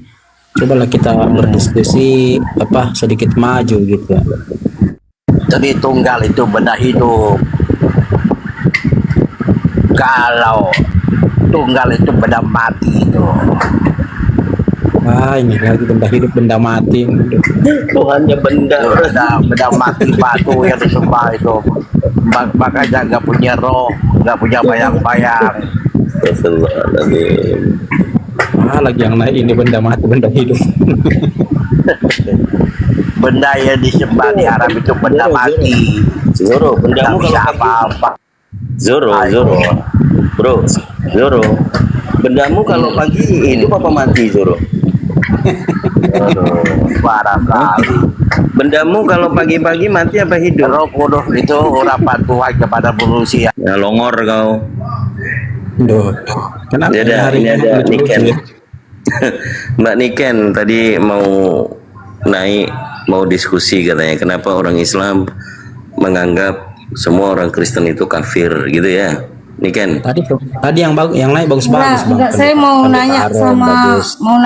Bang Zuma, kenapa hanya Islam sama Kristen aja yang selalu berdebat? Ya, Makasih. Bunda Niken, perhatikan realita, Bunda. Nah, coba Bang Niken belajar dulu populasi ya. Nah, populasi Islam berapa di Indonesia, populasi Kristen berapa, Hindu Buddha berapa gitu loh. Itu dulu Bunda Nita pelajari supaya Bunda Nita ngerti kenapa sih antara Islam dan Kristen aja, kenapa ada agama lain, lalu masuk kepada ajaran mereka. Kan begitu, Bunda. Pasti Bunda ngerti nanti itu. Apa hubungannya populasi Kristen Islam dengan diskusi-diskusi ini. Kan begitu, Bunda ini. Bunda Ya, Nita. bukannya di Indonesia minoritasnya Kristen, Buddha sama kan? Hindu, Buddha. Itu aja Bunda udah ngerti. Jadi gini aja, saya jawab simpel aja ya Bunda Nikennya. Jadi gini Bunda Niken ya. Ketika Islam menjadi salah satu negara muslim terbesar di dunia ya, dan menjadi tujuan para misionaris ya untuk mengkristenkan ya, maka salah satu dasar debat ini ada, diskusi ini ada, karena ada program-program dari pihak Kristen itu yang mencoba mengkristenisasi, kan begitu Bunda ya. Nah, yang pertama, yang kedua ya, kenapa debat ini sering ya kita lakukan berlangsung dengan baik? Kenapa? Karena Hindu, Buddha dengan yang lain itu tidak mencuri istilah-istilah Islam masuk ke dalam kitabnya, tapi dalam budaya Kristen itu mengambil ya istilah-istilah Islam masuk ke dalam kitab Anda. Itu yang nomor dua. Kenapa debat ini sampai detik ini bisa terjadi? Nah, begitu kira-kira ya. Nah, tentu yang ketiga, kenapa debat panjang ini terus terjadi, tidak akan berhenti ya, karena munculnya para debater-debater Kristen yang menghujat budaya Islam. Salah satunya yang lari ke Amerika ya, Bapak Saifuddin, kan begitu. Jadi tiga hal ini Bunda perlu pelajari. Kenapa kita sering berdiskusi, berdebat ya? Karena Islam posisinya di negara kita adalah mayoritas ya, yang tentu ketika akidahnya dikorek ya, ketika umatnya mencoba dikristenkan, pasti mereka akan melawan dari segala sisi, termasuk melalui dunia debat. Begitu Bunda Niken. Itu mungkin sedikit dari saya supaya Bunda pahami ya. Silakan Bunda Niken. Silakan Bunda Niken. Itu sudah 3 alasan itu saya berikan kepada Bunda Niken. Itu sesuai realita. Silakan. Ya, udah makasih Bang. Jawabannya Ya kalau makasih. boleh saya tambahin begini. Ini realita. Saya sukanya sih ngomong yang nyata-nyata, yang fakta-fakta gitu loh ya. Kalau orang Islam membaca Bible, di situ ada alfabet ya, kata ALLAH, yang semua umat Islam terbiasa membaca dalam bahasa Indonesia. ALLAH itu menganggapnya adalah ya sesembahan kami, Allah. Kami baca Allah, tapi kalian baca Allah. Sehingga tujuannya kenapa ada kalimat Allah itu di dalam Bible, ini rencananya memang sebagai landasan misionaris untuk memurtadkan saudara-saudara Muslim yang tidak paham atau tidak pernah mendengarkan diskusi kami dengan orang-orang Kristen. Kalau tidak ada dikatakan diskusi Islam dan Kristen, atau orang Islam membuat apologet Islam seperti ini, maka makin banyak orang yang ditipu oleh orang-orang Kristen. Kalau Anda tidak termasuk di dalamnya sebagai orang Kristen yang tidak mensiarkan kekristenan, ya mungkin Anda merasa kurang literatur, Anda kurang membaca Bible. Bible itu keislaman. Amanat agung itu dengan tujuan untuk memberitakan supaya dijadikan semua murid itu dibaptis, termasuk umat kami, umat Islam. Sementara di Islam, orang yang faham ilmu terkait keislamannya, Allah itu tidak mungkin punya anak. Dikatakan dalam Al-Quran, lam yalid walam yulad, itu akidah. Sementara di kitab saudara ada istilah anak Allah. Di Al-Quran anak Allah itu, kalimat itu dikatakan dalam Al-Quran, hanya karena perkataan itu hampir bumi itu retak, langit itu pecah, hanya karena kalimat itu. Ini keyakinan umat Islam. Kemudian kalian sama-samakan juga untuk mencari jemaat, kalian menggunakan nama Isa Al-Masih alaihissalam. Ini nggak bisa dipungkiri bahwa kalian memang bermaksud mencari jemaat, tapi dengan cara yang menghalalkan segala cara. Nah, kalau kita umat Islam mengatakan ada surah Al-Kafirun, lakum dinukum waliyadin, apakah bermanfaat bagi saudara-saudara Kristen yang menyatakan ada kalimat Allah di situ? Jadi perdiskusian ini sudah ditetapkan, maka di Al-Quran kita juga diseru untuk berdebat secara baik-baik.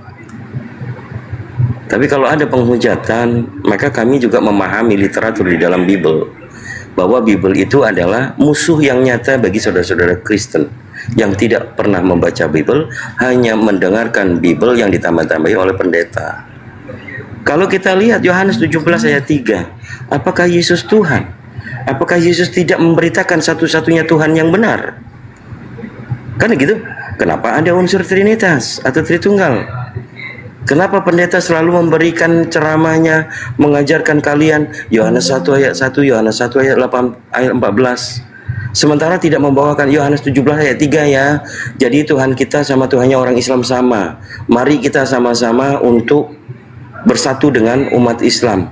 Kita berikrar asyhadu alla ilaha illallah wa asyhadu anna Muhammadar Rasulullah. Kita nggak perlu lagi ke gereja, karena masjid banyak di Indonesia. Saudara-saudara kita Muslim mempercayai Nabi Isa alaihissalam atau Yeshua HaMashiach atau Yesus Kristus adalah utusan Allah. Ada nggak yang seperti itu, pendeta? Itu loh. Ya kalau mengatakan Tuhannya sama Allah, ya ngapain lagi Anda masih bergereja?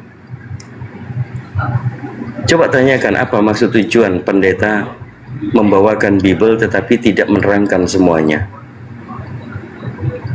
Anda renungkan, bukan kami membenci Kristen. Saya mengalah, mama sama adik saya masih Kristen, Katolik. Gak ada tuh saya memaksakan, ayo ma, ayo dek masuk Islam. Enggak, karena kita yakini hidayah itu hak mutlaknya Allah. Dan kami sangat meyakini bahwa la ikraha fiddin. Tidak kami paksakan Islam ini sebagai otoritas yang harus kalian semua orang-orang kafir ini yakini. Enggak.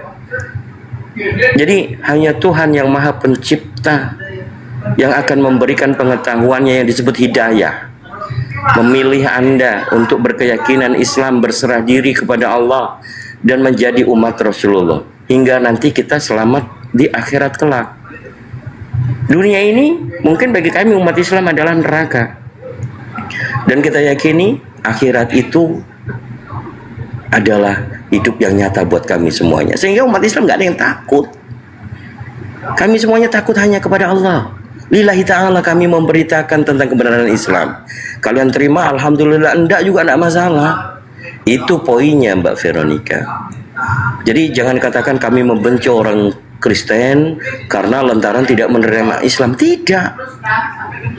Karena kita meyakini hidayah itu mutlak hanya milik Allah, dan Allah yang maha membolak-balik hatinya manusia. Saat ini Anda di Kristen, siapa tahu nanti malam tiba-tiba Allah memberikan hidayahnya kepada Mbak Niken karena ada suatu kejadian, dan ini mutlak karena Allah. Besoknya saya berikrar ajalah aku ikut Islam, aku berserah diri kepada Allah, hidup dan matiku hanya untuk Allah, bukan untuk Yesus. Yesus sujud, umat Islam sujud. Yesus puasa, umat Islam puasa. Yesus memberitakan satu-satunya Tuhan yang benar. Islam memberitakan la ilaha illallah. Tidak ada sesembahan yang lain kecuali Allah yang berhak disembah. Apa bedanya? Jadi ini diskusi memang tidak bisa dihindari. Banyaknya orang-orang Kristen yang senior, debaternya sudah banyak, yang ada yang mu'alaf, ada yang tetap bertahan. Tetapi apakah mereka mendapatkan kebenaran? Ada yang sudah mendapatkan kebenaran tapi enggan untuk masuk Islam. Kenapa? Karena belum diberikan hidayah oleh Allah. Itu poinnya. Tapi kalau beritakanlah kepada seluruh makhluk, sampai hewan, tumbuhan, bahkan macan, kalau ketemu di Injili gimana? Nggak bunuh diri. Begitu Mbak Niken. Lanjut.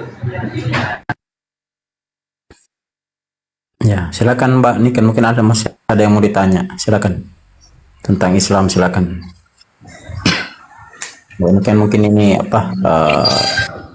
akademisi kali ya tadi. Caranya pertanyaannya bagus, Dun ya. Tapi konsepnya kayaknya beda. Coba bedanya di mana? Tadi kita sama-sama mendengarkan dari Gurunda Bang Suma tentang Yesus yang tertulis di Bible. 1 Yohanes pasal 3 Iya. nomor 2. Konsep ketuhanannya, Bang. Kayaknya beda konsep ketuhanannya. Ya kalau konsep ketuhanan yang dibawa oleh Paulus ya beda. Paulus menerangkan sebab Kristus telah mati dan bangkit supaya menjadi Tuhan. Jadi Paulus membuat pembanding Tuhan yang diperkenalkan oleh Yesus dengan mengatakan Yesus mati di kayu salib, mati bangkit menjadi Tuhan. Jadi ada dua Tuhan. Yohanes pasal 4 nomor 22, dia mengatakan, kamu menyembah apa yang tidak kamu kenal. Kami menyembah apa yang kami kenal. Yesus menyembah di situ sebagaimana umat Islam menyembah Allah Subhanahu wa taala. Dilanjutkan ke nomor 23-nya.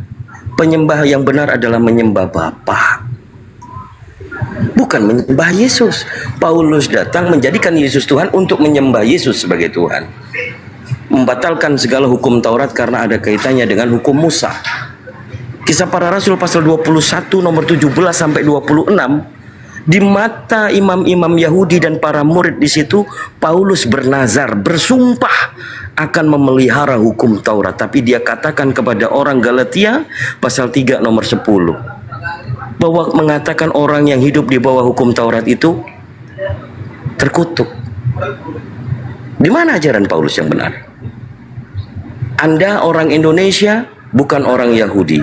Paulus mengajarkan lahiriah. Yahudi bukanlah Yahudi lahiriah, tapi Yahudi rohani. Sementara Yesus mengatakan di kitab saudara, Wahyu 3 nomor 9, lihatlah ada beberapa orang dari jemaat iblis yang mengaku menyebut dirinya Yahudi padahal bukan. Itu Yesus, tulisan merah. Apakah Anda menyadari bahwa Anda adalah jemaat iblis sebagai orang Kristen? Kristen itu pertama kali disebutnya di Antioquia yang mengajarkan Paulus. Dikatakan nomor 25-nya Barnabas pergi ke Tarsus menjumpai Saulus. Ia bertemu dengan dia dan ia mengajaknya ke Tarsus. Mereka setahun lamanya bersama dengan jemaat mengajar banyak orang di sana. Dan murid-murid itulah pertama kalinya disebut Kristen. Siapa yang ngajar? Paulus. Mungkin dia Paulus. Jadi kalau Anda mengatakan pengikut Kristus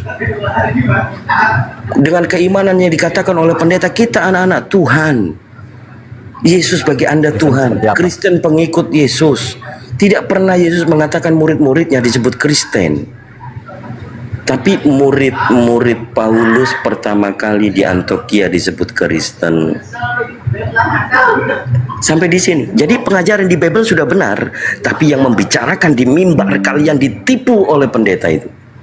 Suruh ke sini pendeta Anda kalau memang mau berani berdiskusi dengan kami atau dengan gurunda kami. Gurunda itu levelnya jangan sama jemaat. Pendeta-pendeta romo, biar kita sama-sama menyimak dan mengambil ilmu dari perdiskusian beliau. Begitu. Betul? Lanjut. Ya, mungkin kita masuk ke sejarah sedikit dulu Kang Dito supaya paham, karena tadi dia bertanya konsep Kristen berbeda kan dengan Islam ya. Mungkin suara saya didengar jelas ya kawan-kawan. Jadi begini kawan-kawan ya. Dalam budaya Kristen itu kan dikenal dengan 5 sumber hukum ya. Yang pertama itu sumber hukum tertinggi itu adalah Bible itu sendiri sebagai pandangan hidup dari sisi iman oleh orang Kristen. Yang kedua itu adalah tradisi apostolos ya, atau tradisi suci para rasul. Yang ketiga itu adalah canonic law ya, atau hukum kanonik. Yang keempat adalah konsili-konsili Ekumenes. Dan yang terakhir yang kelima yang mereka ikuti adalah tulisan bapak-bapak gereja. Jadi begini, Bunda Niken ya, konsep-konsep yang beredar dalam budaya Kristen yang melahirkan puluhan ribu denominasi itu diawali ya dari konsep yang dibawa oleh beberapa orang. Ya, kita kenal yang pertama adalah Sabellius ya, tahun 189, di mana konsep ini mengajarkan satu pribadi 3 penjelmaan ya. Bapa menjadi Allah ya di dalam perjanjian lama, lalu Yesus ya, setelah Yesus naik ke langit baru ada Roh Kudus turunkan, begitu ya konsep Sabellius. Jadi Sabellius pun ini dibantah, akhirnya muncul tahun 264 itu muncul konsep yang dibawa oleh seorang Tertullianus ya. Jadi kelompok ini menyusup ke keuskupan pada masa itu untuk menyebarkan ajarannya. Hanya karena Roma Timur menolak ya, tahun 395 itu menolak ya, akhirnya Tertullianus itu menyebar ke barat, Roma Barat yang dominan itu ada di Eropa, kan begitu Bunda Niken ya. Lalu ada beberapa konsep lain yang digabungkan oleh bapak-bapak gereja, contoh seperti konsep yang dibawa Nestorius ya. Jadi beliau ini adalah uskup di Suriah ya. Jadi beliau mengajar bahwa Yesus itu punya dominatur ya.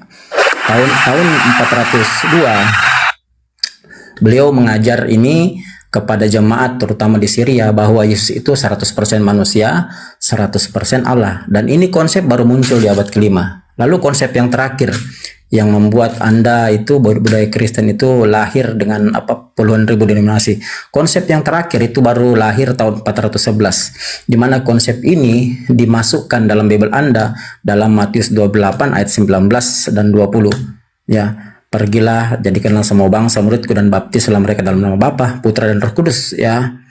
Jadi ayat ini baru masuk tahun 411 dengan manuskrip tertuanya yang kita sering sampaikan ya. Jadi ayat ini sudah lahir berapa puluh tahun semenjak Kodeks Vatikanus ditulis oleh Eusebius. Jadi konsep-konsep ini yang meracuni pikiran Kristen. Ketika Yesus bahkan Paulus sendiri ya menyampaikan pesan bahwa Allah itu cuma satu ya.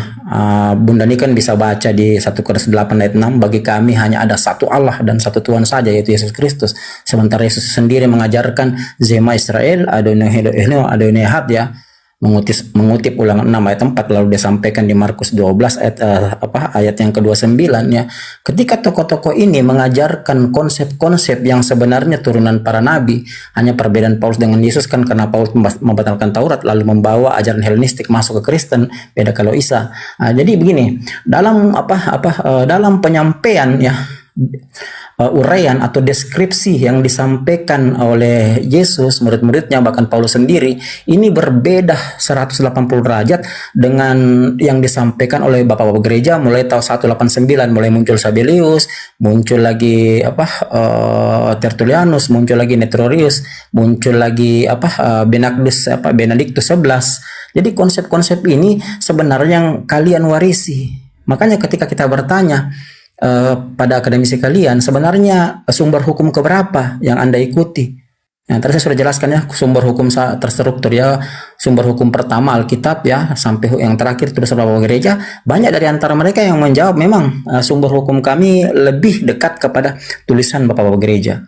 Kenapa seperti itu? Karena tulisan-tulisan ini ya bercampur dengan konsili-konsili. Ketika konsili diadakan di abad-abad keempat itu awalnya untuk mengkanonikan Bible, lalu terjadi skisma, akhirnya skisma panjang terjadi hingga tahun 451 Konsili Kalsedonia yang melahirkan beberapa pemahaman ya yang membuat Kristen pecah. Kan begitu. Kalau Bunda Ni kan belajar sejarah Konsili Efesus 431, Konsili Kalsedon 451, di sini terjadi perpecahan akidah. Akibat munculnya ajaran-ajaran yang dibawa Nestorius, dibawa Benedictus ya, dibawa Tertullianus, dibawa Sabellius. Nah, makanya kalau Bunda Ni kan belajar sejarah perkembangan gereja, coba lihat itu. Skismanya panjang, pertentangannya panjang, bahkan Martin Luther 1517 terpaksa harus keluar dari Katolik karena menganggap Katolik sudah tidak sesuai dengan ajaran asli Kristen. Ya perlu kita back to history supaya kita paham bahwa konsep-konsep yang diimani sekarang kawan-kawan Kristen asalnya memang dari konsep-konsep manusia, tulisan-tulisan manusia, bukan ajaran Yesus, bukan ajaran para nabi. Ya, bahkan Konsili Nikea tahun 325 yang melahirkan pengakuan iman rasuli yang dibaca Kristen tiap minggu sampai detik ini ya. Di situ dikatakan, aku percaya kepada Allah Bapa yang Maha Kuasa, Khalik langit dan bumi, dan kepada Yesus Kristus, anaknya yang tunggal, Tuhan kita. Akibat kesalahan terjemahan ya, akhirnya dirubah menjadi Tuhan. Kan begitu Bunda Nikennya. Jadi perlu kita pahami bersama kawan-kawan ya. Memang ada pengaburan sejarah di abad-abad itu, terutama abad ke-4, abad ke-5. Kenapa? Karena ya, penulis-penulis Bible di masa itu ya sudah tidak lagi menggunakan Injil-Injil yang sebenarnya bersinggungan langsung dengan Yesus, bahkan Paulus sendiri ya, seperti Injil-Injil yang diapokrifakan ya, karena sudah dibakar habis tahun 303 oleh Kaisar Diocletianus. Ini yang menyebabkan adanya konsep baru, adanya Injil baru yang ditulis oleh Eusebius tahun 326 sampai tahun 330 itu yang akhirnya dikanonikan ya 364, 393, 397 ya, yang akhirnya menjadi master di seluruh Bible di seluruh dunia. Padahal konsep ini dibuat manusia. Mulai Bible Anda ditulis Eusebius, konsepnya dimasukkan ya, berkali-kali dirubah, bahkan sampai zaman Desiderius Erasmus itu ya, yang akhirnya master kitab Protestan berasal dari Desiderius Erasmus 1516 itu. Nah begitu Bunda Niken, silakan. Itu sedikit sejarah supaya kita mengerti konsep-konsep ketuhanan dari Kristen. Ya silakan Bunda Niken. Iya Bang, terima kasih. Saya bukan pendebat ya Bang, saya ya hanya bertanya Bang. Iya nggak apa-apa Mbak Niken, banyak bertanya aja supaya nggak beranak dalam kubur. Beranak dalam kubur. Maksudnya tidak menyesal nanti pada waktu dikubur. Kita sama-sama misi kemanusiaan yang memang kita membicarakan tentang keyakinan atau keagamaan. Selama masih ada nafas di kandung badan, maka carilah kebenaran beragama itu dengan sangat kritis terhadap agama yang saat ini dipeluk. Tapi kalau sudah meyakini satu agama itu dengan kitab sucinya yang menerangkan tentang keagamaan itu, maka jangan tinggalkan. Kita hanya mencoba untuk memberikan pencerahan kepada orang-orang Kristen dan membahas Bible ini mungkin berbeda dengan pendeta di atas mimbar, karena yang terbaca, yang tertulis itu yang hanya kita baca. Kadang memang kedengarannya keras, karena memang yang tertulisnya keras. Bagaimana Yesus mengajarkan kepada murid-muridnya yang bangsa Yahudi, jangan memberikan barang yang kudus kepada guguk dan melemparkan mutiara kepada baba, kan gitu. Apakah Tuhan mengatakan meskipun bukan orang Yahudi disebut guguk? Itu hanya alegoris, misalnya pemahaman hermeneutik. Tetapi tetap itu disebutkan, ditulis dalam kitab saudara. Siapakah yang dimaksud oleh Yesus? Dan ada juga perempuan Samaria yang diartikan di dalam Bible saudara yang bahasa Indonesia. Apakah kalian tidak berpikir orang Samaria itu berkata kepada Yesus, Tuhan, telah nyata padaku engkau adalah seorang nabi. Ada, Tuhan itu nabi. Yang dilihat jelas-jelas, yang dilihat oleh perempuan Samaria itu manusia, ya enggak? Perempuan Samaria itu melihat Yesus kan manusia, kenapa dia memanggil Tuhan? Kemudian dia menyimpulkan, telah nyata padaku kamu adalah seorang nabi. Coba saya mantan juga ini ada Natalia Iriani juga sama dari Kristen, Bang Goto juga dari Kristen. Tapi kami yang menolak mengatakan bahwa Yesus itu dijelaskan oleh para pendeta yang tidak tertulis. Itu yang disebut dengan dogma atau doktrin. Kalau doktrin ini adalah alibi atau pemahaman manusia untuk menjadikan Yesus yang manusia ini Tuhan, sementara Yesusnya sendiri tidak pernah mengatakan, manusia, aku Tuhan, sembah aku. Kalau ada dalil itu, mungkin orang itu nggak ada yang mualaf. Tapi begitu mau baca Bible, ternyata Yesus hanya untuk domba sesat dari bangsa Israel. Itu di Bible. Dalam Al-Quran terjemahan bahasa Inggris, Yesus dikatakan dalam surah Al-A'raf, ya Bani Israel. Ini Yesus pemahaman oleh orang Eropa. Terjemahan Al-Quran bahasa Inggris juga disebut Jesus Son of Mary. Tidak ada terjemahan Al-Quran bahasa Inggris Jesus Son of God. Tidak ada. Nisbatnya, nasabnya adalah ke ibunya. Karena manusia ini mulia. Manusia ini yang diciptakan oleh Allah tanpa melalui seorang hubungan intim, seorang laki-laki. Kalau mau hebat-hebatan, ya kenapa tidak menuhankan Nabi Adam yang tidak punya bapak ibu, bahkan dia tidak mengalami perubahan dari bayi. Itu kalau mau hebat-hebatan gitu ya. Tapi di sini letak pemahaman, penambahan literasi dan wawasan. Jangan tolak diskusi lintas agama ini atau diambil sudut pandang yang negatif karena keyakinan atau doktrin yang melekat. Yang penting Yesus Tuhan. Yang penting Yesus mati di kayu salib. Yesus Tuhan mati di kayu salib. Coba kita pikir, apakah Tuhan itu mati? Kalau membahas hal yang riskan, yang paling fundamental di Bible, semua pendeta tidak mampu menjelaskan Matius 26 ayat 31 gitu. Aku nggak menuhankan Yesus loh, Bang. Gimana? Aku tidak menuhankan Yesus. Yesus itu kayak imam gitu. Ya berarti keyakinan Anda sama dengan kami umat Islam. Kami tidak menuhankan Yeshua HaMashiach, Yesus Kristus Isa Al-Masih. Beliau adalah utusan yang dimuliakan oleh Tuhan, satu-satunya yang benar. Kenapa Anda tidak mau berdampingan dengan kami dan menerima Islam sebagai umat Nabi Muhammad? Semua para nabi itu yang diutus oleh Tuhannya, itu juga dikatakan imam, utusan, yang membawa ajaran menuhankan satu-satunya sesembahan yang benar, yaitu satu Tuhan. Itu Mbak. Tapi kalau Anda mengatakan tidak menuhankan Yesus, banyak dari mayoritas Kristen akan mengatakan Anda bukan Kristen. Benar nggak, Mbak Niken? 65 ribu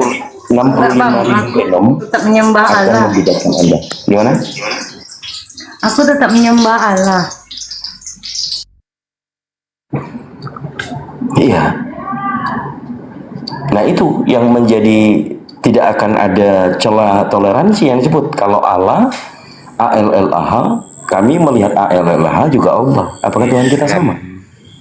Ini kan ini Islam dah. Nah, kok dibilang Islam pula? Oh dituduh. Kita konfirmasi saja, Bang Roni. Jangan menghakimi. Mbak Niken, apakah Islam? Seperti tuduhan Pak Roni yang Kristen ini? Ada yang typing di bawah itu. Katolik.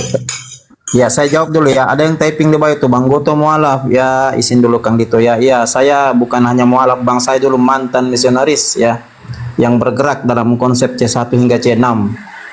Ya, jadi makanya pendeta kalian tidak berani itu kalau membahas konsep ini dengan saya, karena saya paham betul konsep ini, karena saya terlibat ya kurang lebih 2 tahun dalam konsep ini. Begitu kira-kira, Bang. Ada yang bertanya di bawah ya. Silakan lanjut Kang Dito. Silakan. Ini kebetulan ada 3 mu'alaf ini, Bang Goto, Mbak Natalia, Kang Dito. Ini mu'alaf semua ini, Mbak Natalia ini. Klik aja di Google Bang, klik nama saya Bang Goto, muncul itu semua tuh. Ada yang beberapa yang muat ya, baik podcast maupun debat-debat ya, silakan. Nah, ini ada pendeta Yunus ini. Pendeta Yunus ya. Nikir ini Kristen, Pak Pendeta, tapi dia tidak nyembah Yesus. Islam. Pendeta itu di samping Anda itu, pendeta itu. Pak, mau kemana? Anda. Ini Ya, pendeta silakan Niken. Pak Pendeta Yunus, apa yang mau ditanyakan? Pendeta ini Bang, Bunda Niken. Pendeta ini. Boleh saya tanya? Ya, jadi gini. Boleh. Di Alkitab itu kan jelas mengatakan bahwa dia Tuhan, ya. Di luar Tuhan binasa. Dan itu kan sudah dicatat berabad-abad, ya. Nah, sekarang ada juga yang mu'alaf. Ya, yang mu'alaf itu kan pilihan. Tetapi Alkitab sudah jelas mengatakan di luar Yesus itu binasa. Ya, Bang Hati Ruben, saya kira pernah kita diskusikan ini sepanjang masa. Ya, sepanjang masa Anda debat di sini kita sering diskusikan Islam tidak menolak Isa atau yang Anda sebut Yesus, Bang. Tidak. Sudah kan dijelaskan tempo hari itu, bahkan dinarasikan, diuraikan Maryam 30:31 ya. Tidak ada Islam menolak Isa, hanya mengakuinya sebagai utusan, kan begitu, bukan sebagai Tuhan. Sementara ayat andalan Anda kan itu sebenarnya Yohanes 13:13. Langsung menurut Anda pengakuan Yesus, padahal bahasa aslinya itu humes ponote emi hodidas kalos kai hokrios kai kalos legete emigar. Kau menyebutku guru dan Tuhan, tepat katamu akulah dia. Pertanyaannya, ketika Lai merubah ini narasinya ya, merubah terjemahannya, kenapa tidak dipelajari dalam, tidak dilakukan studi dengan dalam? Di situ dikatakan ya, kau menyebutku, ya aslinya ya, terjemahan asli, kau menyebutku guru dan Tuhan. Tepat katamu, akulah guru dan Tuhan. Kalau di Lai ya, kan begitu. Padahal di situ tidak menyebut guru dan Tuhan, tapi akulah dia. Jadi kata guru dan Tuhan diulang 2 kali, padahal cuma sekali. Itu pun guru dan Tuhan. Saya ulang ya. Humes panote emi hodidas kalos kai hokurios kai kalos legete emi gar. Artinya ya, tepat katamu, akulah guru dan Tuhan. Tuh, kan begitu. Kau menyebutku guru dan Tuhan, tepat katamu, akulah dia. Kenapa Lai merubah menjadi Tuhan? Ada 2 dalam narasi itu. Kan begitu Pak Hate. Berarti apa yang dikatakan Jonathan Purnomo ya, sebagai satu kesalahan besar, bahwa saya menemukan Biblika Center menemukan ada 6.577 kesalahan. Ini bukan masalah biasa dalam budaya Kristen, Bang. Jangankan 6.000, 10 saja kesalahan terjemahan sudah tidak bisa lagi disebut pengajaran yang benar. Itu bukan kata saya ya, tapi kata Jonathan Purnomo selaku Ketua Biblika Center. Kan begitu Pak Ate. Kalau Yohanes Silakan. 20:28 gimana? Yohanes 20:28 gimana bahasa aslinya, Bang Goto? Iya, Anda memaksakan. Jadi begini Bang ya. Begini Bang. Yohanes Dalam kaidah 20:28. bahasa Yunani, ya saya ngerti, sudah sering ditanya. Jadi begini.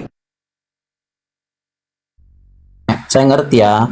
Dalam bahasa Yunani Bang, kaidah bahasa Yunani antara kurios dengan theos beda makomnya Bang. Beda makomnya. Begitu juga dengan bahasa Inggris. Ya. Lord dengan God beda makomnya. Dia tidak setingkat. Kenapa kalian? Ya karena masuk dalam wilayah bahasa Indonesia ya, gramatikal Indonesia. Anda mencoba menyamakan Tuhan dan Tuhan. Akhirnya ada huruf kecil, ada huruf besar. Padahal Bible Anda Bang, pertama kali dibuat dengan Codex Vaticanus, tidak ada huruf kecil, tidak ada huruf besar. Bisa dipahami Bang ya? Semua kata Tuhan disebut dengan huruf 28 enggak kapital. begitu? Iya, Yohanes 20:28 semua jelas.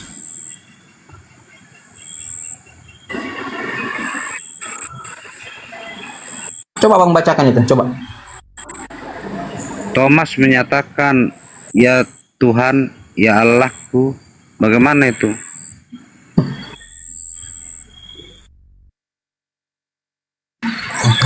Jadi kawan, ketika anda tahan dulu ya, nggak usah kita jauh-jauh budayanya orang, budaya kita sendiri ya.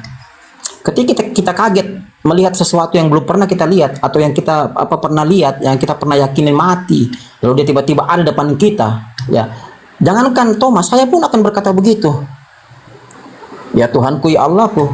Jadi Itu frasa dipelintir di situ namanya, Bang. menegaskan, ya tahan, bukan dipelintir Bang. Ini kejadian nyata. Contoh lagi, ketika Yesus Paulus berkata dia mengaku ketemu Yesus. Di sini frasanya salah juga. Masa siapakah Tuhanku? Yang betul itu siapakah Tuhanku? Paulus tidak pernah ketemu Yesus, masa langsung tahu dia Tuhan? Siapakah engkau Tuhan? Salah, yang betul siapakah engkau Tuhan? Hal-hal seperti ini dipakai lagi untuk membodohi umat Kristen. Coba kau pikir itu, coba. Anda dengan saya tidak pernah ketemu, tiba-tiba Anda muncul depan saya. Saya tidak mungkin berkata kepada Anda, siapakah engkau Tuhan? Masa saya sudah tahu kalau Anda Tuhan? Yang betul itu siapakah engkau Tuhan? Kenapa dirubah? Coba itu. Makanya ketika Jonathan Purnomo sudah disetel sama Yesus. Ketika Jonathan Purnomo mengatakan ada 6.577 kesalahan, mestinya Anda pelajari itu apa sih 6.577 kesalahan ini, yang mana saja ayatnya. Lakukan studi dalam. Bukan malah mendiskreditkan Jonathan Purnomo. Beliau itu pendeta, dokter loh, ketua BMPT KKI. Kalian cari tahu kenapa beliau sampai berkata ada 6.577 kesalahan. Cari tahu, lakukan studi dalam, lakukan deep learning.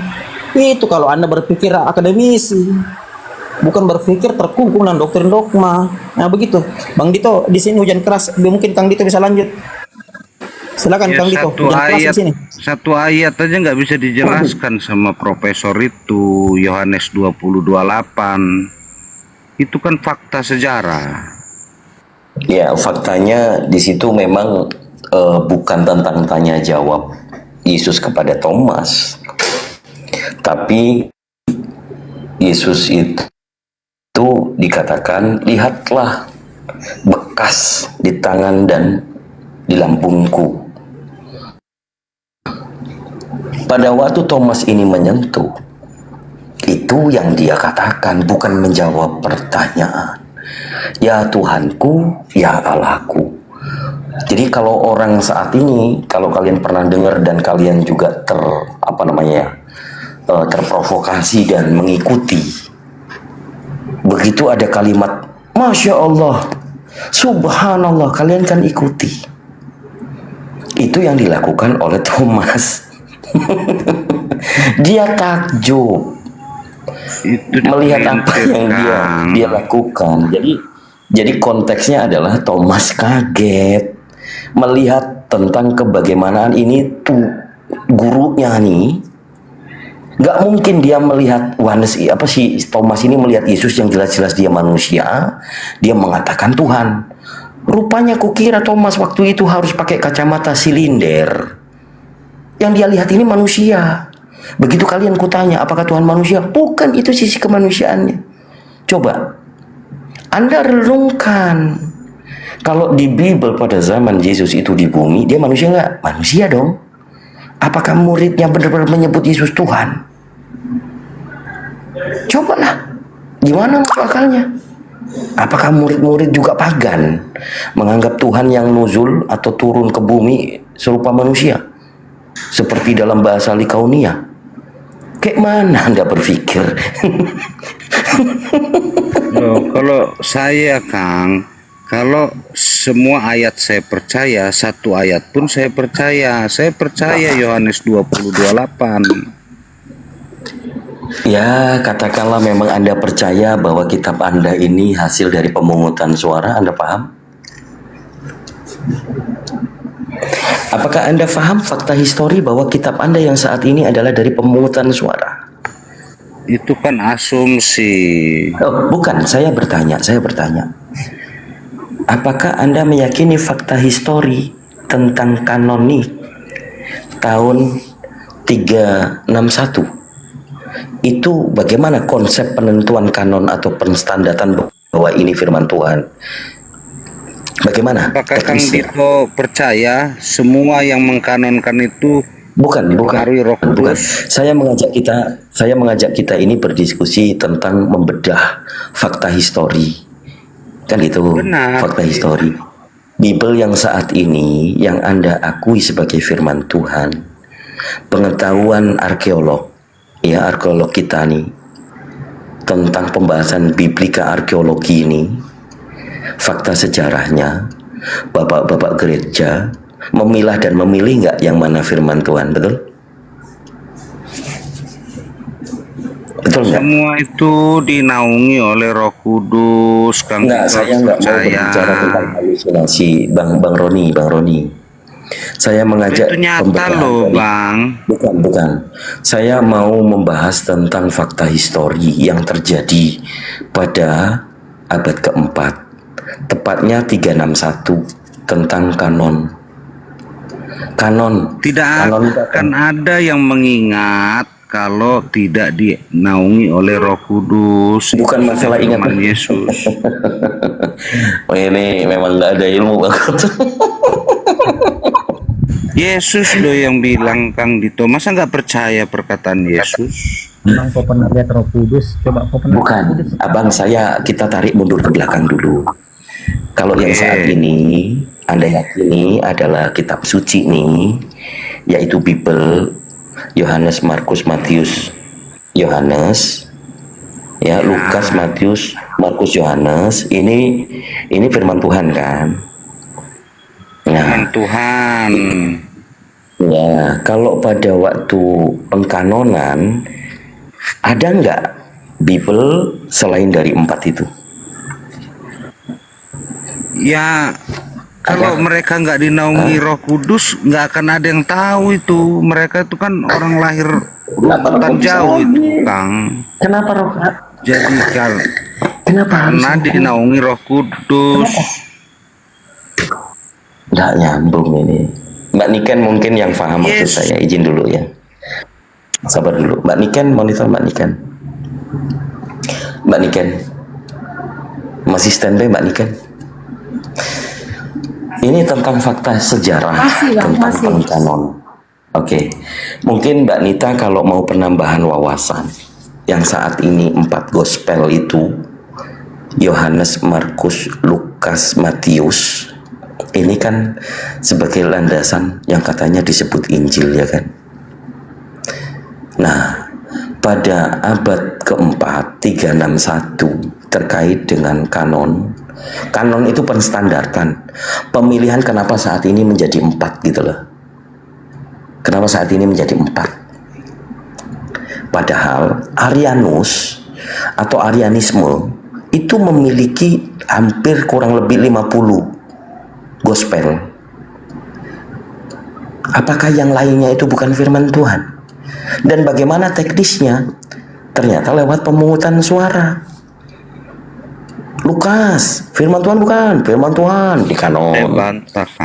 Barnabas, ini firman Tuhan Muhammad. bukan? Jadi dianggap apokrif. Kemudian gospel Filipus, tahu kan Filipus siapa? Filipus murid Yesus. Gospel Filipus, oh karena tidak sesuai dengan kaisar, apokrif. Kayak gitu tuh. Gospel Maria Magdalene, kita tahu Maria Magdalena itu siapa? Oh ada. Di mana itu sekarang aslinya? Coba cek research di Vatican Library. Ada semua itu. Ada semua itu. Kang Dito, boleh saya nanya satu kali aja? Belum boleh. Saya lagi sama Mbak Niken karena kau nggak nyambung. Sabar ya. Jadi saya bukan mau mendoktrin Mbak Niken.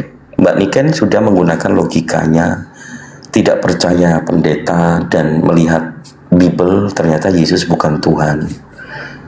Tapi tentang Bible ini saat ini menjadi 4. Ternyata sebelumnya itu lebih dari 4, bahkan kurang lebih 50. Siapa yang melegitimasi sekarang jadi 4? bapak-bapak gereja, apakah masih dianggap firman Tuhan?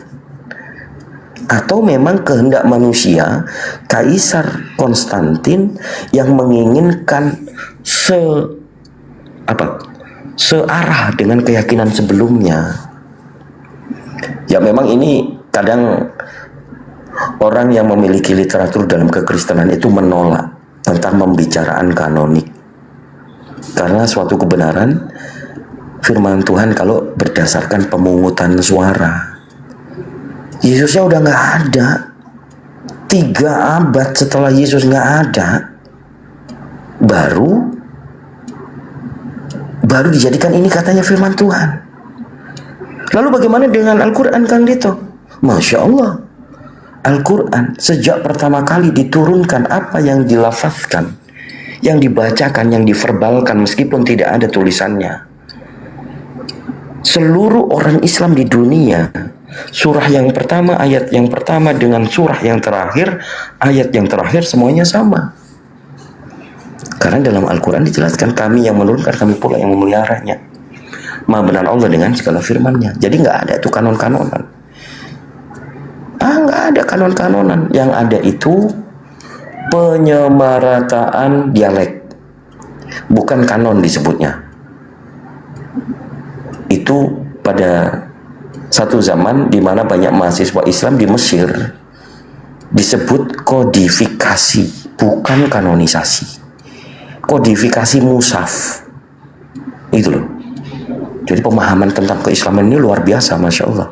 Nggak bisa membuat kami ini untuk kembali menjadi Kristen, percaya Yesus sebagai Tuhan, bukan, tapi percaya Yesus sebagai utusan Tuhan yang disebutkan adalah putra Maryam.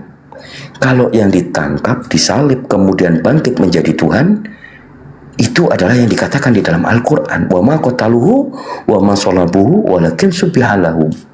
Jadi ada tuh yang diserupakan sama Nabi Isa. Ya mungkin itu yang menjadi Tuhannya orang Kristen. Selesai kita di situ. Ya, selesai kita di situ. Jadi kalau mau menyimak, mau belajar, mendapatkan pemahaman tambahan, banyak belajar kritis terhadap keyakinan yang kalian yakini. Jangan hanya percaya kepada pendeta. Ya, pendeta itu manusia. Pendeta itu manusia. Seluruh manusia fitrahnya adalah salah, lupa, dosa, dan khilaf. Kalau dia, pendeta ini nggak bergelar STT, kalau bergelar STT atau sarjana teologi, kalian tanya, apa yang Anda ketahui tentang Islam, pendeta? Maka materi STT yang akan dibicarakan. Oke? Jadi pemahaman ini, kalau orang Islam tidak meyakini penyalipan, salah. Dikatakan dalam surah An-Nisa tadi, ada yang disalib. Penyalipan itu ada. Tapi bukan Nabi Yuna Isa alaihissalam. Bukan. Itu Mbak Niken. Pelajari baik-baik. Kekristenan itu bukan berarti kita benci dengan kekristenan. Tidak. Tapi kami benci dengan oknum yang selalu mengkait-kaitkan dengan agama Islam. Untuk menyerang dengan tujuan menanggalkan iman Islam, tetapi tidak ada satupun yang berhasil, kecuali orang Islam itu, satu oknum itu hanya takut miskin, takut ditinggalkan oleh pasangannya. Cuman itu saja. Ya. Silakan, apa yang mau dilanjut, Roni maupun Mbak Niken? Ya. Natali jadi menanggapi Kang Dito. Kang Dito nggak percaya ada Rahul Kudus. Bagaimana Muhammad yang ummi bisa mengingat ayat kalau tidak dibantu Jibril Rahul Kudus? Begitu Kang Dito. Saya tambah dikit ya, sudah agak rada hujan. Jadi begini Bunda Niken ya, Injil yang pertama kali ya, yang diakui sebagai sinoptik, itu sebenarnya bukan Matius, Markus, Lukas yang menyebutnya pertama kali ya, tapi baru disebut tahun 130 ya, sekitar itu, oleh murid dari Petrus yang bernama Papias. Jadi yang memberikan nama Matius, Markus, Lukas itu bukan penulisnya Matius, Markus, Lukas, tapi Papias ya. Lalu mengikut lagi keempat gospel Injil yang Matius, Markus, Lukas, Yohanes, ini baru disebut nanti tahun 190 oleh seorang uskup ya, yang murid langsung dari Yohanes, namanya itu Santo Irenaeus. Jadi Santo Irenaeus ini uskup di Ludum Galia, kalau sekarang Lyon, Prancis. Jadi kedua tokoh ini berperan penting untuk menyematkan nama Matius, Markus, Lukas, Yohanes ya ke dalam gospel nanti yang ditulis oleh Eusebius. Tapi gospel ini pun ya sebenarnya sudah tidak ada di tahun 303. Jadi gospel kalian itu, master dari gospel kalian itu baru berasal dari abad keempat, tahun 330 ya, 326, 330, lalu dikanonikan tahun 364 pertama kali Laodikia. Ini master dan bukan berbahasa Ibrani atau Aramaik, tapi berbahasa Yunani. Master Bible kalian itu asli berbahasa Yunani. Karena Injil-Injil Aramaik ya, yang berbahasa Aramaik maupun Ibrani ya, itu sudah tidak ada tahun 303 dengan perintah Kaisar Diocletianus. Nah, ini yang mereka paksa, padahal sebenarnya tidak ada, kawan-kawannya. Jadi Injil Bible mereka itu berasal dari abad keempat dengan kodeksnya paling tua bernama Vatikanus dan Sinaiticus. Lalu muncul kodeks lain seperti Besae abad kelima, terus Alexandrianus. Begitu kawan-kawannya. Jadi tidak ada lagi Bible Injil abad ke-1 sudah tidak ada. Habis dimusnahkan tahun 303. Awal abad keempat, lalu dicetak ulang, dibuat ulang oleh Eusebius atas perintah Konstantin. Makanya kodeks paling tua Bible itu Vatikanus dan Sinaiticus. Ada kode dari papirus yang paling tua yang berasal dari abad kedua ya, oleh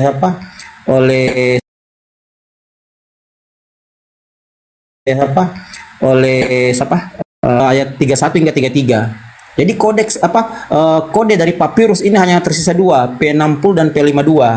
Jadi total keseluruhan hanya 6 ayat saja. Nah, selebihnya itu baru dibuat abad keempat.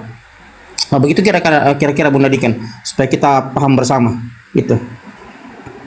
Betul Bang Goto bilang itu semua karunia Roh Kudus. Bang, permisi ya, aku turun dulu ya, masih ada kerjaan. Nanti aku naik lagi. Ya, silakan Bang. Bang Arif ini sudah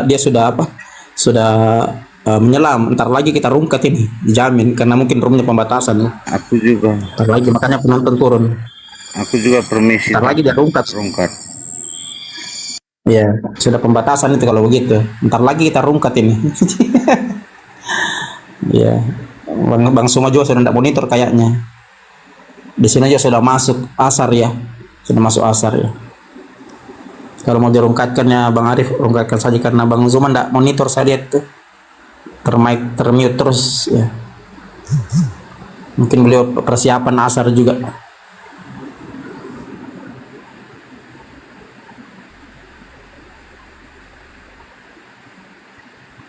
Ya, sudah pergi Bang, sudah pergi Roni ya. Jadi tadi sedikit sejarah ya tentang kekristenan, mulai dari konsep ketuhanan hingga penulisan Bible. Makanya sampai sekarang Catholic Identity tidak mengakui siapa yang menulis Bible ya.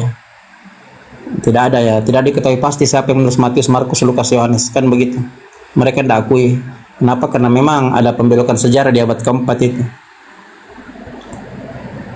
Gitu, jadi Katolik tidak berani untuk memaparkan itu, menguraikan itu, karena ada sejarah yang dikaburkan atau dihilangkan di masa-masa itu. Begitu kira-kira kawan-kawan.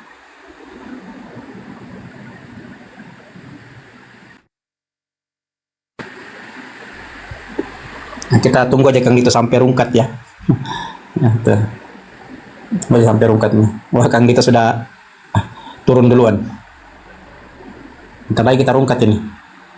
Hitung dari 10, 9. Sudah hitam di atas.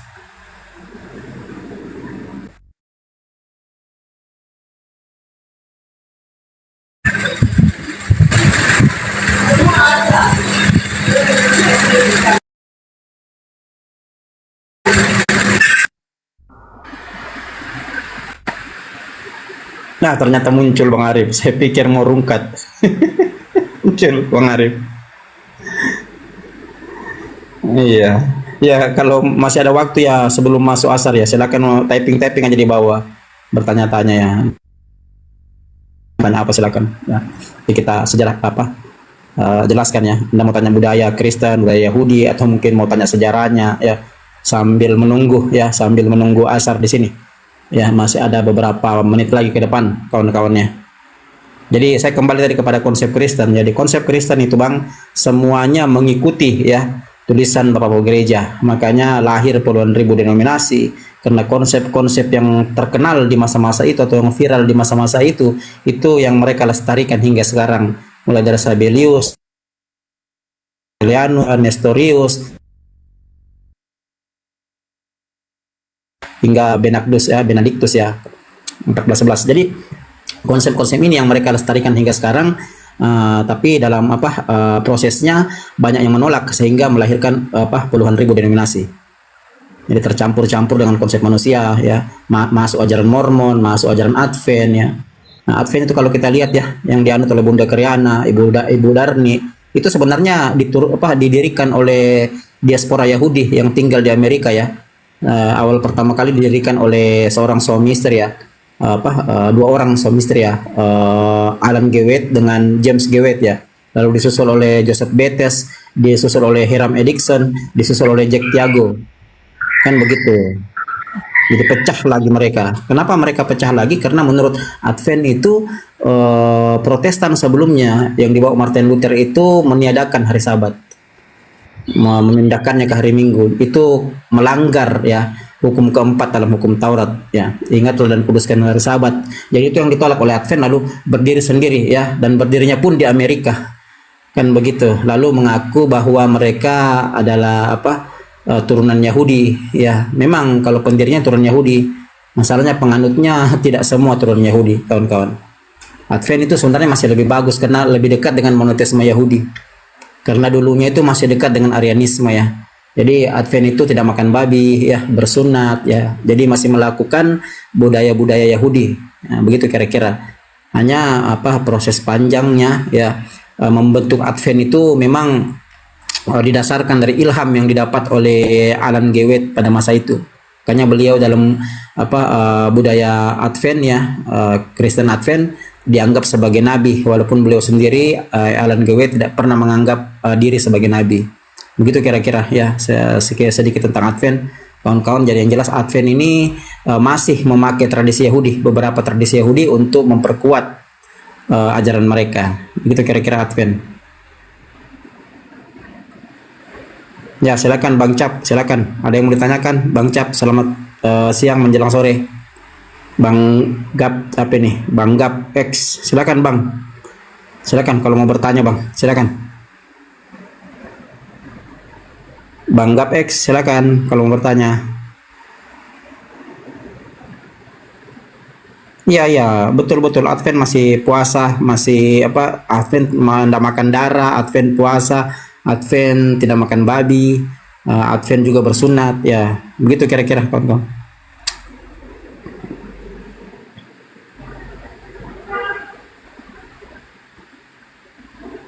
Ya, Bang Gap X, aduh parah nih.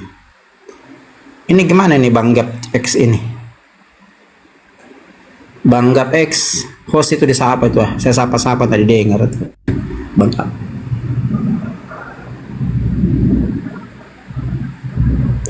Ya, silakan kalau Anda mau bertanya budaya Islam, Kristen atau budaya Yahudi, silakan. Ya, sambil bantu tap-tap layar dulu teman-teman. Tap-tap layar dulu, ayo. Tap-tap layar dulu. Serentak masih ada 1000 penonton. Tap-tap layar. Sampai 1 M di posting ulang. Lanjut Kang gitu. Bang Gutu. Ya, silakan. Iya, aku tiba-tiba kepental.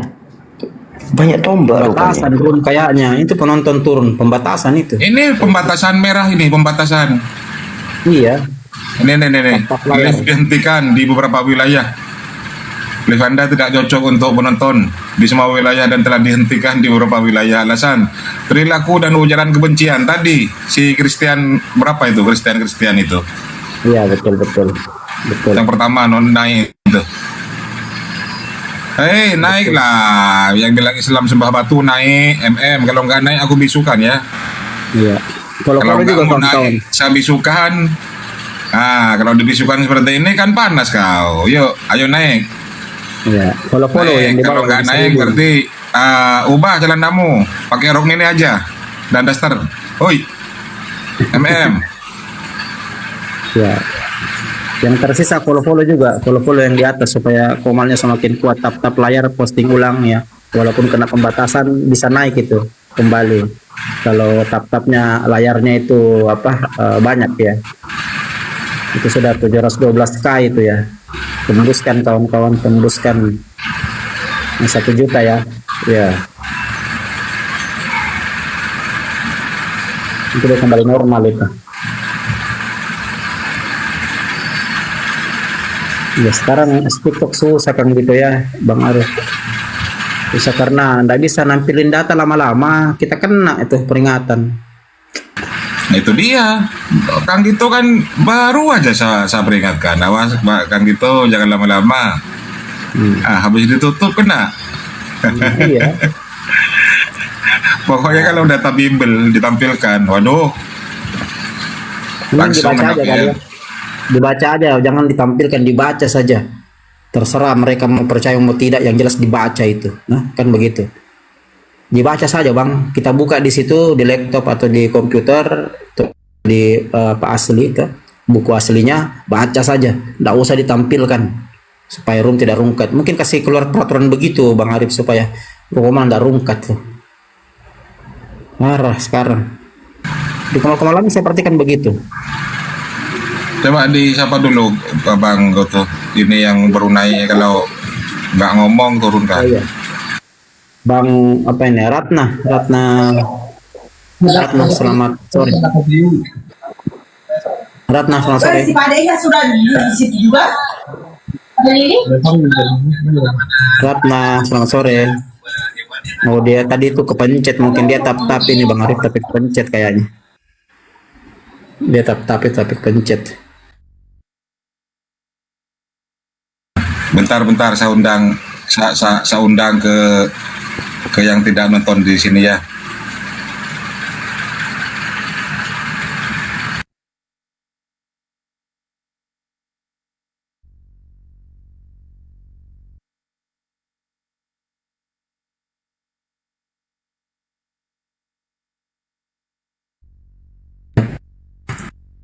Udah lama. Pokoknya kalau 2 orang tampilkan data, selesai itu. Nggak lama langsung merah pembatasan. Terlalu ketat ya. Mungkin karena sudah keluar KUHP baru ya. Ya, KUHP dan KUHP baru ya. Bisa jadi begitu ya. Orang tahu mungkin ada hubungannya ke situ. Memang banyak akademisi yang memprotes ya KUHP baru dan KUHP baru. Memang ada kelebihan dan kekurangannya. Kekurangannya karena membungkam jalan pikiran para akademisi ya. Karena kita sudah tidak bisa lagi memprotes lembaga negara, memprotes pemerintah, kan begitu. Nah, sementara pasal itu kan sebelumnya sudah dihilangkan ya, kan begitu. Akhirnya ada lagi di KUHP baru kan begitu.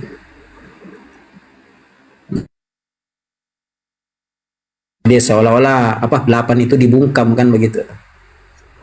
Bagaimana caranya kita mau berdemo kalau ada kebijakan pemerintah yang tidak cocok ya, tidak pro rakyat, gimana lagi kalau kita mau protes kan begitu. Dulu aja kita pada ditangkapin, bagaimana kalau KUHP baru diberlakukan kan begitu.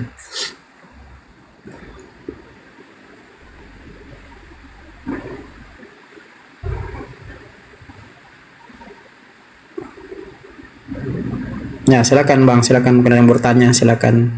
Karena ntar lagi masuk asar ya, kurang lebih 20 menit saya break.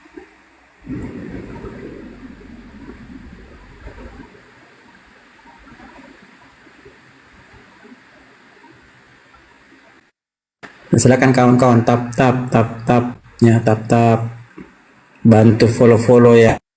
Masih tersisa yang belum follow akun-akun di atas ya.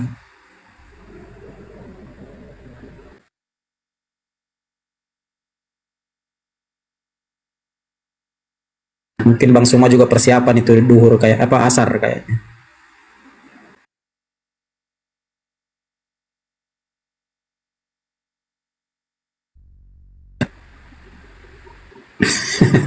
Ya naik aja Bang, nggak ada Kristen di sini masalahnya, Islam semua di atas.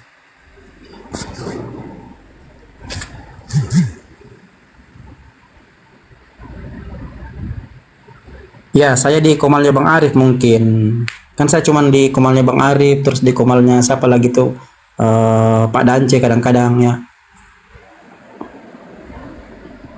Di komalnya siapa lagi tuh saya sering saya lupa tuh. Biasa juga di Bunda Uni Rifa ya. Tergantung siapa yang buka. Tapi saya akhir-akhir ini banyakkan di komalnya Pak Ustadz Arif. Banyakkan di sini saya akhir-akhir ini.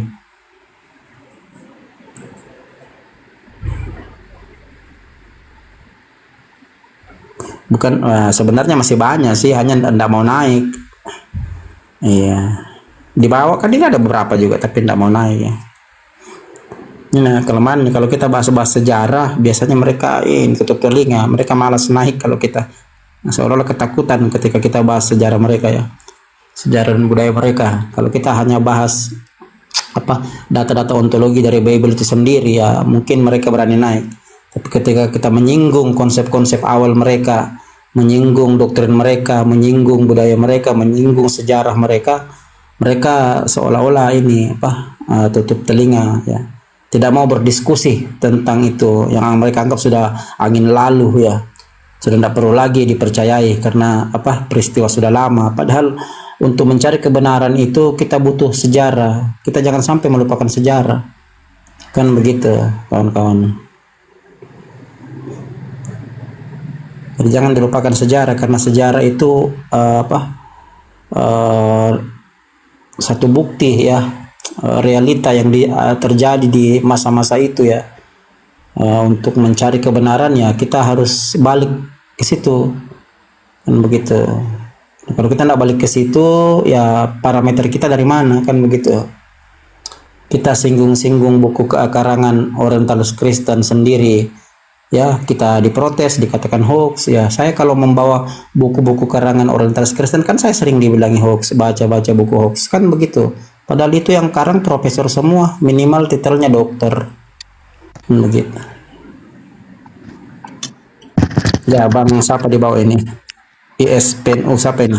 Ya, selamat sore Bang. Selamat sore. Ispro ya, silakan Bang. Ya silakan, apa yang mau ditanyakan, disampaikan atau apa, silakan. Tanyakan apa sama orang Islam, ada kepentingan apa? Orang nggak pinter-pinter kok tanya loh. Ya ngapain Anda naik di sini? Loh, saya bukan naik, saya dinaikkan itu. Kalau saya tanya ke kalian tuh apa yang mau tak tanya ke kalian? Kau kan multi, ya kalau kau multi ya yang multi siapa? Saya itu. Kalau lihat kalian ngoceh, malah ketawa ya. Kelihatan bodohmu itu loh. Nah, persis kayak Nabi kamu itu. Kau baru naik, kau sudah framing. Iya gini loh, kalau kamu suruh aku tanya ke kamu itu salah alamat kamu. Mending kamu tanya ke aku aja. Ya, tanya aja ke aku. Ini apa seputar apa? Islam atau apa? Agak lain. Oke, aku tanya sama Bang. Ini boleh digedein, saya sebentar aja ngasih data. Izin boleh digedein. Nah, ini saya cuman sedikit nih. Awas. Kabur kau. Awas. Kok kabur dia? Aku gini aja, nggak apa-apa. Mungkin dia mau naik lagi. Ini tentang turunnya Kristus ke neraka. Gambarnya ini. Aku mau tanya nih, apa yang kau ketahui tentang turunnya Kristus ke neraka? Oke, nggak boleh lama-lama. Lama-lama selesai. Ada parah. Saya dulu sampai tempo hari juga. Saya mau tanya itu saja lah. kabur. Katanya suruh nanya. Aku kasih data loh. Coba yang Islam teman-teman, jangan minta multi teman, capek saya. Kalau memang Islam jangan minta multi teman-teman, capek saya.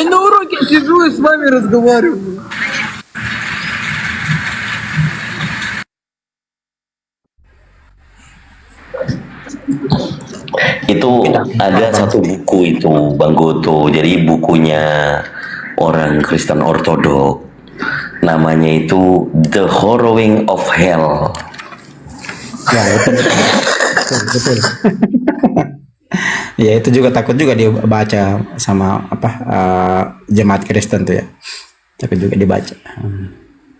sebenarnya itu ada kaitannya dengan Yesaya 14 ayat yang ke-13, 14, 15 ya. Kaitannya di situ. Hanya kalau kita bahas ke situ nanti larinya jatuhnya ke situ, ke Lucifer, jatuhnya ke Asasil kan begitu.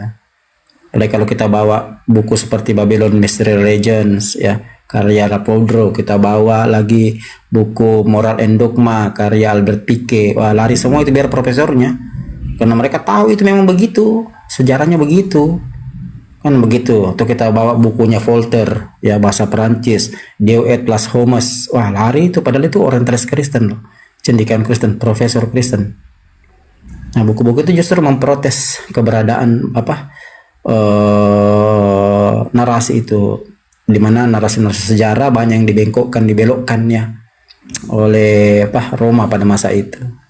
Voltaire itu bukunya berapa banyak itu ya, bahkan esai-esainya kalau abang baca itu judulnya Dictionary Filosofi, habis Bible dikuliti sama esai-esai Voltaire ini. Voltaire ini filsuf, master teologi ya, filsuf ya, cendekiawan Kristen ya, terkenal di zamannya. Bahkan pemikirannya bang dipakai oleh Maximilian ya, lalu memproklamirkan ya legate fraternite itu ya, liberté legate fraternite, kemerdekaan, kesetaraan, persaudaraan. Akhirnya terjadi revolusi Perancis 1789. Nah, berujung dipenggal kepalanya Raja Louis XVI. Bayangkan, pemikiran Voltaire itu sampai memenggal kepala Raja Louis XVI dipakai oleh Maximilian. Bayangkan kalau dia saja master teologi ya, dia profesor Kristen ya, al filsuf ya, besar di zamannya. Prancis memprotes Bible tuh. Bagaimana dengan yang lain? Kan begitu tuh.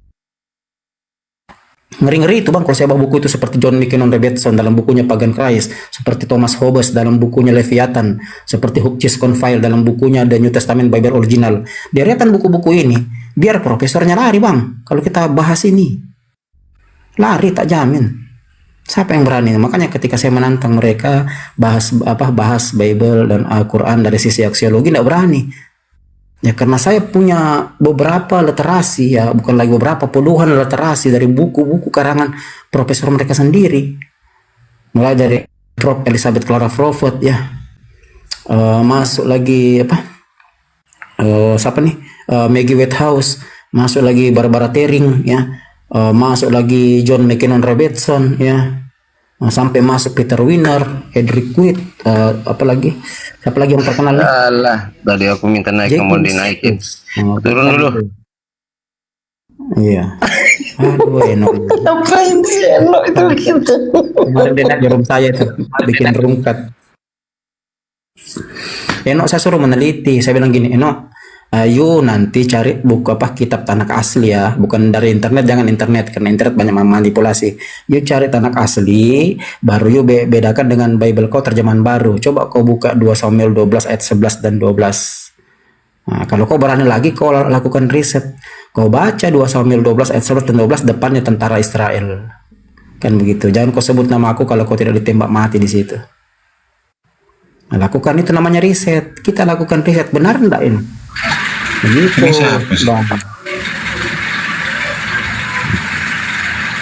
Toto dari Katolik apa Protestan? Toto Katolik apa Protestan?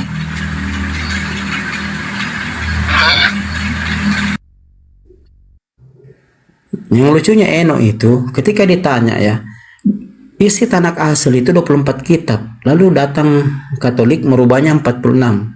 Saya tanya, ini berubah atau tidak? Dia bilang tidak. Aduh, tanya di mana, bayangkan tuh, yang gitu. Dari 24 kitab berubah menjadi 46, dirubah tidak? Dia bilang tidak. Coba itu. Di mana akal coba? Hilang akal kan? Berarti ulangan 28 tergenap di sini. Coba. Biar anak SD bang, kita tanya. Biar anak SD pasti dia katakan berubah. Dari 24 kitab jadi 46. Kalau ditanya berubah enggak, pasti dia bilang berubah. Kan begitu. Coba itu. Dia katakan tidak. Aduh, parah kali deh. Hilang akal sehat gara-gara mempertahankan doktrin dogma. Kan begitu. Datang lagi Protestan, menghilangkan lagi 7 kitab dari Deuterokanonika tuh. Di antaranya Sirak, Baruk, Makabe 1, Makabe 2, Injil Kebenaran dihilangkan Protestan tuh. Jadi jumlahnya 39. Jadi dari 24 bergeser ke 46. 46 bergeser 39. Dirubah enggak tuh? Dirubah. Kan begitu. Makanya kalau ada Bang Joseph naik itu mereka takut itu bahas-bahas perjanjian lama. Ada Bang Joseph naik. Bang siapa Billy ya? Billy. Takut mereka bahas.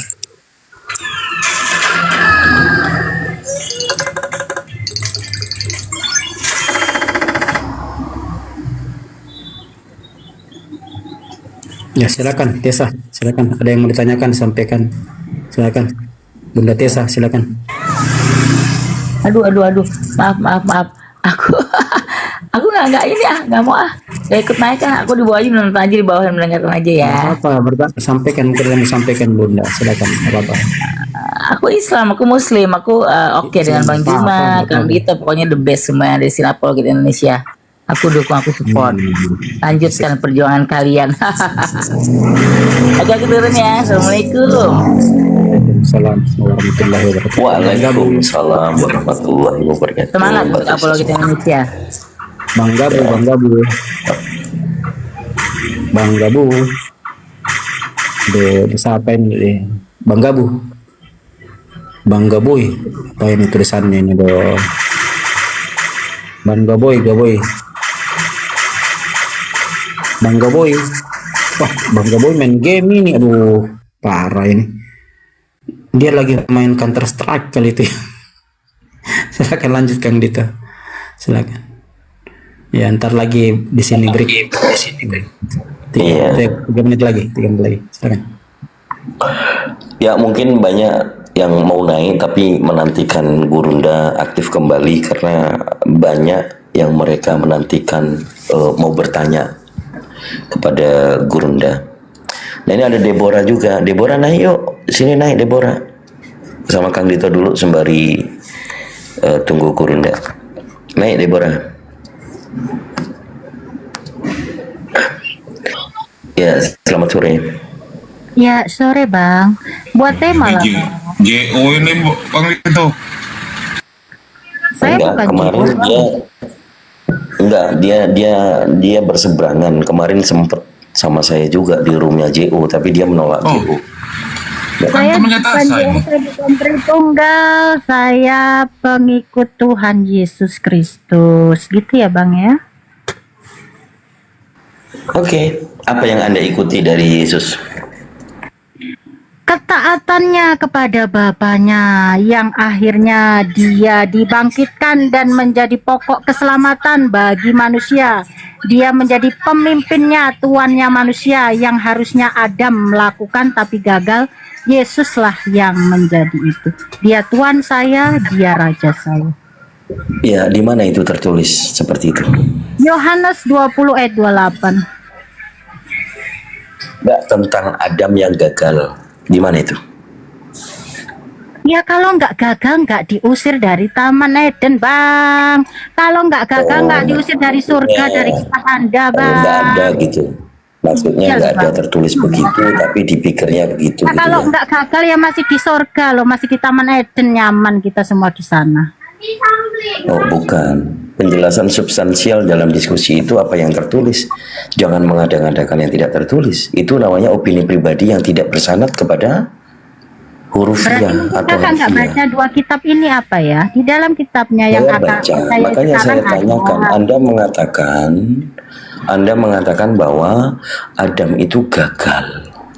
Gimana? Dia kan nggak taat Bang. Adam gagal. Dia tidak taat kepada Tuhan semesta alam itu Bang. Makanya kan kalau di kitabmu dia diusir dari surga, kalau di dalam Bible diusir dari Taman Firdaus. Kalau dia memang nggak taat, tetap ada di sana Bang. Kembali ke pertanyaan saya, ajaran apa yang Anda ikuti menjadi pengikut Yesus? Ya ajarannya Yesus loh Bang, gimana loh kok ajaran apa? Ya ajaran yang mana yang Anda ikuti? Anda ngeklaim bahwa Anda adalah pengikut Yesus. Yesus merangkum menjadi dua hukum utama. Kasihilah Tuhanmu dengan segenap hatimu, bukan segenap hati aja, akalmu, akal budimu dan kelakuanmu, dan kasihilah sesamamu manusia seperti engkau mengasihi dirimu sendiri. Dari dua hukum ini mencakup semua hukum Taurat dan kitab para nabi, seperti itu, Bang. Pertanyaan saya sederhana. Ajaran yang mana yang Anda ikuti? Anda Oh, itu tadi sudah kutip di Markus. Yesus merangkum memberikan dua hukum, hukum kasih. Hukum Taurat diberikan kepada Musa, Yohanes 1 ayat 17. Kasih karunia dan kebenaran datang dari Yesus. Gimana sih Abang ini? Kok hukum mana? Bukan. Oke, gini aja. Markus pasal 2 nomor 19. Yesus mengajarkan tentang puasa kepada mempelai. Bolehkah sahabat-sahabat mempelai itu puasa selagi mempelai itu ada sertanya? Selagi mempelai itu ada sertanya, tiada boleh mereka itu puasa. Itu larangan untuk mempelai berpuasa. Kemudian dikatakan Matius 9:14, tatkala itu datanglah murid-murid Yohanes kepada Yesus, katanya, apakah sebabnya kami dan orang Farisi pun puasa, tetapi murid-muridmu sendiri tidak? Ini tentang puasa. Kemudian dikatakan Matius 4 nomor 2, Yesus itu oleh penulis dikatakan sesudah ia berpuasa 40 hari 40 malam lamanya. Ini Yesus puasa. Kamu puasa enggak? Saya pengikut Yesus. Yesus mengajarkan di Matius 6 ayat 16 sampai 19 tentang hal berpuasa. Kalau berpuasa, Yesus itu ajarkan jangan mukamu muram, jangan seperti orang munafik. Jangan aku puasa yo, hargai saya ya, gak usah ditawakan, harus info-infokan aku puasa ya, hormati saya, atau perlu menutup jualan orang untuk menghargai. Enggak, Yesus mengajarkan jelas di Matius 6 ayat 16 sampai 19. Kita puasa nggak boleh seperti orang munafik, cuci muka kita supaya orang nggak melihat kita berpuasa. Kamu puasa atau tidak? Loh, yang Yesus ajarkan nggak usah perlu show, sok kayak rohani. Aku puasa loh Bang Gito, aku sedang puasa loh Bang Gito, hargai saya. Enggak gitu. Kenapa harus dipersulit ya? Karena cukup Tuhan yang tahu. Kalau Tuhan Yesus mengajarkan puasa. Saya bertanya gini, Deborah. Pertanyaan saya simpel, kamu puasa atau tidak? Ini Bang, ayatnya gini Bang. Janganlah dilihat orang supaya kamu sedang berpuasa. Nah, itu yang Yesus ajarkan. Kamu puasa atau tidak puasa? Loh, ngapain kok harus harus kasih tahu ke teman-teman supaya saya kelihatan rohani? Atau tidaknya. Saya pengikut Yesus, sudah jelas ayatnya ini Bang. Puasa ataupun tidak saya, itu urusan saya dengan Tuhan. Tidak perlu saya harus deklarasi ke semua, apalagi di room-room. Saya puasa loh, tolong hargai saya. Kalau perlu kututup itu warung-warung semua supaya juga menghargai saya. Itu bukan ajaran Yesus. Jadi kemana-mana. Anda kenapa kayak orang kepanasan? Aku nggak kepanasan, kan tadi aku bilang. Tinggal dijawab iya atau tidak. Nah ini aku udah menjawab. Yesus ajarkan nggak usah dikasih tahu. Oh, jadi kamu puasa? Itu namanya riya Bang. Namanya orang munafik. Iya. Oke, jadi kamu puasa. Hanya Tuhanku yang tahu Bang. Cukuplah aku dan Tuhanku yang tahu. Kenapa kamu berat untuk menjawab iya atau tidak? Bukan, karena Tuhan Yesus sudah mengajarkan saya, nggak perlu harus konfirmasi kepada manusia. Jangan dilihat oleh manusia. Bahkan Yesus ajarkan supaya jangan dilihat oleh manusia engkau sedang berpuasa. Biarlah Tuhan yang melihat. Dan Tuhan akan membalas kepadamu. Itu ajaran Yesus. Boleh gantian? Apakah puasamu sama seperti puasa Yesus 40 hari 40 malam?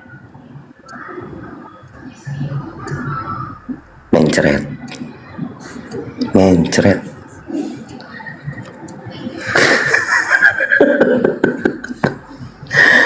Jadi kalau mengikuti Yesus, Iya katakan iya, tidak katakan tidak. Kenapa harus berbelit? Gampang loh sebenarnya. Jangan mengakukan dirinya aku pengikut Yesus. Begitu ditanya, Yesus ini dikatakan puasa 40 hari 40 malam. Apakah kamu puasa? Oh, aku memang apa sih? Kenapa? Ada apa? Adakah udang di balik rempeyek? Udang di balik rempeyek. Adakah udang di balik batu? Diskusi itu tentang bukan masalah mau show up atau tidak. Kau puasa nggak puasa itu urusanmu. Ini hanya mengkonfirmasi kalau menyatakan diri pengikut Yesus. Apakah engkau berpuasa seperti puasa yang dilakukan oleh Yesus? Kan begitu. Oke, Vargas, monitor. Vargas. Ya, silakan Mas Bro, silakan. Coba apa yang mau kau tanya? Yang kau mau bahas? Saya mau dengar kamu aja pidato, bercerita. Saya di sini tidak diundang untuk berpidato. Saya melayani teman-teman Kristen yang mau berdiskusi, menambah wawasan. Ya silahkan, kamu mau tanya apa? Kalau saya nggak suka nanya soalnya keyakinan orang. Saya suka ditanya aja. Ya udah, saya tanya samamu pakai data. Pakai data sedikit aja, sebentar. Ini ada di worldhistory.org. Ini turunnya Kristus ke neraka. Apa yang kau tahu tentang turunnya Kristus ke neraka? Silakan. Itu kamu apa yang kamu ketahui tentang Kristus ke neraka? Silakan. Kamu ambil catatan itu dari mana? Tadi saya tampilkan datanya dari worldhistory.org tentang Sabtu Suci atau turunnya Yesus ke neraka, harrowing, the harrowing of hell. Kalau saya nggak kenal itu, saya hanya kenal Alkitab saya karena itu yang saya pelajari dari kecil sampai sekarang. Oke, ada hubungannya dikatakan di dalam Ibrani pasal 2 nomor 14.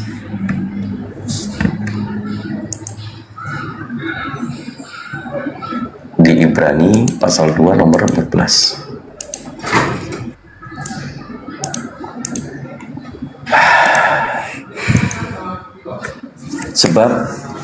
Sebab itu sedang anak-anak itu sama-sama ada berdaging dan berdarah, maka ia pun demikian juga keadaannya, supaya dengan maut itu ditiadakannya dia yang memegang kuasa maut, yaitu iblis. Coba jelaskan sama saya, kenapa Yesus itu menemui iblis?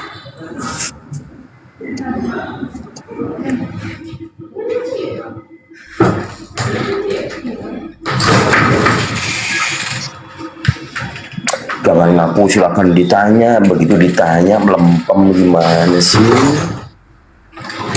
Coba baca sekali lagi Mas Bro, pelan-pelan. Karena anak-anak itu adalah anak-anak dari darah dan daging, maka ia juga menjadi sama dengan mereka dan mendapat bagian dalam keadaan mereka, supaya oleh kematiannya ia memusnahkan dia, yaitu iblis yang berkuasa atas maut. Silakan. Nah, yang kamu tanya di sini apa? Jelaskan saja. Nanti saya mau tanya, jelaskan dulu. Itu sudah jelas. Itu sudah jelas ayatnya. Kalau kita punya rasa kecerdasan, punya pikiran yang benar, itu sudah jelas ayatnya, nggak perlu dijelaskan lagi karena itu ayatnya sudah jelas. Baik, pertanyaannya. Sebentar, itu ayat sudah sangat jelas. Itu ayat itu tidak berbicara soal perumpamaan, tetapi itu ayat bicara soal yang sudah terjadi itu. Jadi apa yang perlu dijelasin di situ? Oke, kematiannya kematian siapa?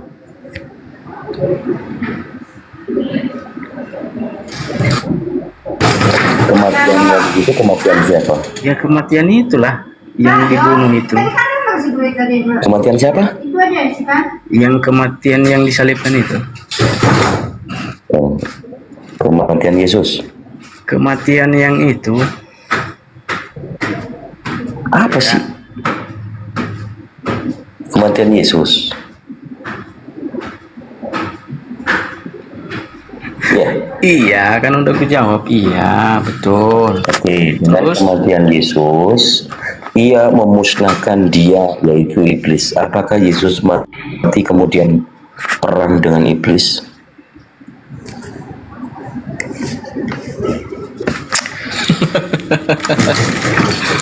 Waduh, berat kali menjelaskannya Mas Bro ya. Berat, susah. Soalnya ini ayat berbicara di awan-awan soalnya. Jadi payah kita menjelaskan ini. Gimana menurut Mas Bro? Apanya di awan-awan? Apanya yang di awan-awan? Iya, soalnya ayat ini berbicara seperti nggak ada tujuan, seperti nggak pernah terjadi, makanya payah kita menjelaskan. Enggak, kamu lagi ngomong apa? Kamu nggak sanggup menjelaskan dan menjawab gitu maksudmu?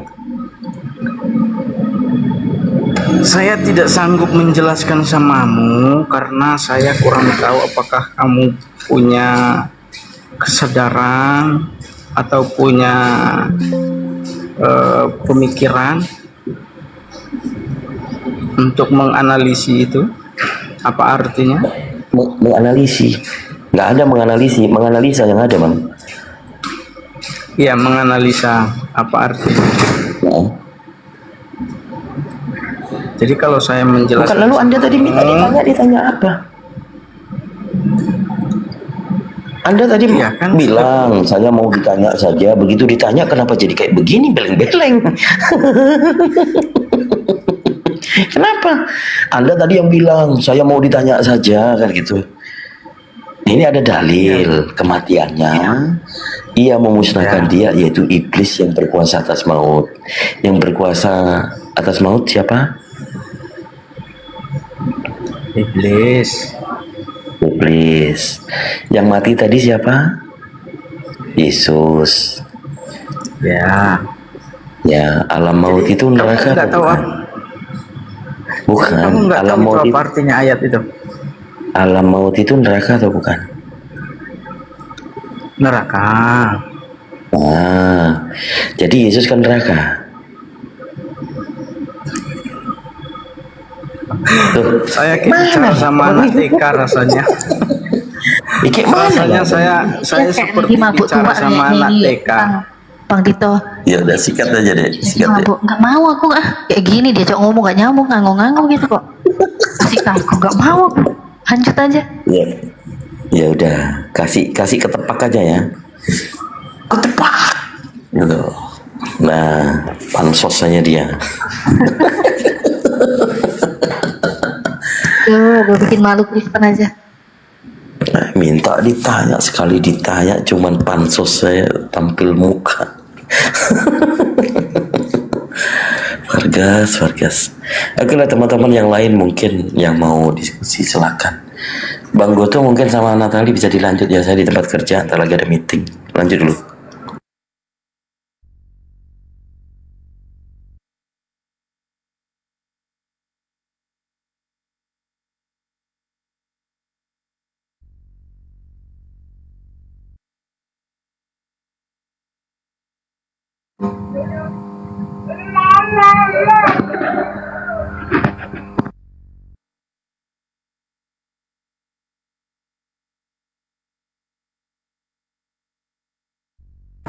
Selamat sore, teknisi Olo. Selamat sore. Selamat. Ya, dari Kristen atau Muslim, Bang? Muslim, Bang. Ya, Assalamualaikum warahmatullahi wabarakatuh. Waalaikumsalam warahmatullahi wabarakatuh. Ya, ada yang mau disampaikan, Abangku, silakan. Kenapa, Bang, kok siapa itu yang di sebelah itu, yang orang dari Kristen yang di sebelah itu yang sering live tiap malam itu, siapa sudah namanya itu? Kenapa kok Bang Juma nggak pernah berdiskusi sama mereka ya? Enggak, maksudnya Abang apa ini? Maksudnya Abang kemana? Arahnya kemana nih, Bang? Itu nah, siapa sudah namanya yang pakai handset pink itu nah, yang tiap malam live itu di TikTok, siapa sudah namanya itu? Akun TikToknya seorang Kristiani juga sih.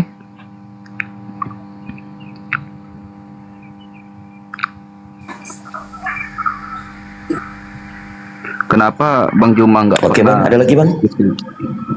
Kenapa Bang Juma nggak pernah berdiskusi sama mereka gitu nah? Abang juga nggak pernah, saya lihat. Ya, mereka itu siapa yang dimaksud? Mana atau etis atau siapa? Ah, ini ada Ustaz Tata. Assalamualaikum.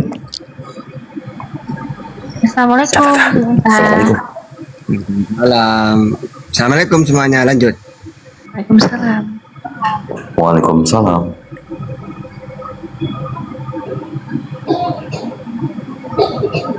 Sebentar Bang, saya cari.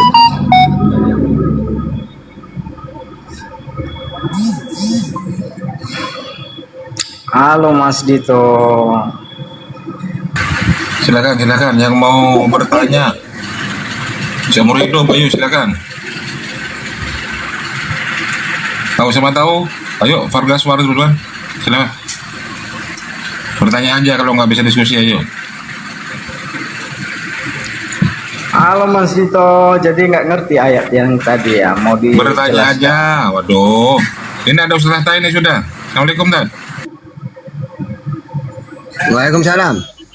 Dari mana diundang dari tadi pagi nggak naik-naik dari Tata. Dari tadi pagi.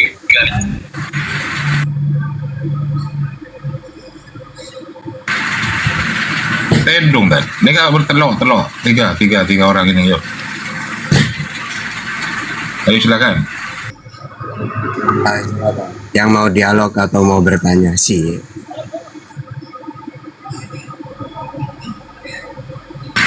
Ayo silakan dari Solti dulu. Ayo silakan Solti. Tapi pertanyaannya dan jangan diulang-ulang, Solti. Itu pertanyaan saya di bawah itu. Kenapa Jangan ngetik, kalau sudah di atas jangan ngetik, ngomong aja, musuh nggak punya mulut kau. Iya, saya tanya kenapa jadi Islam butuh rukun? Apa kan di Islam nggak bisa rukun, ada butuh rukun. Apa pertanyaannya? Kenapa di Islam hanya di Islam yang butuh rukun? Kan Islam butuh rukun toh? Di Islam butuh apa? Butuh rukun. Apa? Iya, rukun toh. Rukun Islam kan ada toh? Oh iya ya. Terus kenapa? Kenapa hanya di Islam ada butuh rukun? Apa karena Islam nggak punya rukun? Nggak bisa rukun sehingga butuh rukun? Itu aja. Apa sih pertanyaannya ya? Nggak jelas. Saya ulangin ya. Kan adanya rukun Islam. Kenapa? Oh ya, oke. Nah, kenapa di Islam? Iya. Ada rukun, apa karena nggak bisa rukun sehingga butuh rukun Islam. Itu dulu maksudnya. Jadi dalam Islam itu ada rukunnya agama. Ya udah. Rukun agama ada 3, Islam, iman, ihsan. Islam itu apa? Mengerjakan semua apa yang disampaikan oleh Nabi Muhammad dari Allah. Apa saja yang dikerjakan? Yaitu 5 itu rukunnya. Ada kewajiban sholat, haji, puasa, zakat. Nah itu. Kalau iman percayanya hati.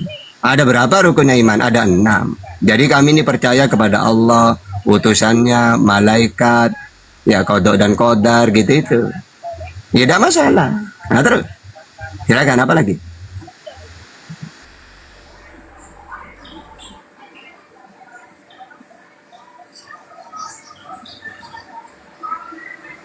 Jadi karena nggak ada rukun, nggak ada rukun itu ya.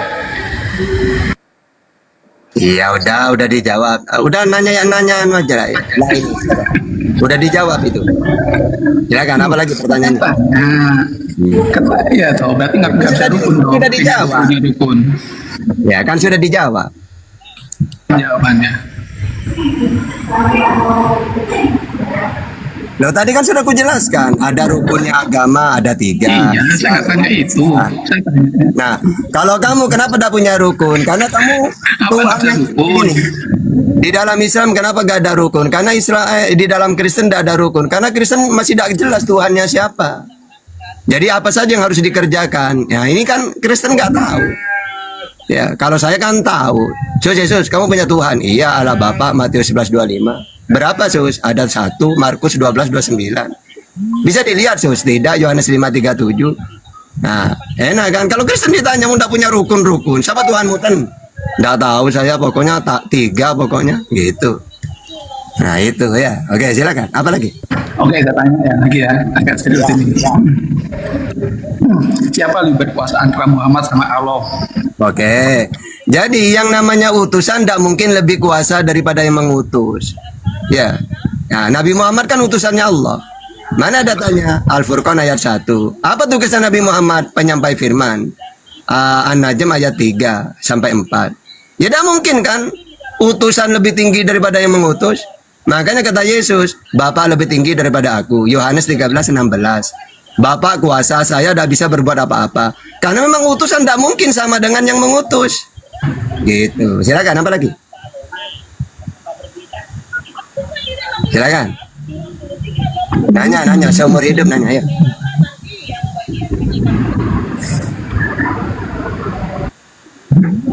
Silakan. Udah habis pertanyaannya. Lu kok silakan nanya apa lagi? Sampai bosan nanti nanyanya, sampai putus asa, turun sendiri nanti. Ayo silakan. Loh berarti Muhammad lebih berkuasa dong? Beda, Nabi Muhammad ini hanya penyampai firman. An-Najm ayat 3. Wa ma yantiqu anil hawa in huwa illa wahyu yuha. Aku ini utusan, diutus untuk seluruh alam. Al-Furqan ayat 1. Jelas. Oke? Nah, sekarang silakan. Dia bisa merubah ketetapan loh. Kenapa? Dia bisa merubah ketetapan apa loh? Oh tidak. Ya, kata Allah, atiullah wa atiur Rasul. Taatlah kepadaku melalui Al-Qur'an, wa atiur Rasul, dan taatlah kepada utusanku melalui hadis. Gitu. Silakan apa lagi? Allah kan ngomong nggak boleh berbohong, tapi Muhammad boleh ngomong boleh berbohong. Oke. Jadi ada istisna namanya. Dalam Islam ini tenang dulu, cuma bertanya cerewet banget. Dengerin dulu. Jadi di dalam Islam itu, lu tunggu dulu, katanya bertanya. Ketetapannya dirubah. Ini tak jadi dialog, nanti kamu mencret, mau ndak paham gitu. Ya. Kalau nanya itu diem dulu, tak jawab. Gimana sih? Ketetapannya. Iya ini tak jawab. Oke? Ketetapannya. Ya. Iya ini tak jawab. Gimana sih? Nanya kok rewel banget. Nggak usah dijawab dah. Ya. Ketetapannya dirubah tidak pertanyaannya? Tidak. Bang Sulti, Ketetapannya dirubah tidak? sabar, biar dijawabnya. Biar dijawab. Iya. Jadi gini, di dalam Islam itu bohong itu dosa karena merugikan orang lain. Saya nggak tanya itu. Tunggu dulu, gimana? Katanya mau dijawab. Loh, saya nggak tanya itu. Nah, iya tidak ada yang dirubah. Oke? Nggak ada. Jadi gini, kalau Paulus iya Filipi 1:18. Tetapi tidak mengapa, sebab bagaimanapun juga Kristus diberitakan baik dengan maksud palsu maupun dengan jujur. Itu tidak masalah. Atau Roma 3 ayat 7. Tetapi jika kebenaran Allah oleh dustaku, nah itu lontong apa itu? Ya. Nah, kalau dalam Islam itu, kenapa ada bohong yang diperbolehkan? Karena yang dikatakan bohong itu kan merugikan orang kan.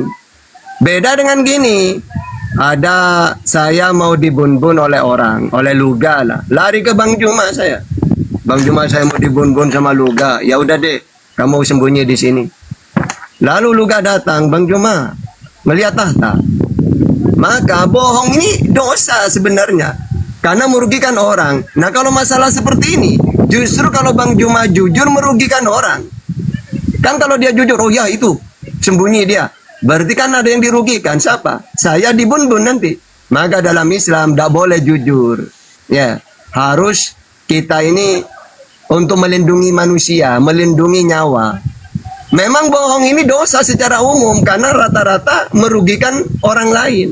Tapi kalau keadaannya seperti tadi itu, justru kalau jujur merugikan mana? Gitu. Makanya boleh dalam Islam untuk menyelamatkan nyawa. Gitu. Oke, silakan. Nah kalau Paulus ini kan memang tidak jelas. Tetapi jika kebenaran Allah oleh dustaku semakin melimpah. Nah kalau ini kan tidak jelas apa posisinya. Yang penting kata Paulus apa?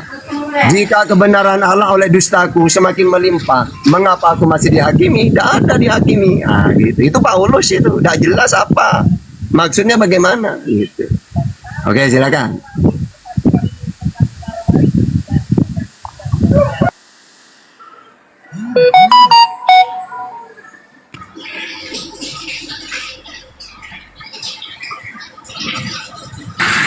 Silakan Vargas. Tahu semua tahu siapa ini? Ayo. Boleh nggak saya tanya tentang logika apa? Ya terserah, mau nanya logika apapun tetap tak jawab pakai data nanti. Silakan. Pakai data Quran dan Bible. Ayo, silakan. Pak Tata tentang logika. Harus bertanya, wajib bertanya. Silakan. Boleh. Kita ini kan punya presiden nih Pak. Ya terus? Halo? Ya terus kenapa? Oke, ya. Jadi kalau presiden ini kan kadang-kadang dia memberikan perintah melalui lewat perkataan terus dituliskan, kan begitu ya? Iya. Terus? Oke. Pertanyaan saya, apakah perintah yang dia ucapkan itu berlaku ke seluruh rakyat? Ya terus? Oke. Artinya kalau berlaku ke seluruh rakyatnya, misalnya contoh,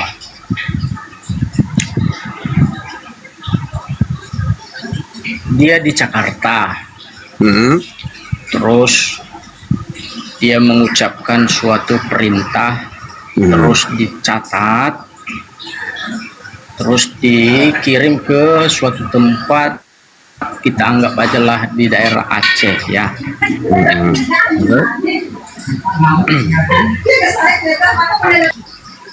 Nah, dicelupin, digila terus apa?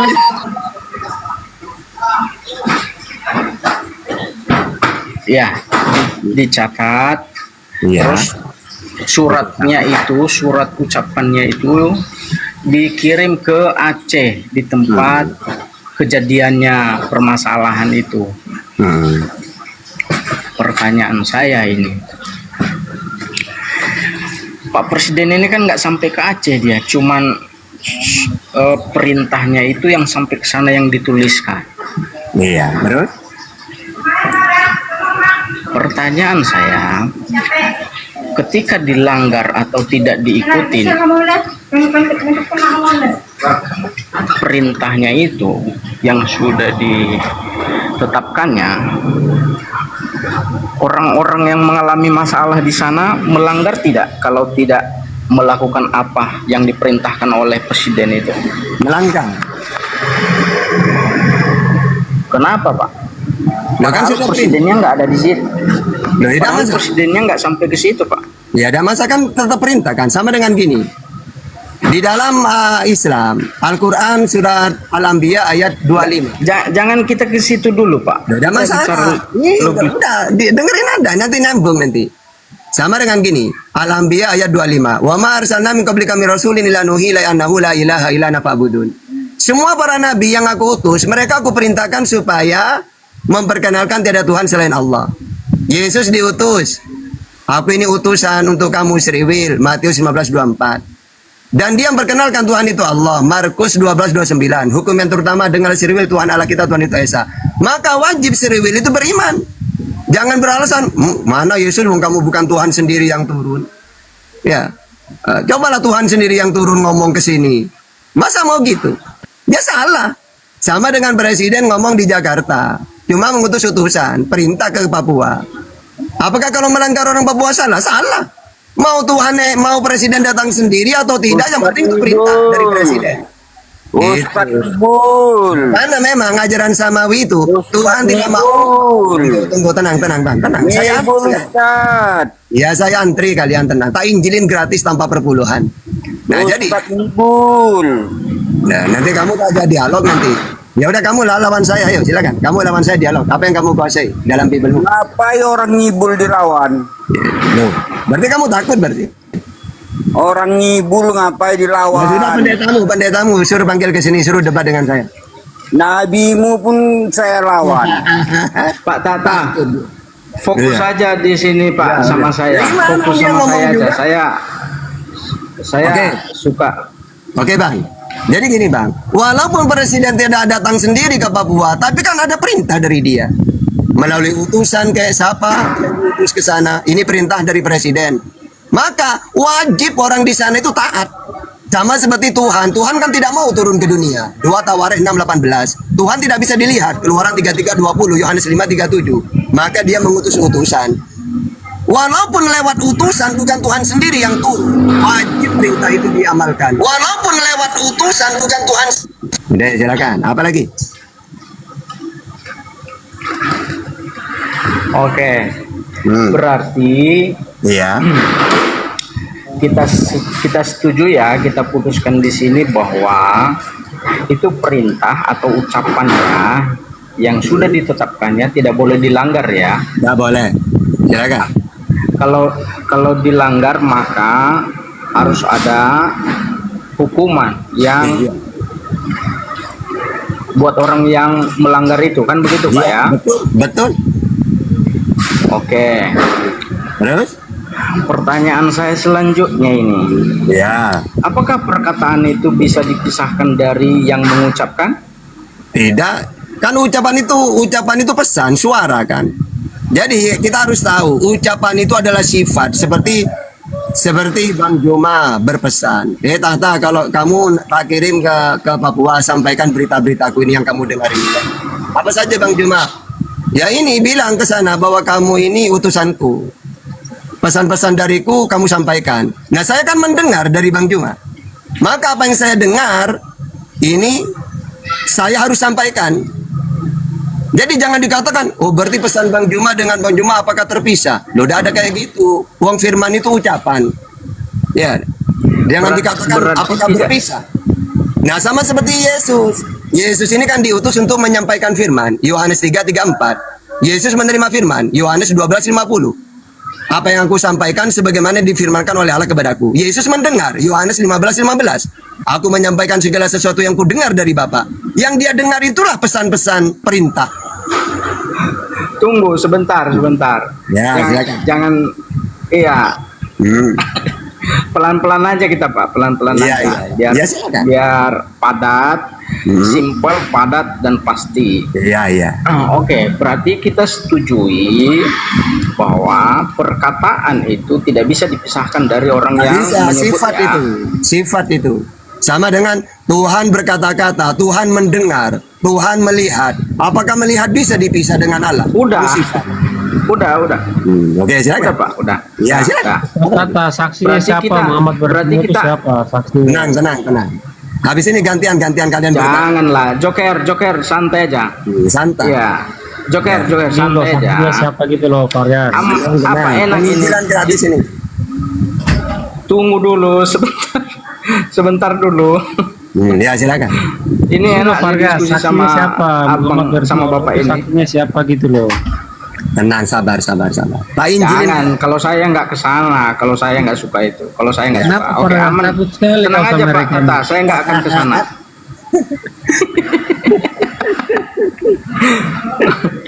Soalnya saya suka berguru sekali, saya suka berguru sama orang ini sekaligus menjawab Alkitab saya. Nah, mantap. Mantap, silakan. Ya, berarti kita ACC ya Pak ya, kita ACC kan ya, kita oke kan ya bahwa ada dua hal.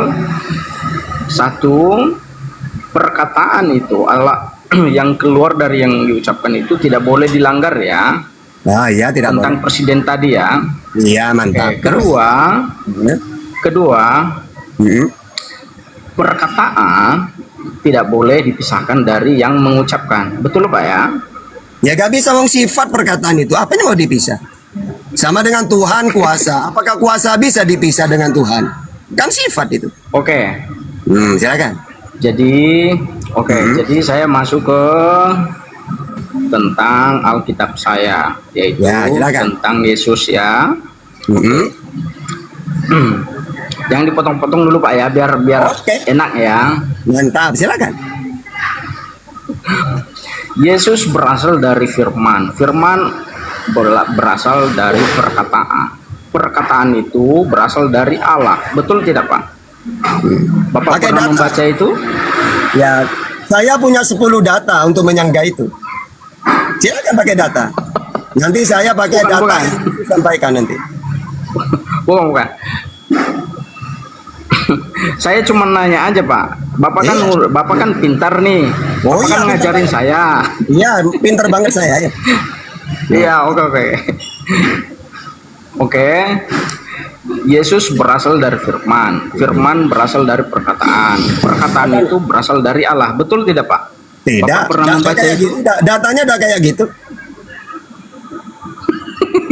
Berarti Bapak tidak. Oke, sorry Pak ya, maaf Pak ya. Berarti Bapak tidak menguasai Alkitab saya. Ya silakan, kamu pakai data nanti akan saya sanggah pakai puluhan data menurut Yesus. Saya silakan. Coba kamu sampaikan pakai data aja Pak. Nanti akan saya lawan pakai puluhan data menurut Yesus. Udah usah terima Pak. Tenang. Kamu ngomong apapun datanya ada pada saya. Sebentar Pak, sebentar. Pak Tata ini memang orangnya cerdas, tetapi ada satu kalimat yang tersembunyi dalam lumbung hatinya. Iya. Ya terserah lah. Yang penting mana datanya, silakan. Mantap. Mantap Pak, mantap. Mantap. Ayo terus. Bukan. Saya ini kan Saya ini kan mau bertanya tadi sama Bapak, mau belajar sama Bapak. Ya kan? Nanti tak jawab pakai puluhan data ya. Karena bukan. Sebentar. Saya mau belajar sama Bapak karena Bapak lebih menguasai dari saya. Mantap. Betul. Saya tujuannya saya tujuannya bertanya. Nggak perlu saya bawa data, Pak. Bapak aja yang bawa data. Sudah, silakan. Ini aja. Kalau gitu gini, silakan Anda curhat apapun, nanti saya bantah pakai ajaran Yesus. Ayo, silakan. Oke. Bapak pernah baca tidak? Yang berbunyi, ya. Firman itu telah menjadi manusia. Pernah baca? Iya, sudah. Terus? Itu firman yang dikatakan itu merujuk kepada siapa? Merujuk kepada Abraham atau merujuk kepada saya atau merujuk kepada Bapak? Ya udah silakan aja, nanti saya bantah nanti. Ya silakan. Saya mau tanya sama Bapak ini. Bapak kan menguasai ini. Nggak ada. Ini saya jawab. Firman itu tidak pernah menjelma. Firman itu sifat diterima oleh Yesus. Yohanes 3:34, Yohanes 12:50, Yohanes 15:15, Yohanes 17 ayat 8. Apa kata Yesus? Saya bukan firman jadi manusia. Yang ada saya menerima firman. Yohanes 12:50. Bagaimana caranya kamu menerima firman? Saya mendengar. Yohanes 15:15. Setelah kamu dengar, kamu apakan firman itu? Aku sampaikan kepada umatku Sriwil. Yohanes 17:8. Kalau dibukukan menjadi Injil, Injil itulah firman Tuhan. Yesus penyampai firman. Mana datanya? Yohanes 3:34. Ya, silakan tertawa. Bantah. Memang saya akui ya, Bapak Tata ini orangnya sangat luar biasa cerdas. Saking cerdasnya itu, Dia bisa menghilangkan.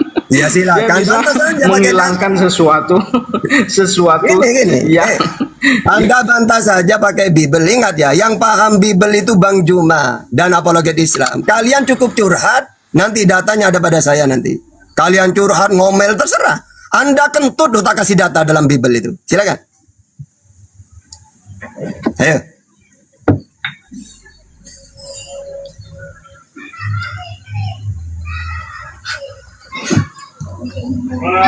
Ayo silakan.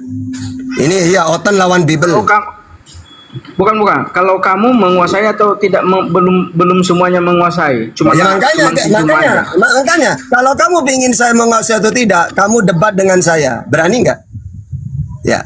Baru kalau menurut kamu saya tidak menguasai Bible, enak kan? Enak lu lawan tahta kan, tahta tidak menguasai Bible. Pertanyaannya Anda takut lawan saya. Berarti Anda mengakui bahwa yang paham Bible itu Islam kan? Ayo. Nah, silakan.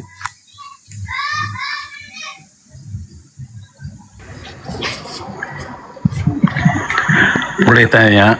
Boleh, wajib bertanya, harus bertanya. Terima kasih. Kenapa Allah SWT melawan Yahweh yang pencipta? Oke, jadi Allah itu tidak pernah melawan YHWH.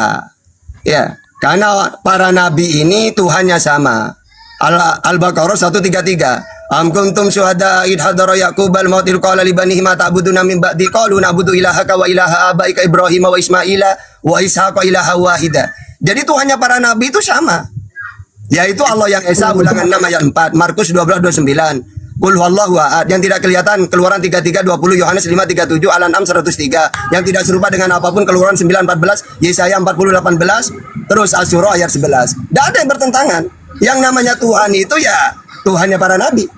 Oke, silakan. Apa lagi? Apakah boleh Allah dipanggil Yahweh? Kalau Anda mengklaim Tuhan Islam Allah berganti Yahweh? Boleh. Aku dulu mas. Antri. Boleh enggak? Ini Pak Ustadz. Tata, boleh enggak Allah diganti Yahweh namanya? Kalau Anda mengklaim bahwa Tuhan Islam sama dengan Tuhannya orang. Loh. Shoot dulu. Ayo shoot dulu. Mana yang Oke, aku dulu ya Bang. Aku dulu ya Bang. Ya. Aku bertanya. Aku dulu Bang. Aku dulu Bang. Bentar Bang ya. Shoot dulu. Tata.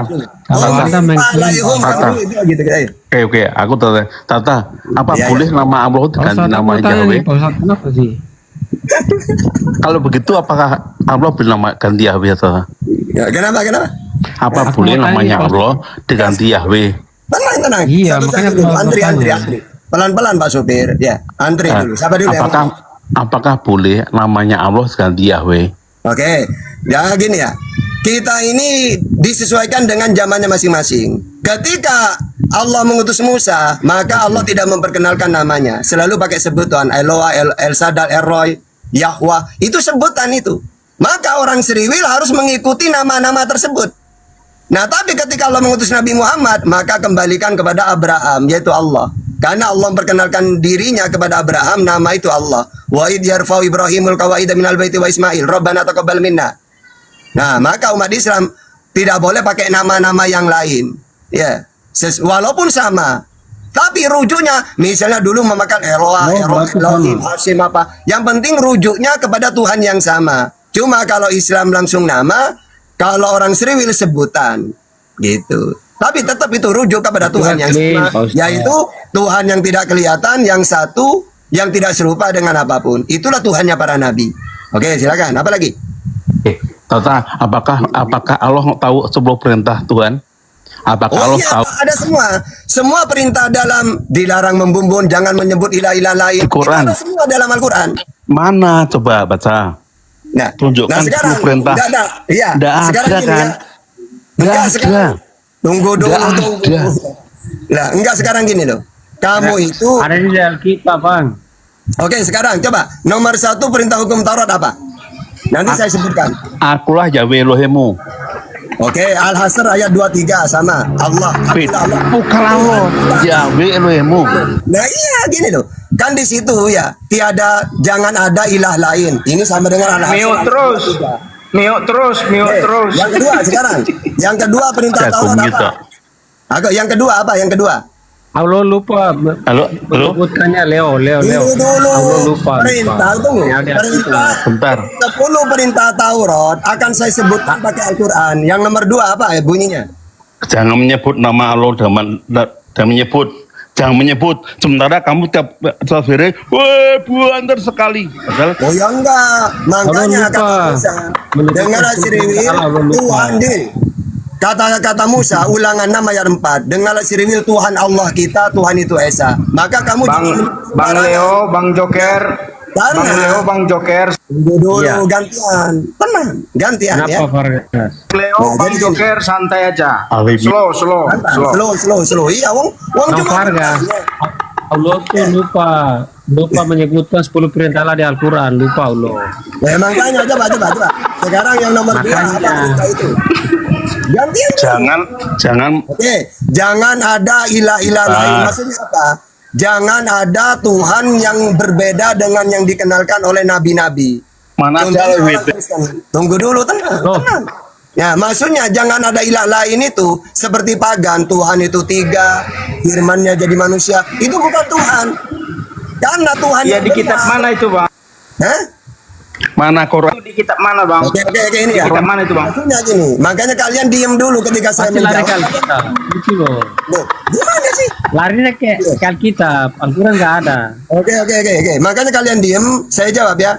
Maksudnya jangan ada ilah-ilah lain, Bukan Tuhan di Quran, lain selain Tuhan yang Slow, Bang Joker, Bang Leo, Bang Joker, slow, santai. santai. Serta- Kalian ini wong cuma bertanya kok. Karena saya tahu kalian kalau saya tantang dialog, Iya, kalian bertiga tidak mungkin berani lawan saya. Makanya santai aja. Bukan Quran. Cukup bertanya. ya. Betul. Nah, betul Quran. gitu. Nah, di mana kalian ini? Bertanya tapi saya jawab tidak mau. Gini loh Ustadz. Bawa IP aja dulu, Bang Tata. Bawa Ustaz. IP aja dulu, Bang Tata. Oke, ini saya jawab ya. Ustadz gini Ustadz. Oke. Kalau Tunggu. Ini saya jawab dulu. nggak ada Saya nggak ada jawab ilah dulu. lain kan? Iya. Maksudnya gini, jangan ada ilah lain. Lalu ilah mana yang harus saya sembah? Yaitu ilah Allah yang Esa. SBT. Ayat 4. Markus 12:29. Bukan. Allahu Bang ahad. Joker, Bang Leo, slow. Sebentar, nanti kalian diturunin. Slow, akan? Udah di... Nah, oke. Makanya kalian ini wong cuma bertanya takut. Ya, jadi gini. Sekarang ini saya pakai metode lain. Nggak ada ilah lain kan Pak Ustadz? Ya, kalau Kristen diajak dialog, tidak mungkin berani. Makanya mereka tak suruh bertanya saja. Kalau kalian berani lawan saya, temanya Makanya aku tahta tanya dialog. kalau gini. Pak, Gimana Pak kalian Ustadz, ini? kalau ada ilah lain, kalau menyembah Tuhan Arab itu kan ilah lain. Oke, jadi gini, jangan menyembah ilah-ilah lain, Tuhan-Tuhan yang lain. Lalu yang disembah Tuhan yang mana? Tuhan yang dikenalkan oleh Nabi Muhammad, oleh Yesus, oleh Musa, Abraham, Ishak, Yakub. Itulah Tuhan yang benar. Jangan ada ilah-ilah lain. Siapa ilah lain itu? Oh, Tuhan itu 3, Bapa, Anak, Roh Kudus. Tuhan bisa berempat. Nah, Tuhan itu serupa dengan manusia. Jangan seperti itu. Kayak Paulus itu. Itu dia di kitab mana, memperkenalkan Bang? ilah lain itu. Sebentar. Itu di kitab mana, Bang Iya. Tata? Oh, di Al-Quran dan Bible. Oh, saya contohkan. Kata Yesus. Kata Yesus, Tuhan itu Allah Bapa kan. Matius 11:25. Kata Paulus, Tuhan itu Yesus. Ya, Roma 9 ayat 10. Nah, ini berarti Paulus ini mengajarkan ilah lain, manusia yang dituhankan. Kalau Yesus siapa Tuhanmu? Allah Bapa, Matius 11:25. Di mana? Di langit, Matius 18:19. Bisa kelihatan, Sus? Tidak, Yohanes 5:37. Itulah Allah yang benar. Sama seperti Di mute Ustaz. Coba Di mute. Buka dulu mute-nya. Fargas, kalau tak bertanya jangan cengengisan Fargas. momotnya Tutup aja. saking mute-nya Ustadz juga di mute dia sama momot. Ya silakan. Ya, kalian kalian gini, kalian cukup bertanya. Nanti tak jawab pakai Quran dan Bible. Satu dulu. Ya satu-satu silakan. Ya gini Pak Ustadz, kalau yang lain terus Muhammad menyuruh untuk menyembah Allahnya Mekah itu kan ilah lain Mekah. Kalau kan Jadi Nabi Muhammad menyembah Tuhan yang dikenalkan oleh Abraham, Ishak, Yakub, Musa, dan Yesus. Sama Tuhan mereka, yaitu Allah yang Esa, Qul Huwallahu Ahad, yang tidak kelihatan, Al-An'am 103. Yang saya turunkan dulu harga saya nggak kondusif ini. Iya ini, mereka sini tidak tahu apa-apa tapi tertawa melulu. Nanti kalau saya tantang dialog, pendetanya aja kencing-kencing nanti. Kalian cukup bertanya aja santai ya. Oke, jadi Bang Joker. Gimana sih? Ya silakan, apa pertanyaannya? Maksudnya gini loh, Pak Ustadz, gini loh. Katanya kan tidak boleh ada yang lain, tapi Muhammad mau memperkenalkan untuk menyembah Allah di Mekah gitu loh. Oke, jadi Nabi Muhammad Nabi Muhammad diperintah untuk mentuhankan Allah, yaitu Tuhannya para nabi. Abraham, Ishak, Yakub, Musa, Yesus, sama mereka. Al-Baqarah 133. Khususnya kan di Mekah. Ya? Enggak, Tuhan Allah itu alhamdulillahirabbil alamin. Segala puji bagi Allah, Tuhan seluruh alam. Terus Tuhannya Mekah siapa? Ya, Allah itu Tuhan seluruh alam. Aku bersyukur kepadamu Bapa Tuhan langit dan bumi, kata Yesus. Kalau Nabi Muhammad, alhamdulillahirabbil alamin. Segala puji bagi Allah, Tuhan seluruh alam. Gini loh Pak Ustadz. Muhammad menyuruh untuk menyembah Tuhan negeri Mekah, Tuhan negeri ini. Oke, saya jawab. Oke, saya jawab. Jadi, ketika Allah mengutus Nabi Seriwil, apa kata Musa? Allah Seriwil. Emangnya di dunia lain selain Seriwil tidak punya Tuhan? Coba baca Keluaran ya. Di dalam apa kata Allah ketika mengutus Musa? Allah Seriwil. Maka kenapa kok Allah Seriwil? Karena saat itu Allah mengutus Nabi untuk Seriwil. Untuk memuliakan Seriwil, maka disebut Allah Seriwil. Tapi ketika Allah mengutus Nabi Muhammad, Allah Tuhan negeri ini. Untuk memuliakan Arab. Dulu ketika Allah memuliakan Seriwil, Allah Seriwil. Tidak ada masalah itu, kayak gitu. Oke, silakan, apa lagi? Begini, kenapa Israel? Karena Israel itu adalah yang dijanjikan oleh keturunan Abraham, Ishak, Yakub, bahwa dari sinilah akan lahirnya para nabi-nabi. Itu benar, Ustaz. Iya. Makanya kalau Anda saya Mekah, berarti nyambung. Setelah ketika Allah mengutus Seriwil, maka keselamatkan kan Seriwil kan. Makanya Allah Seriwil. Tapi pada akhirnya Seriwil ini dimurkai oleh Allah. 2 Samuel 24 ayat 1. Bahkan mereka ini direndahkan oleh Allah. Yehezkiel 21 ayat 25, baca. Bahkan tongkat kerajaan akan pindah dari mereka. Kejadian 49 ayat 10. Karena kerajaan diambil dari mereka, pindah kemana? Ke Arab. Maka Allah negeri ini.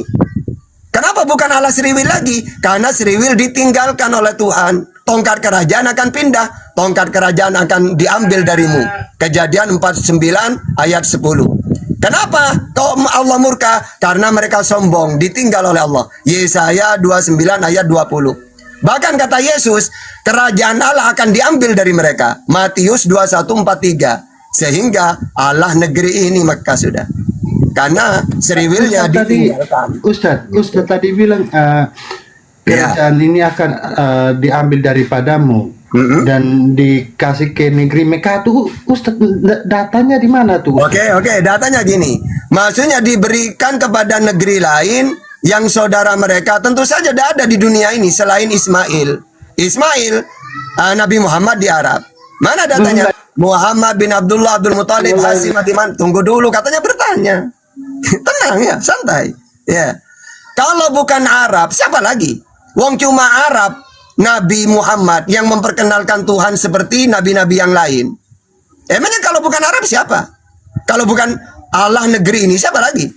Wong di dunia ini setelah Seriwil, tunggu dulu, tenang saja. Wong cuma bertanya, wong ngapain kalian tidak sabar? Wong saya yang jawab aja sabar kok. Ya, jadi tenang.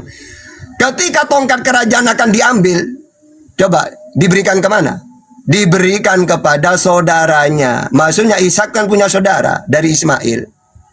Maka Ismail punya keturunan di Arab. Mana datanya? Rabbana ini askantu min dzurriyyati biwadin ghairi dzi jar'in inda baitikal muharram. Apa kata Abraham? Ya Tuhanku, aku meletakkan keturunanku di sini, yaitu Ismail. Maka dari Ismail inilah nanti muncul Nabi. Kapan munculnya Nabi ini? Setelah Seriwil ditinggal oleh Allah. setelah dimurkai mereka, setelah tongkat kerajaan akan diambil dari mereka, maka muncul di Arab Allah negeri ini sudah. Kenapa bukan Allah Seriwil lagi? Karena Seriwil sudah dimurkai. Kembali ke saudaranya. Saudaranya siapa? Saudaranya Ishak. Siapa saudaranya Ishak? Ismail. Oke, silakan. Apa lagi? Sudah Pak selesai Ustaz, dong. tapi Sebentar. tapi gini, sebentar Rames. Tenang. Gini. Sabar. Tapi di perjanjian lama kan disebutkan bahwa perjanjian itu hanya buat Ishak, Ismail itu tidak gitu loh. Oke, sekarang pertanyaannya, kalau perjanjian itu tidak ke Ismail, sekarang yang memperkenalkan tauhid ke seluruh dunia siapa? Wong Seriwil sampai Yesus hanya untuk Seriwil. Sampai sekarang pun Seriwil tidak pernah menyebarkan agama itu. Karena mereka tahu Musa untuk Seriwil, Yesus untuk Seriwil. Pertanyaannya, kalau mereka ditinggalkan Allah tidak mengutus Nabi lagi, pertanyaannya, siapa yang memperkenalkan Tuhan ke seluruh dunia? Tauhid ini, siapa? Sekarang, kalau bukan Nabi Muhammad. Hah? Waduh, berarti Anda larinya kejauhan, Pak Ustadz. Gini. Jawab saja. Karena gini, kenabian itu batasnya di mana? Yesus berkata gini, kenabian terakhir itu batasnya di Nabi siapa? Idris kalau di Islam. Itu aja.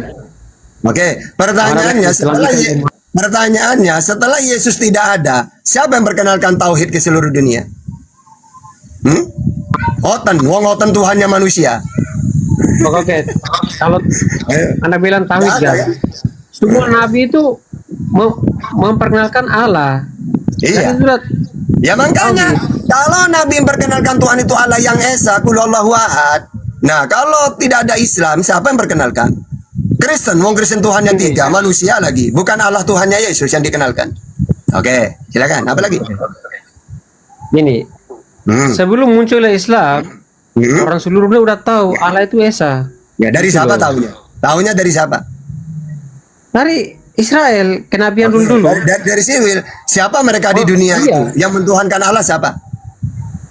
Oke. Di luar Seriwil. Yesus menyuruh, perintahkanlah Injil ke seluruh dunia. Nah, apa yang diberitakan? Tuhan itu siapa? Bumi. Ya, siapa Tuhan menurut Yesus? Joker. Aduh, Joker jawabnya gimana tuh? Gini loh, Joker Kristen apa enggak sih? Kamera sebentar gini. Sebentar. Allah itu Esa.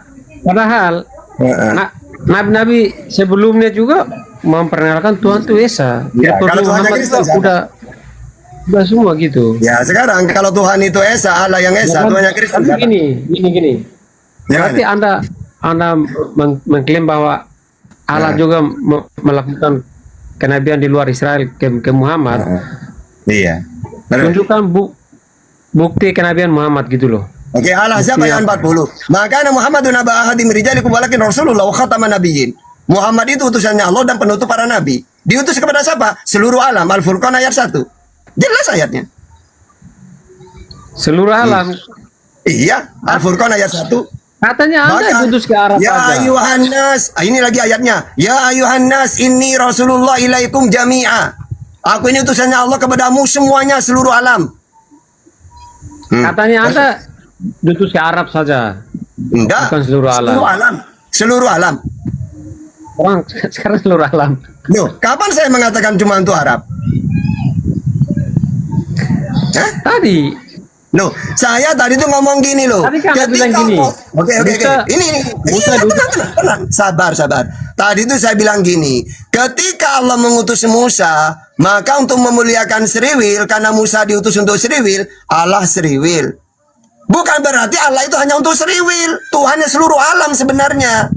Cuma Musa diutus untuk Seriwil, maka Allah memuliakan Seriwil. Ya, Allah Seriwil kan gitu. Begitu juga ketika Allah mengutus Nabi Muhammad. Nabi Muhammad orang Arab Mekah. Maka Tuhan negeri ini untuk memuliakan kelahirannya doang. Sama ketika Allah mengutus Yesus Musa, ya Allah Seriwil untuk memuliakan Seriwil saat itu. Setelah Seriwil ditinggalkan, maka Allah mengutus Nabi Muhammad orang Arab. Maka Allah negeri ini untuk memuliakan tempat tersebut. Bukan diutus untuk bukan masalah utusan itu, cuma memuliakan tempat kelahirannya Nabi tersebut. Gitu. Silakan. Apa kecuali host ini? Berarti gini, Pak Ustaz. Ustaz gini, berarti memang Muhammad diutus ke Arab berarti Untuk seluruh alam. tunjukkan Al-Furqan ayat 1. Untuk alam. seluruh alam.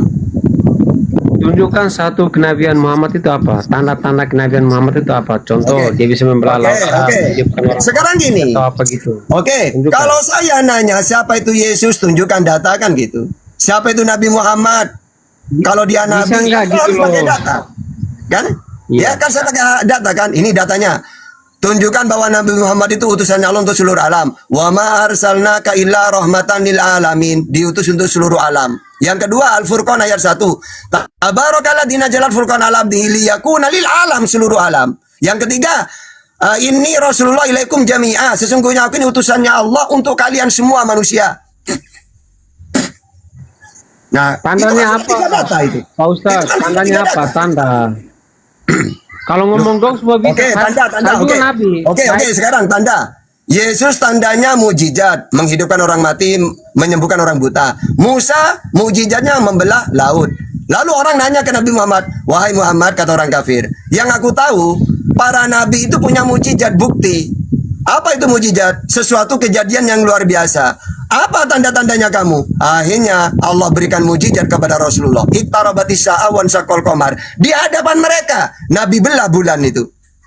Untuk membuktikan bahwa dia nabi. Gitu. Sama seperti Yesus. Yesus, kamu kan nabi ngakunya. Mana mujizatnya? Al-Kamar 1.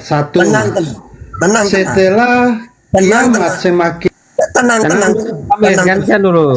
Gantian dulu baru Anda. Iya, jadi surat Al-Qamar itu Berarti gini, menceritakan dua. mujizat Tunggu adalah dulu. bulan. Iya, jadi mujizat itu apa? Ada definisi mujizat. Mujizat itu amrun khariqun lil adat. Tunggu dulu. Tenang, cuma bertanya. Kapan itu bulan nih terbelah dapat Tunggu ketujuh kapan? dulu. Makanya, oke. Ini saya jawab ya. Kapan? Jadi Abad Nabi Muhammad ketujuh itu sudah maju nih Tata. Kalau bulan terbelah dunia akan tergoncang gitu loh Tata. Kenapa? Gini loh, Anda Belah bertanya, bulu atau tapi belah saya dure? jawab, gimana? Hah? Belah bulan atau belah durian Ustaz? Joker diam dulu, saya sama Ustaz Tata ya, Ustaz Tata. Kalau bulan terbelah dunia ini goncang gitu loh Pak Ustaz. Oke, sudah. Pasti semua orang tahu, dunia tahu. Gini. Dunia tahu bahwa Anda bulan ini itu terbelah. Caranya dialog itu bukan kayak gitu. Anda cuma bertanya, saya menunjukkan Quran dan Bible datanya. Itu doang. Ya, seperti Nabi Musa diberi mujizat membelah laut. Tandanya gak ada, itu kan cuma cerita doang. Kalau tanda ada contoh nih, tanda. Coba sekarang baca Al-Babut. Di abad ke-7, gini loh. Oke, tunggu. Bang, Anda kalau bertanya ini, terserah Anda mau percaya atau tidak. Wong Yesus saja walaupun mujizatnya banyak, orang nggak percaya kok. Malah mau digantung dia. Jadi bang, mujizat itu bukan ukuran. Contohnya, Yesus diberi mujizat banyak oleh Tuhan. Apakah Cyril beriman? Tidak, malah dia disalib, digantung kata Kristen. Ya, malah ditelanjangin dia. So, Yesus katanya kamu nabi, mana mujizatnya? Diberi mujizat oleh Tuhan. Malah ditelanjangin dia. Ayo, diludahin. Jadi, yang penting kalau dalam Islam, yang penting ada data. Oh, Yesus bermujizat. Mujizat pemberian Tuhan. Ya, tunggu dulu, tenang saja, tenang. Yesus diberi mujizat. Kalau dalam Al-Quran, Al-Maidah 110. Mujizat pemberian Tuhan. Dalam Bible, Yohanes 11:44, kisah para Rasul 2:22. Jadi semua para nabi diberi mujizat. Cuma ada yang diterima, ada yang tidak. Nabi Muhammad diberi mujizat. Akhirnya orang-orang beriman. Ya, Yesus diberi mujizat, bukan diterima, malah dia mau ditelanjangin, digantung menurut Kristen. Bukan nubuatan, Pak Ustaz. Pelanggaran ya? Untuk ini nubuatan. Kena pelanggaran. Gini loh, Pak Ustaz. Pak Ustaz gini. Berapa kali itu? Kalau cuma, Pak Ustaz kemana dia? Kena pelanggaran. Bang Kuto, Mas Suritor, Bang Kuto. Baru gini. Oh iya. Oke. Sama liter baru. Bang Goto gini, pertanyaan sama. Kalau cuma klaim doang, kalau membelah bulan saja bisa menulis bahwa saya membelah matahari di abad ke-7. Saya juga bisa. Karena gini, contohnya kayak abad ke-7 artinya udah maju ke modern sedikit gitu. Udah mengalami perubahan yang signifikan. Berarti gini, kalau bulan terbelah seluruh dia akan tahu, saksinya akan diceritakan, oh abad ke-7 pernah terjadi belah bulan kayak gini-gini. Kalau cuma klaim doang bilang belah bulan terus tidak ada buktinya, sama aja. Saya juga bisa. Saya bisa.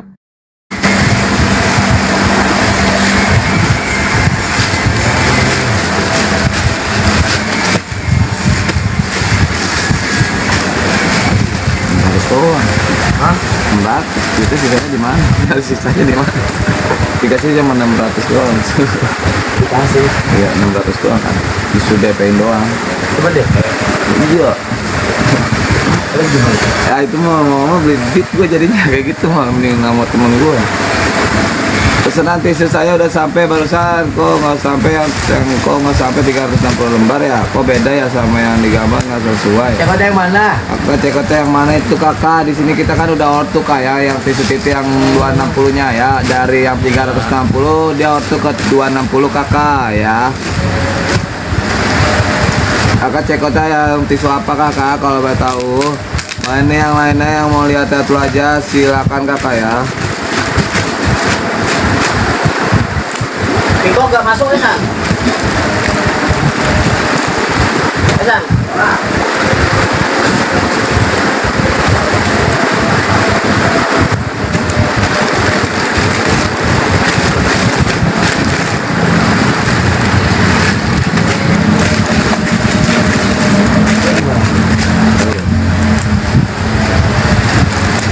Secara logika.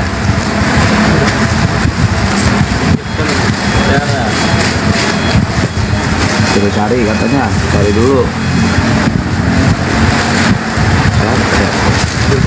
Mau gue coba cari apa mau gue sama temen lo? Gak ada gua. Hah? Gak ada. Gak ada kan? Temen gua. Temen lo kawan. Lu jangan begitu lah. Sering di teman lo. Ayo kakak silakan kak, ditanya-tanya dulu aja, dipilih-pilih aja boleh ya. Yang mau ditanya-tanya silakan ya. Di sini kakak dapat harga murah, dapatnya juga banyak. Yang mau silakan ambil kak, yang mau langsung aja di check out ya.